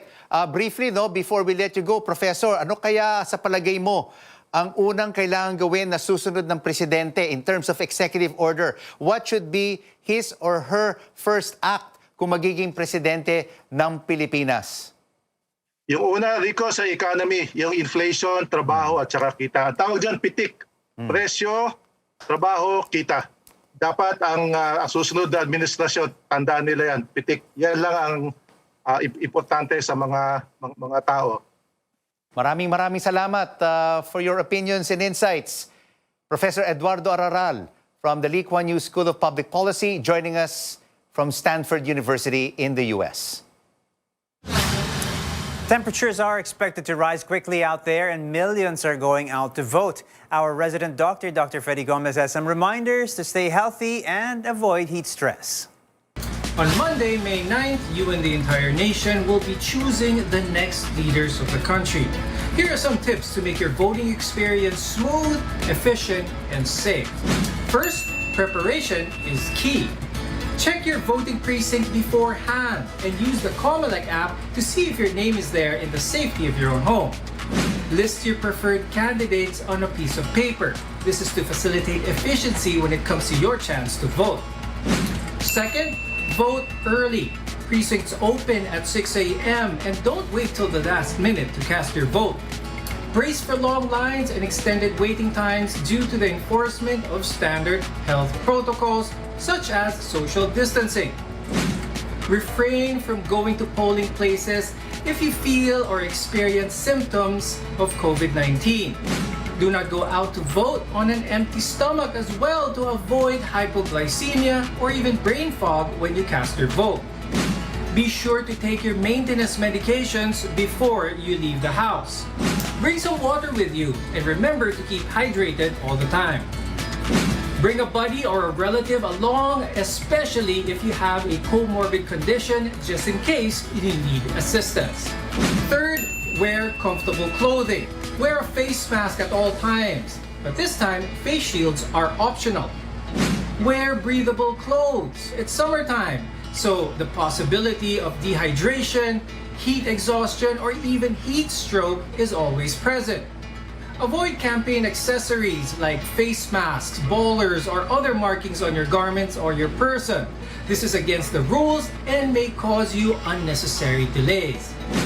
Number 4, be aware of your current health condition. If you experience symptoms of COVID-19 on the day of elections, inform the Comelec precinct official so that you may still cast your vote in the designated isolation voting area.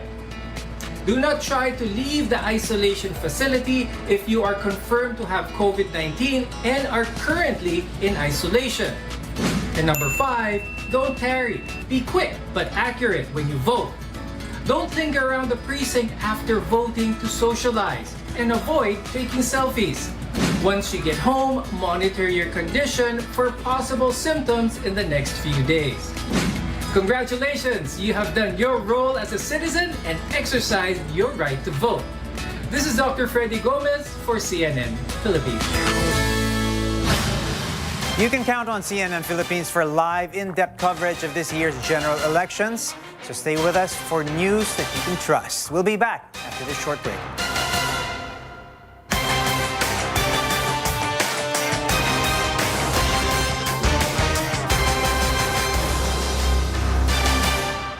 Welcome back. You're watching a CNN Philippines special presentation, the Filipino Votes, Election Day 2022. Let's head over now to Cebu, the most vote-rich province in the Philippines with over 3.2 million voters. Cebu-based correspondent Dale Israel joins us now live via Zoom for the situation on the ground. Dale, ano nangyayari dyan ngayon sa Cebu?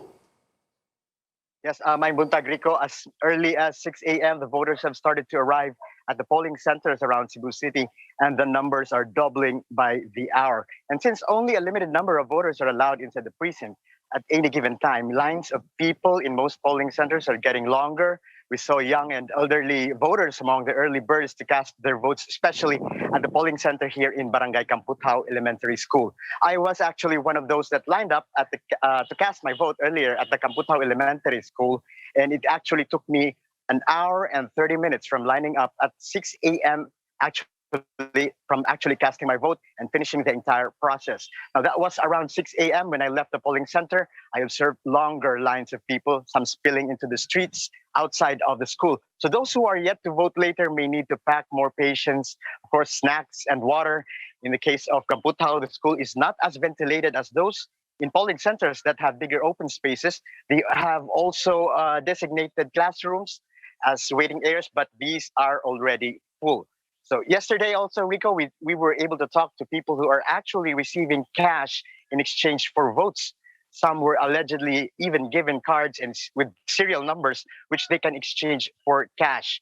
In Cebu City, amounts range reportedly between 100 to 500 pesos, while we also received reports in Lapu-Lapu City that the voters were given as much as 1,500 pesos. We cannot, however, independently verify these reports, as most of them are only sent to us via social media messages, and those that receive the cash refuse to be put on record. What we know so far is that Cebu City Police has made an actual arrest of a suspected supporter of a candidate with money stapled on a sample ballot. Back to you, Rico. So, Dale, briefly tell us, what is the current status of the local elections there, particularly for governor and for Congress, for the different districts, and for mayor and vice mayor? Yes, Rico, we are expecting Mayor Rama to cast his vote actually around 9 o'clock today, and Governor Garcia will be voting in her hometown in Barile, while we are also expecting other officials also to cast their votes later in the day. Rico? Cebu-based correspondent Dale Israel, thank you so much for that update live from Cebu City. Let's now cross over to Pagadian City in the province of Zamboanga del Sur. RPN DXKP reporter Eutemio Villahermosa joins us on the phone to tell us the latest there. Sir Eutemio, ano po ang latest development po dyan sa Pagadian City? Dito sa Pagadian City, sir, so far, walang gulo dito, walang traffic kasi yung mga kapatid natin nandun na sa presinto, nakabuto na. Tapos may observation lang tayo dito na karamihan sa mga botante nakasuot ng uniform po. May pula at saka may tangerine na uniform. Yan ang sitwasyon dito namin sa Pagadian. Pero so far sa peace and order natin related any violence, wala naman pong nangyari dito, sir, sa Zamboanga del Sur at Pagadian City. RPN DXKP reporter Eutemio Villahermosa, maraming salamat po for the latest update. Ano po ang mga problema, Sir Eutemio, ang pwede pang danasin ng ating mga botante dyan sa Pagadian City bago magtapos ang araw na ito? Yung mga reklamo sa ibang botante natin na ang kanilang mga pangalan ay nawawala sa master list po sa mga botante. Marami po ba sila? Marami po ba sila ang nawawala sa master list? At saka yung obserbasyon din sa mga reporter natin nandun sa field na parang wala na yatang social distancing dito. Nagkumpul-kumpula na yung mga tao. At saka very close na yung mga tao na nagpunta sa iba't ibang lugar sa presinto. At saka wala silang space na madalahan sa mga bata at saka mga ibang mga matatanda na senior citizen para naman hindi masyadong mainitan sa paligid natin. Maraming salamat po for the latest update from Pagadian City, Eutemio Villahermosa. Voters help determine the next set of leaders in the country. How far can voters go in the electoral process? Let's watch this.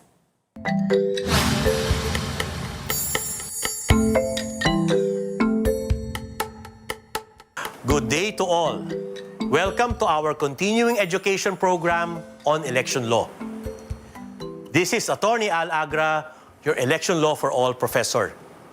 For today, we will talk about you, your 3 R's, your role, your rights, and your responsibilities as a voter.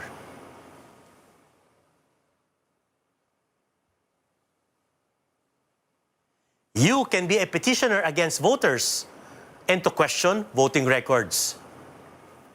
You can file an opposition to an application for voter registration with the Election Registration Board.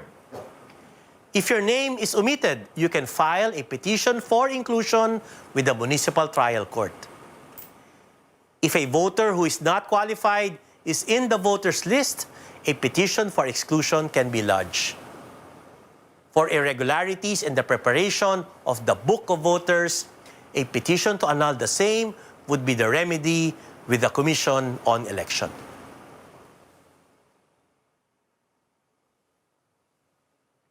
You can also be a petitioner or a witness against candidates. For a petition to cancel a certificate of candidacy for deliberate material misrepresentation because a candidate is not eligible, or a petition to disqualify a candidate on account of an election offense like vote buying and terrorism. Or you can act as a witness in cases against candidates.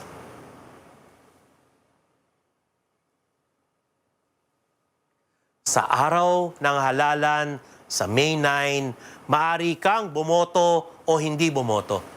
Ang pagboto ay karapatan ninyo at hindi ito obligasyon.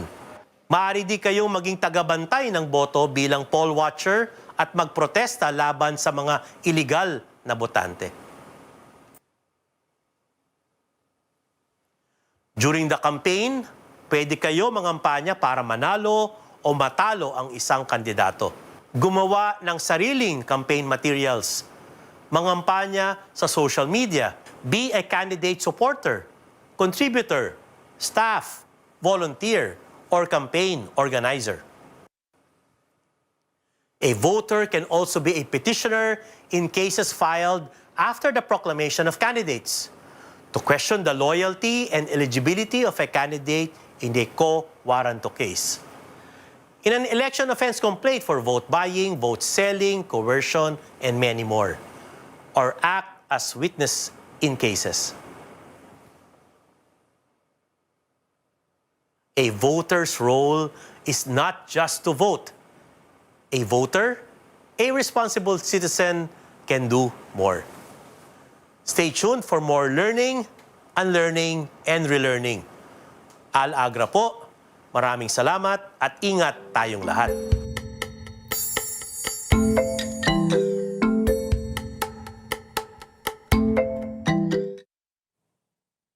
Thousands of our kababayans flock to their respective polling precincts to cast their votes, and volunteer organizations are crucial in ensuring a safe and fair elections. Let's speak to one of them. Joining us now live via Zoom, Parish Pastoral Council for Responsible Voting Chairperson Emeritus Henrietta De Villa. Good morning, Ambassador De Villa. Thank you so much for joining us. Good morning, Ria, and all those listening and watching CNN. Ma'am, how many PPCRV volunteers are deployed today, and how does that number compare to the last elections? Well, as of last night, the current chairperson of PPCRV, Myla Villanueva, said that PPCRV was already able to deploy 500,000 volunteers to the different clustered precincts in the country. There are about 100,700 plus clustered precincts, if I recall correctly. So we expect that they should be covered by a PPCRV poll watcher. But then, there are areas where there are more poll watchers, and in some areas, kakaunti lang, no? So in that case, there are roving teams to make up for those precincts that don't have a PPCRV individual poll watcher.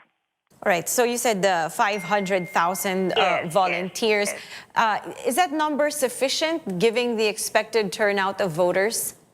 By experience, because the last presidential election I handled personally was in 2016. We had a presidential election always calls for a lot of volunteers, no? So at that time, we had 700,000 ID-bearing volunteers. But I expect that now, difference because of the pandemic protocols also, no? But there will be, I'm sure, more volunteers coming in from the parishes that will augment for whatever lack there may be in certain polling precincts. Ma'am, have you been getting any feedback already this early in the day? A lot. Queuing are so long in many of the polling places here in Metro Manila because most of our trustees voted early. Some I know IT Director Dr. William Yu was at his polling precinct as early as before 6, no? But then he said in that place it was orderly at that time. They were even able to help a PWD vote, no?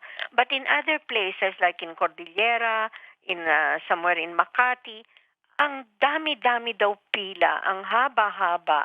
In Cordillera, in Quezon City, tatlong kanto yung pila. But then, people were waiting patiently, and in one barangay, they even the community put out chairs for the people, for especially the ones who are elderly, to sit down. So far, no, in spite of the long lines, no commotion, no. And then in one area, I think that's in Sauyo Elementary School, the VCM failed to work. It did work for a few minutes, but then it suffered a breakdown. So the voters were told to accomplish their ballots, but leave them already with the electoral board.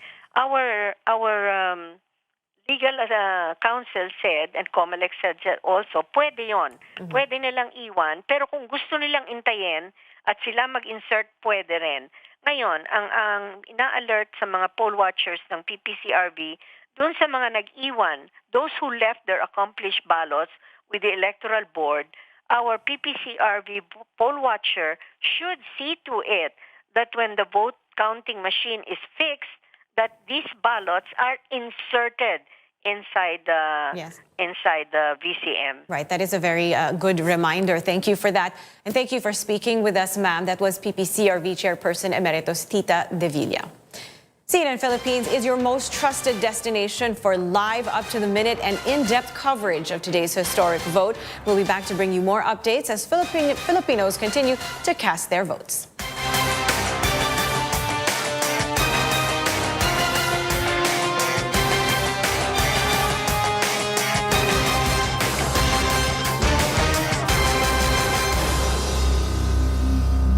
Filipinos get a chance to chart their future by electing leaders to more than 18,000 positions, including the president. The Filipino Votes on this big day. More than 65 million voters making their voices heard by one shade on the ballot and making a stand for a better life emerging from the health and economic crisis and against corruption, crime, illegal drugs, and many more. On this day that will go down in history, the future of the country is at stake. This is a CNN Philippines special presentation, The Filipino Votes 2022.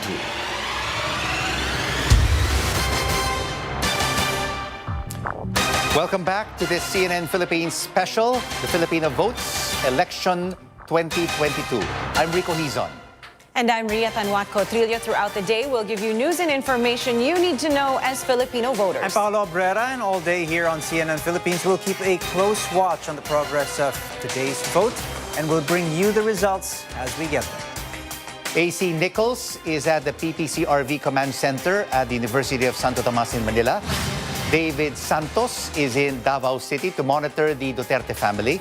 Lois Calderon is in Ilocos Norte for Bongbong Marcos.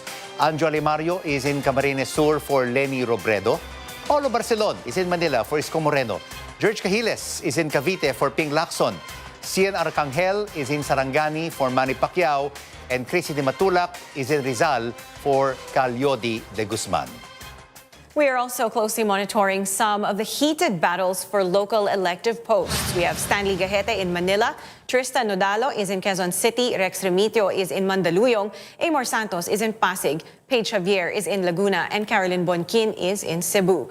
Our stringers and RPN affiliate reporters are also spread across different parts of the country.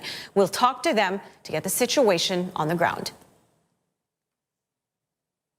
We earlier saw presidential candidate Bongbong Marcos cast his vote in Ilocos Norte at around 7 this morning. Constituents in his home province gave him over 96% of the votes when he ran as vice president in 2016. Our senior correspondent Lois Calderon now joins us live from Ilocos Norte. Lois, good morning. What can you tell us from there?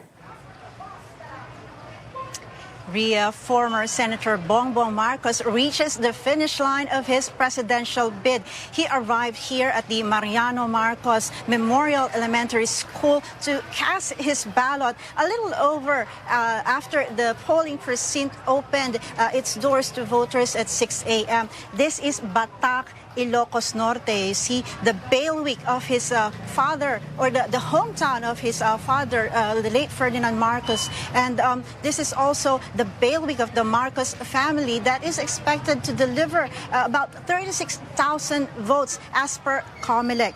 And with Marcos was his son Sandro, but the latter did not cast his vote because Sandro was registered in Laoag City, 1st District, where he is running for a congressional seat. This school has a security perimeter of 30 to 50 meters for non-voters, and journalists are boxed out. So it was tough to get near Marcos for an interview. But as you can see in the live footage we had earlier at 7, and as the events unfolded, Marcos was whisked away by his security to the classroom. Through the jalousie windows, we journalists filmed the 15 minutes Marcos lingered in the polling precinct. But it's not just us, Ria, who were watching Marcos. I was beside this middle-aged woman who squeezed in, saying she wanted to see him. A 70-year-old lady even tried to climb through the fence to get a glimpse of Marcos. So you can see the kind of support he has from Batak. We tried to get a few words from him after he voted, but he ignored us. Our questions, our voices were eclipsed by chants from his supporters. He made his way through the crowd, and we still tried to get him before he boarded and joined his convoy. Let's listen in.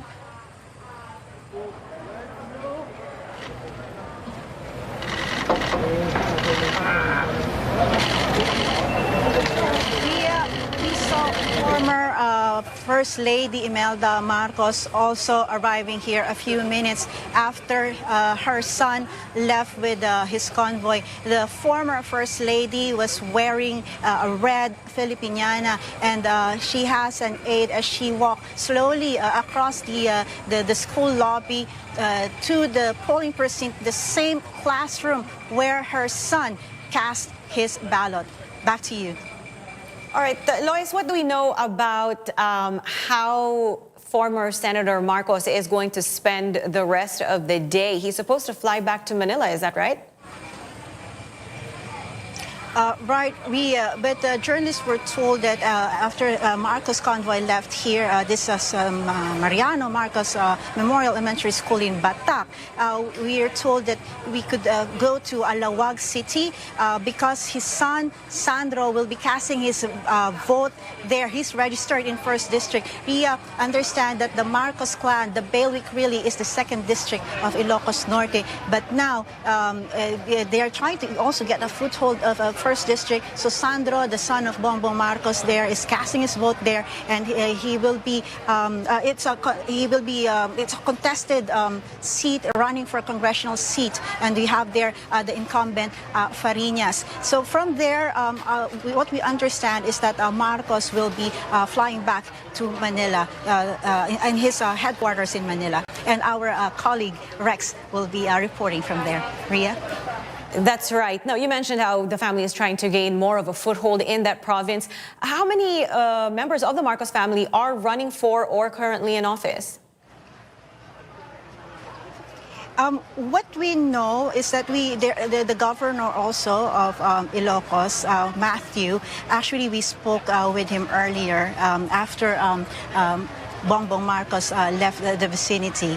We spoke with Governor Matthew, and we asked him what if there had been a conversation between him and Bongbong Marcos, how he felt about voting. And then he said he didn't get the chance to talk to Bongbong, but then they are confident somehow, of the kind of support that they have from this hometown of the late president. Also, we asked him about the dynamics, the changing dynamics, about the Marcoses gaining a foothold also of 1st District, and he means his words. He's just saying we cannot be overconfident, but this is what Governor Matthew said. It's good to have an option, for the people to have an option.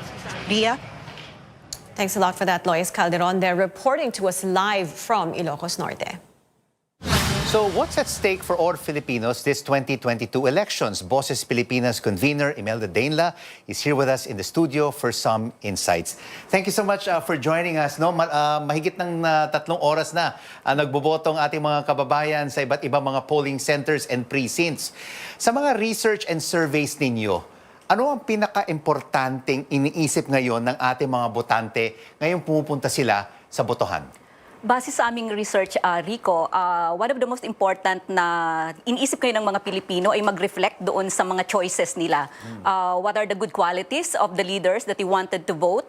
But at the same time, yung willingness nila to go out there. So, based on our studies, we probe, ang aming focus po yung youth, who comprised about over 54% of the voting population.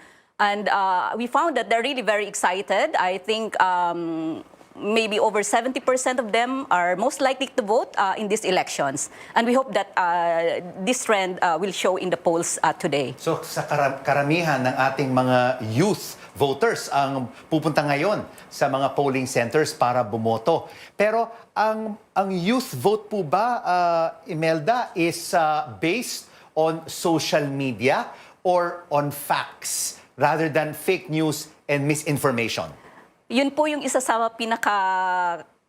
malaking survey research na ginagawa po namin kung ano po yung kanilang confidence in looking at political information. And unfortunately, we see over 3 rounds of survey research is that we found that they are still very highly vulnerable to fake news. So 3 times we asked them on a fake news quiz, and unfortunately their answers did not really improve. So maybe around only over 60% of them got correctly the fake news quiz. So it means that they have very high confidence that they can na pwede nilang ma-detect yung fake news. But unfortunately, yung lumalabas na resulta is that they are still really highly vulnerable to fake news. Alright, bago natin ituloy ang ating discussion, Imelda Dainla from Boses Pilipinas, nakikita po natin ngayon sa ating mga screens ang pagdating ni Mayor Sara Duterte sa Davao City. No? Siya ay tumatakbo bilang vice-presidente, pangalawang pangulo ng bansa. And she is currently proceeding to her precinct para bumoto siya para sa itong eleksyon na ito. At alam po natin, siya yung anak ni Philippine President Rodrigo Duterte, and she was born in May 31, 1978. Ayan po, she has served as Davao City Mayor from June 30, 2010 to June 30, 2013. Prior to that, she also served as Vice Mayor Davao City from June 30, 2007 to June 30, 2010. Ayan, makikita po natin, andyan po si Davao City Mayor Sara Duterte. Ibibigay sa kanya yung kanyang balota, ang ballot secrecy folder at isang marking pen para ma-fill out niya ang kanyang balota sa voting area.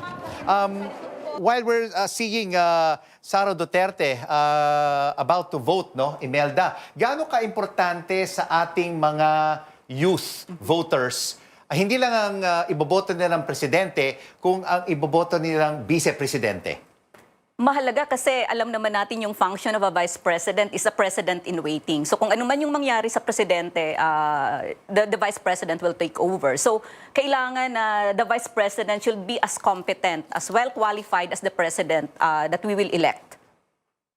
Alright, babalik po tayo sa ating discussion na Imelda, because tinitingnan po natin ngayon, no, si Mayor Sara Duterte voting in her precinct in Davao City. Iniexplika sa kanya ng isang volunteer ang kanyang balota na nilagay sa isang ballot secrecy folder at ibinigay rin sa kanya yung marking pen. Ayan, nakaupo na po siya sa isang classroom sa Davao City at i-fill up niya ngayon yung kanyang balota for President, Vice President. Kasama na rin dyan yung congressman sa kanyang distrito at senators, the 12 senators that she will be voting for, and all the local officials. Ayan, nakikita po natin ngayon si Sara Zimmerman, ang tawag sa kanya. She's fondly called Inday Sara Duterte Carpio. Siya po ang anak ng ating presidente na si Rodrigo Duterte. Ayan po. pwede natin rin pag-usapan ang karir niya bilang mayor ng Davao. She was the first woman mayor and the youngest to have been elected to the position in 2010, 2016, and 2019. Ayan po, 3 terms na siya as mayor of Davao City. Alam niyo naman na may term limit ang mga local officials natin. So, her term ends as mayor this year, 2022. Ngayon, tumatakbo siya bilang vice-presidente ng ating bansa. And she aggressively gathered support against the anti-political dynasty bill in 2015, stating that there are nearly 4 decades of uncontested rule in Davao as a product of democratic process. They also accused and blamed various politicians of being political dynasties. Ayan. She launched a movement that gathered support from Duterte's political allies called Tapang at Malasakit. And she was also one of the 9 elected governors of the Philippine Red Cross in 2014. Ayan po, si Mayor Sara Duterte is running for Vice President.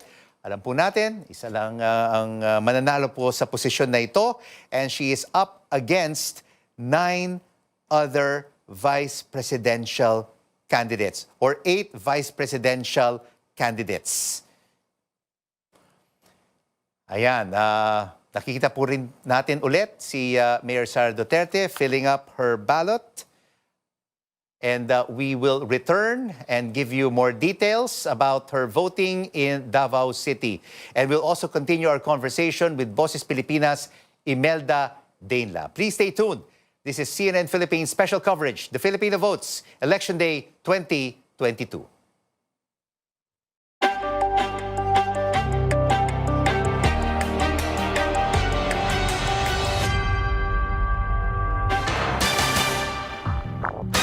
We would like to welcome you back to this CNN Philippines special presentation, the Filipino Votes, Election 2022. Ayan po, kasama po natin dito sa studio si Boses Pilipinas convener Imelda Dainla. She's still with us here to give us her insights on the various perceptions of the Filipino voter as they vote today, May 9, 2022. At nakikita rin po natin si Mayor Sara Duterte in Davao City casting her vote. Ayan po, sinusulat pa rin po niya. She's marking her ballot for president, for vice president, for the 12 senators that she will be voting for, 1 congressman in her district, and of course the local officials for mayor and vice mayor. Ayan po, yung kanyang kapatid, si Baste Duterte, ay tumatakbo bilang mayor of Davao City. Ayan po, nakikita po natin si Mayor Sara Duterte at a polling precinct in Davao City. Just to give you some background as well on Sara Zimmerman and Sara Duterte Carpio, she emerged as the country's top-performing local chief executive with a 93% job approval rating.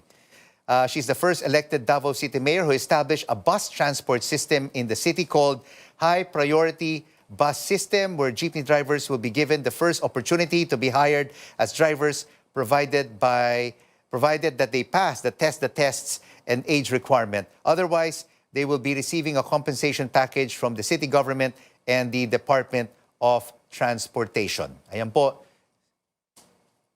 Ayan po, we are seeing right now pictures of Sara Duterte almost completing her ballot in her ballot secrecy folder.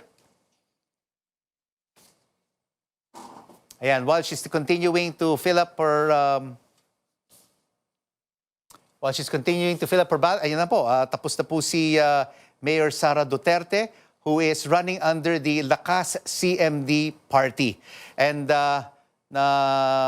narinig po natin during the past few months in her campaign sorties, ang kanyang platform is to pursue federalism, and she also wants to pursue a mandatory military service for Filipinos aged 18 and above. Ayan pa, nakita po natin si Mayor Sara Duterte accomplishing the ballot by fully shading the ovals appearing before the name of the candidates. And she's now about to submit her ballot. Ayan, pinasok na po niya. She has fed the ballot into the vote counting machine, also called the VCM. And now that it has been fed into the vote counting machine, she is waiting for her voter's receipt. Ayan po, hininay po niya yung kanyang voter's receipt. Ayan po, lumalabas na po ang voter's receipt from the vote counting machine. And from there, she will be checking kung tama po yung lumabas sa voter's receipt sa kanyang mga binoto. Pagkatapos po niyan, yan po, she's looking intently at the voter's receipt. Ilalagay po niya yan sa isang receptacle after she has double and triple checked yung mga sinade niya mga kandidato for president, vice president, for the 12 Senate seats, and for Congress. Ayun po, nakita po niya, no? Ngayon, ilalagay niya ang kanyang voter's receipt sa voter's box. And after that, she is now having her right forefinger nailed, stained with the indelible ink. Ayan.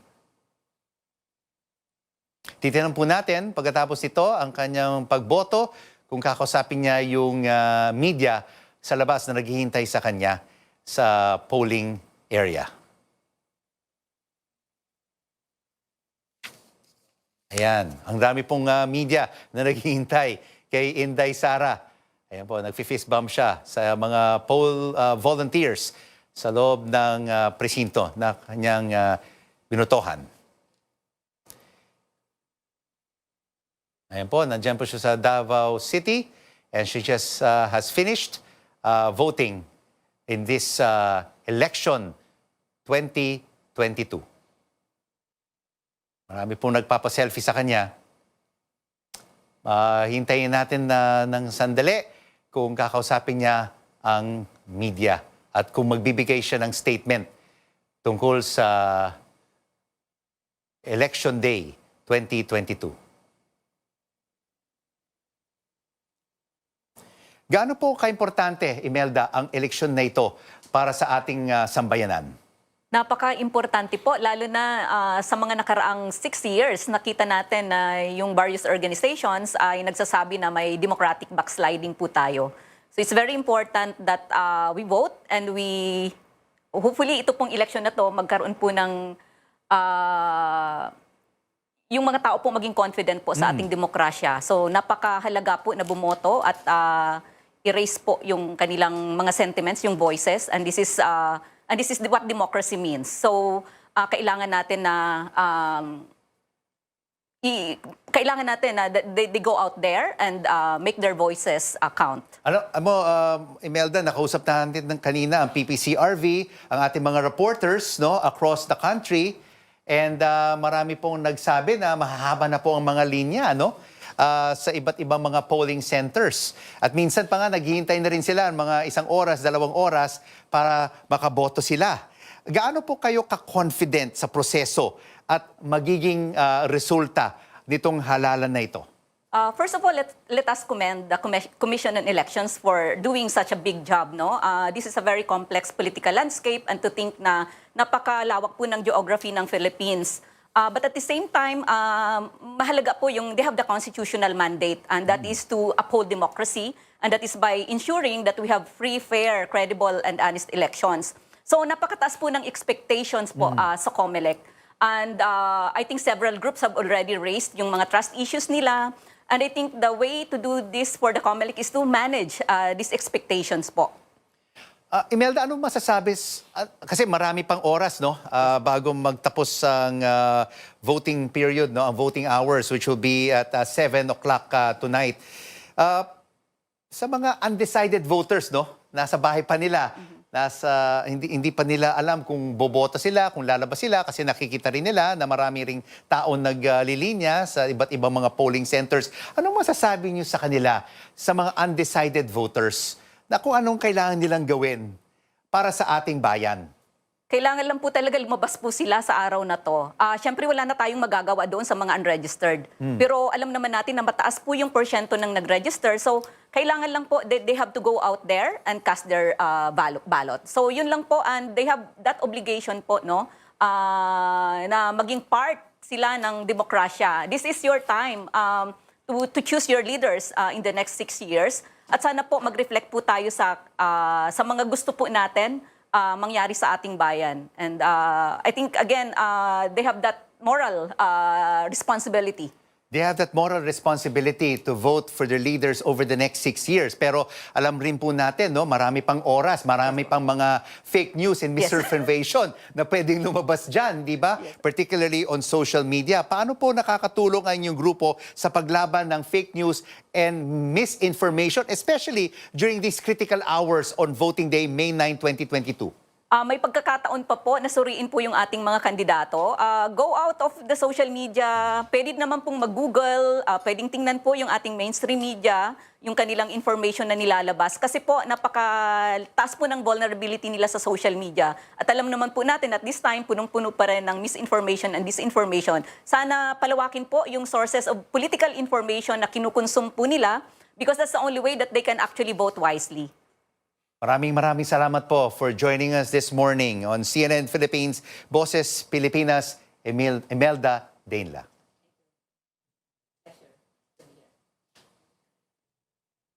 Now let's check on the latest from Bacolod City. Joining us live on the line is RPN DYKB reporter Ernesto Villalobos. Ernesto, good morning. So likewise din po sa inyo, ma'am. Good morning din po. Election 22 sa imo, Ma'am Pia. Ma'am Ria, sorry. Yes, go ahead, Ernesto. What can you tell us about sa mga pangyayari ngayon dyan sa may Bacolod City? So ito yung pong kaganapan po dito sa Bacolod City. 6 AM din po na opisyal na nagabukas po yung mga polling precinct at marami din po yung mga voters na pumunta din para pong bumoto, i-practice po yung rights nila sa democratic country dito po sa Republika ng Pilipinas. And din nakita po natin yung mahabang pila ng mga gusto at ibig bumoto dito po sa Metro Bacolod at saka yung mga rescuer po natin nakahanda na din po katulad po ng Bureau of Fire natin, PNP at saka yung mga medic natin na nandiyan lang po naghahintay-hintay lang. At kanina po, Ma'am Ria, around 6:45 PM, doon po mismo sa precinct na doon ako nagboto, yung clustered precinct na number 159, na nandun po ako na may yung isa na nangyari, na yung senior citizen po na nagboto, kinain po yung kanyang balot kasi may tupi din sa kilid. So, tinawagan po yung technician at saka ipaayos ito yung BCM na sa katunayan nga 61 pa lang yung balos na itanasok sa kanya, and then nagluloko na siya. So nagbigay siya ng 25 minutes na delay at saka yung BCM po natin nire-restart lang ng technician, and then nag-okay naman yung BCM natin, ni-repeat na lang yung balot na ipinasok ulit kasi may tupi din sa kilid at sa mabuting palad na niread naman nung BCM natin yung kanyang balot. At 19 din po, no, 19 na BCM dito po sa Metro Bacolod, no, sa area ko, area of responsibility, na mayroon po na nagluloko din na mga BCM at maya-maya tinawagan din yung mga technician at naayos din agad yung mga technician na assign doon. At may isa pa din na nangyari kanina na isa din na sa katunayan, parang matagal na ito na problema ng mga botante natin, specialmente po dito sa Metro Bacolod. Kasi itong mga pangalan nila na hindi po nahanap, sa katunayan, pumunta po sila sa PPCRB at saka nag-tatanong, nag-assist naman, marami naman po nag-assist sa kanila at nakapag-buto din sila ng maayos. Okay. At saka, Ma'am Ria, yung 74 po, 74 years old na nanay, certain Lolita po, na may nangyari po sa kanya kanina Okay, pero nakapag-report naman sila, Ernesto, sa PPCRV at saka nakaboto naman sila, no? So I think for all voters, it's a good reminder if there are any issues, there is a lot of assistance available at the precincts. That was RPNDY KB reporter Ernesto Villalobos. For now, we're gonna go back to Davao City where Mayor Inday Sara is speaking after casting her vote. Punta po ako Manila, and then we have scheduled per group na meeting na it's basically me personally saying thank you sa kanila. So it will start tomorrow, May 10 hanggang Friday, May 13. So mag-iikot din kayo ng personal ang pasasalamat nito? Yes, opo. Pupunta po kaming Manila bukas. Unang-una po pupunta kami sa headquarters para magpasalamat sa mga tao doon dahil for the past 90 days as well, merong support group na nagtatrabaho doon sa Lakas headquarters. So kailangan ko pumunta doon and personal na magpasalamat sa sakripisyo nila. And nag-schedule din kami ng iba't iba pang mga grupo na kailangan ko pasalamatan as well. So May 10 to May 13 yun. Mayor, kung sakali po,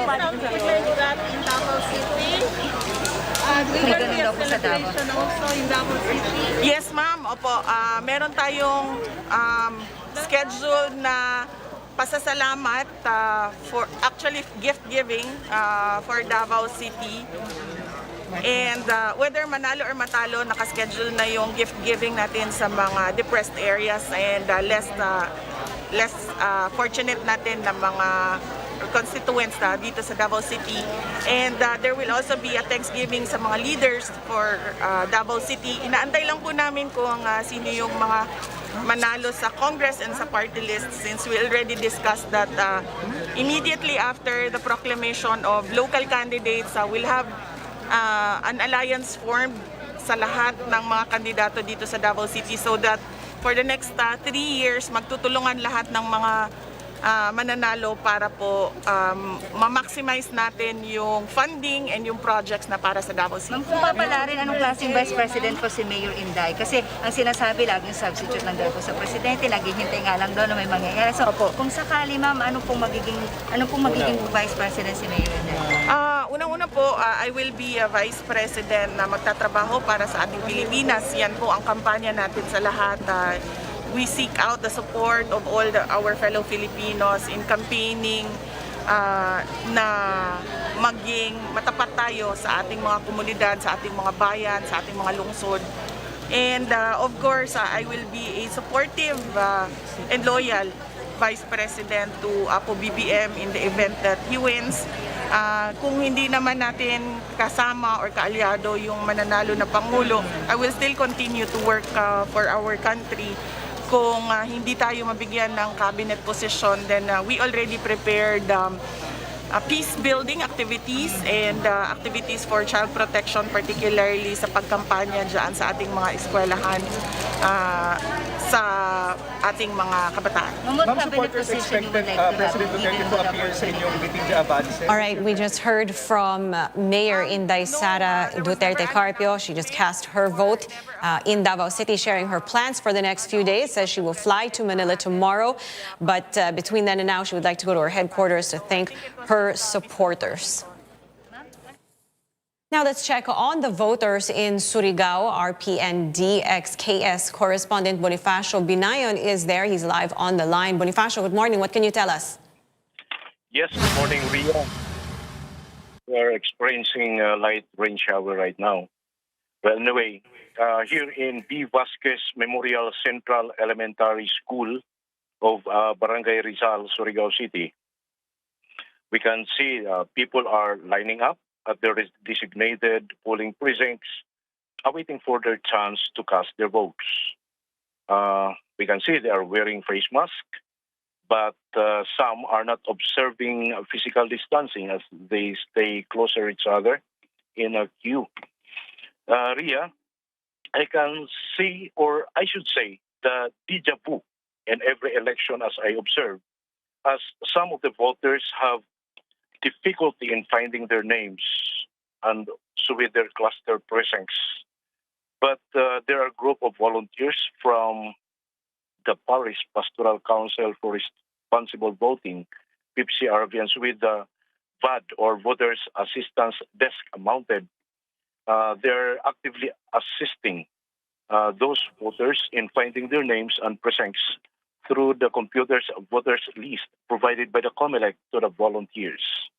As of this time, Ria, there are more or less 800 people inside the compound or the polling center, and at the entrance area, all voters are undergoing temperature check before they are allowed to get into the voting center.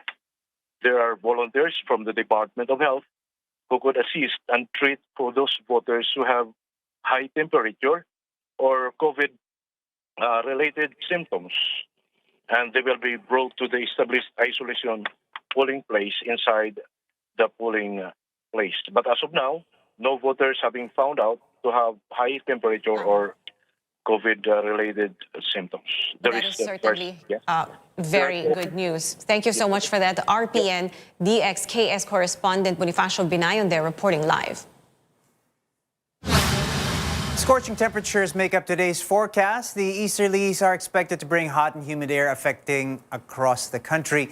Pag-asa sees Metro Manila to reach a high of 36 degrees Celsius. Baguio City will rise to 25 degrees Celsius. Cebu and Davao City may reach up to 32 degrees Celsius. Now, there are some rains as well later in the day. The Intertropical Convergence Zone, or ITCZ, may bring rain showers and thunderstorms, particularly in the Mindanao area. The same scenario may be experienced in Metro Manila and the rest of the country. Pag-asa advises the public, especially those who will go out and vote, to shield themselves from the heat of the sun and bring lots of water, obviously drink it as well, so that you avoid heat stroke. And so far, 3 presidential candidates have already cast their votes. Senator Ping Lacson, former Senator Bongbong Marcos, and Labor leader Calyodi de Guzman. Vice Presidential Bet Sara Duterte has also just finished voting in Davao City. Ruth Cabal and Andre Felix will bring you more updates at the top of the hour. All day, we'll keep a close watch on the progress of today's vote, and we'll bring you the results as we get them. You're watching CNN Philippines special presentation, The Filipino Votes, Election Day 2022.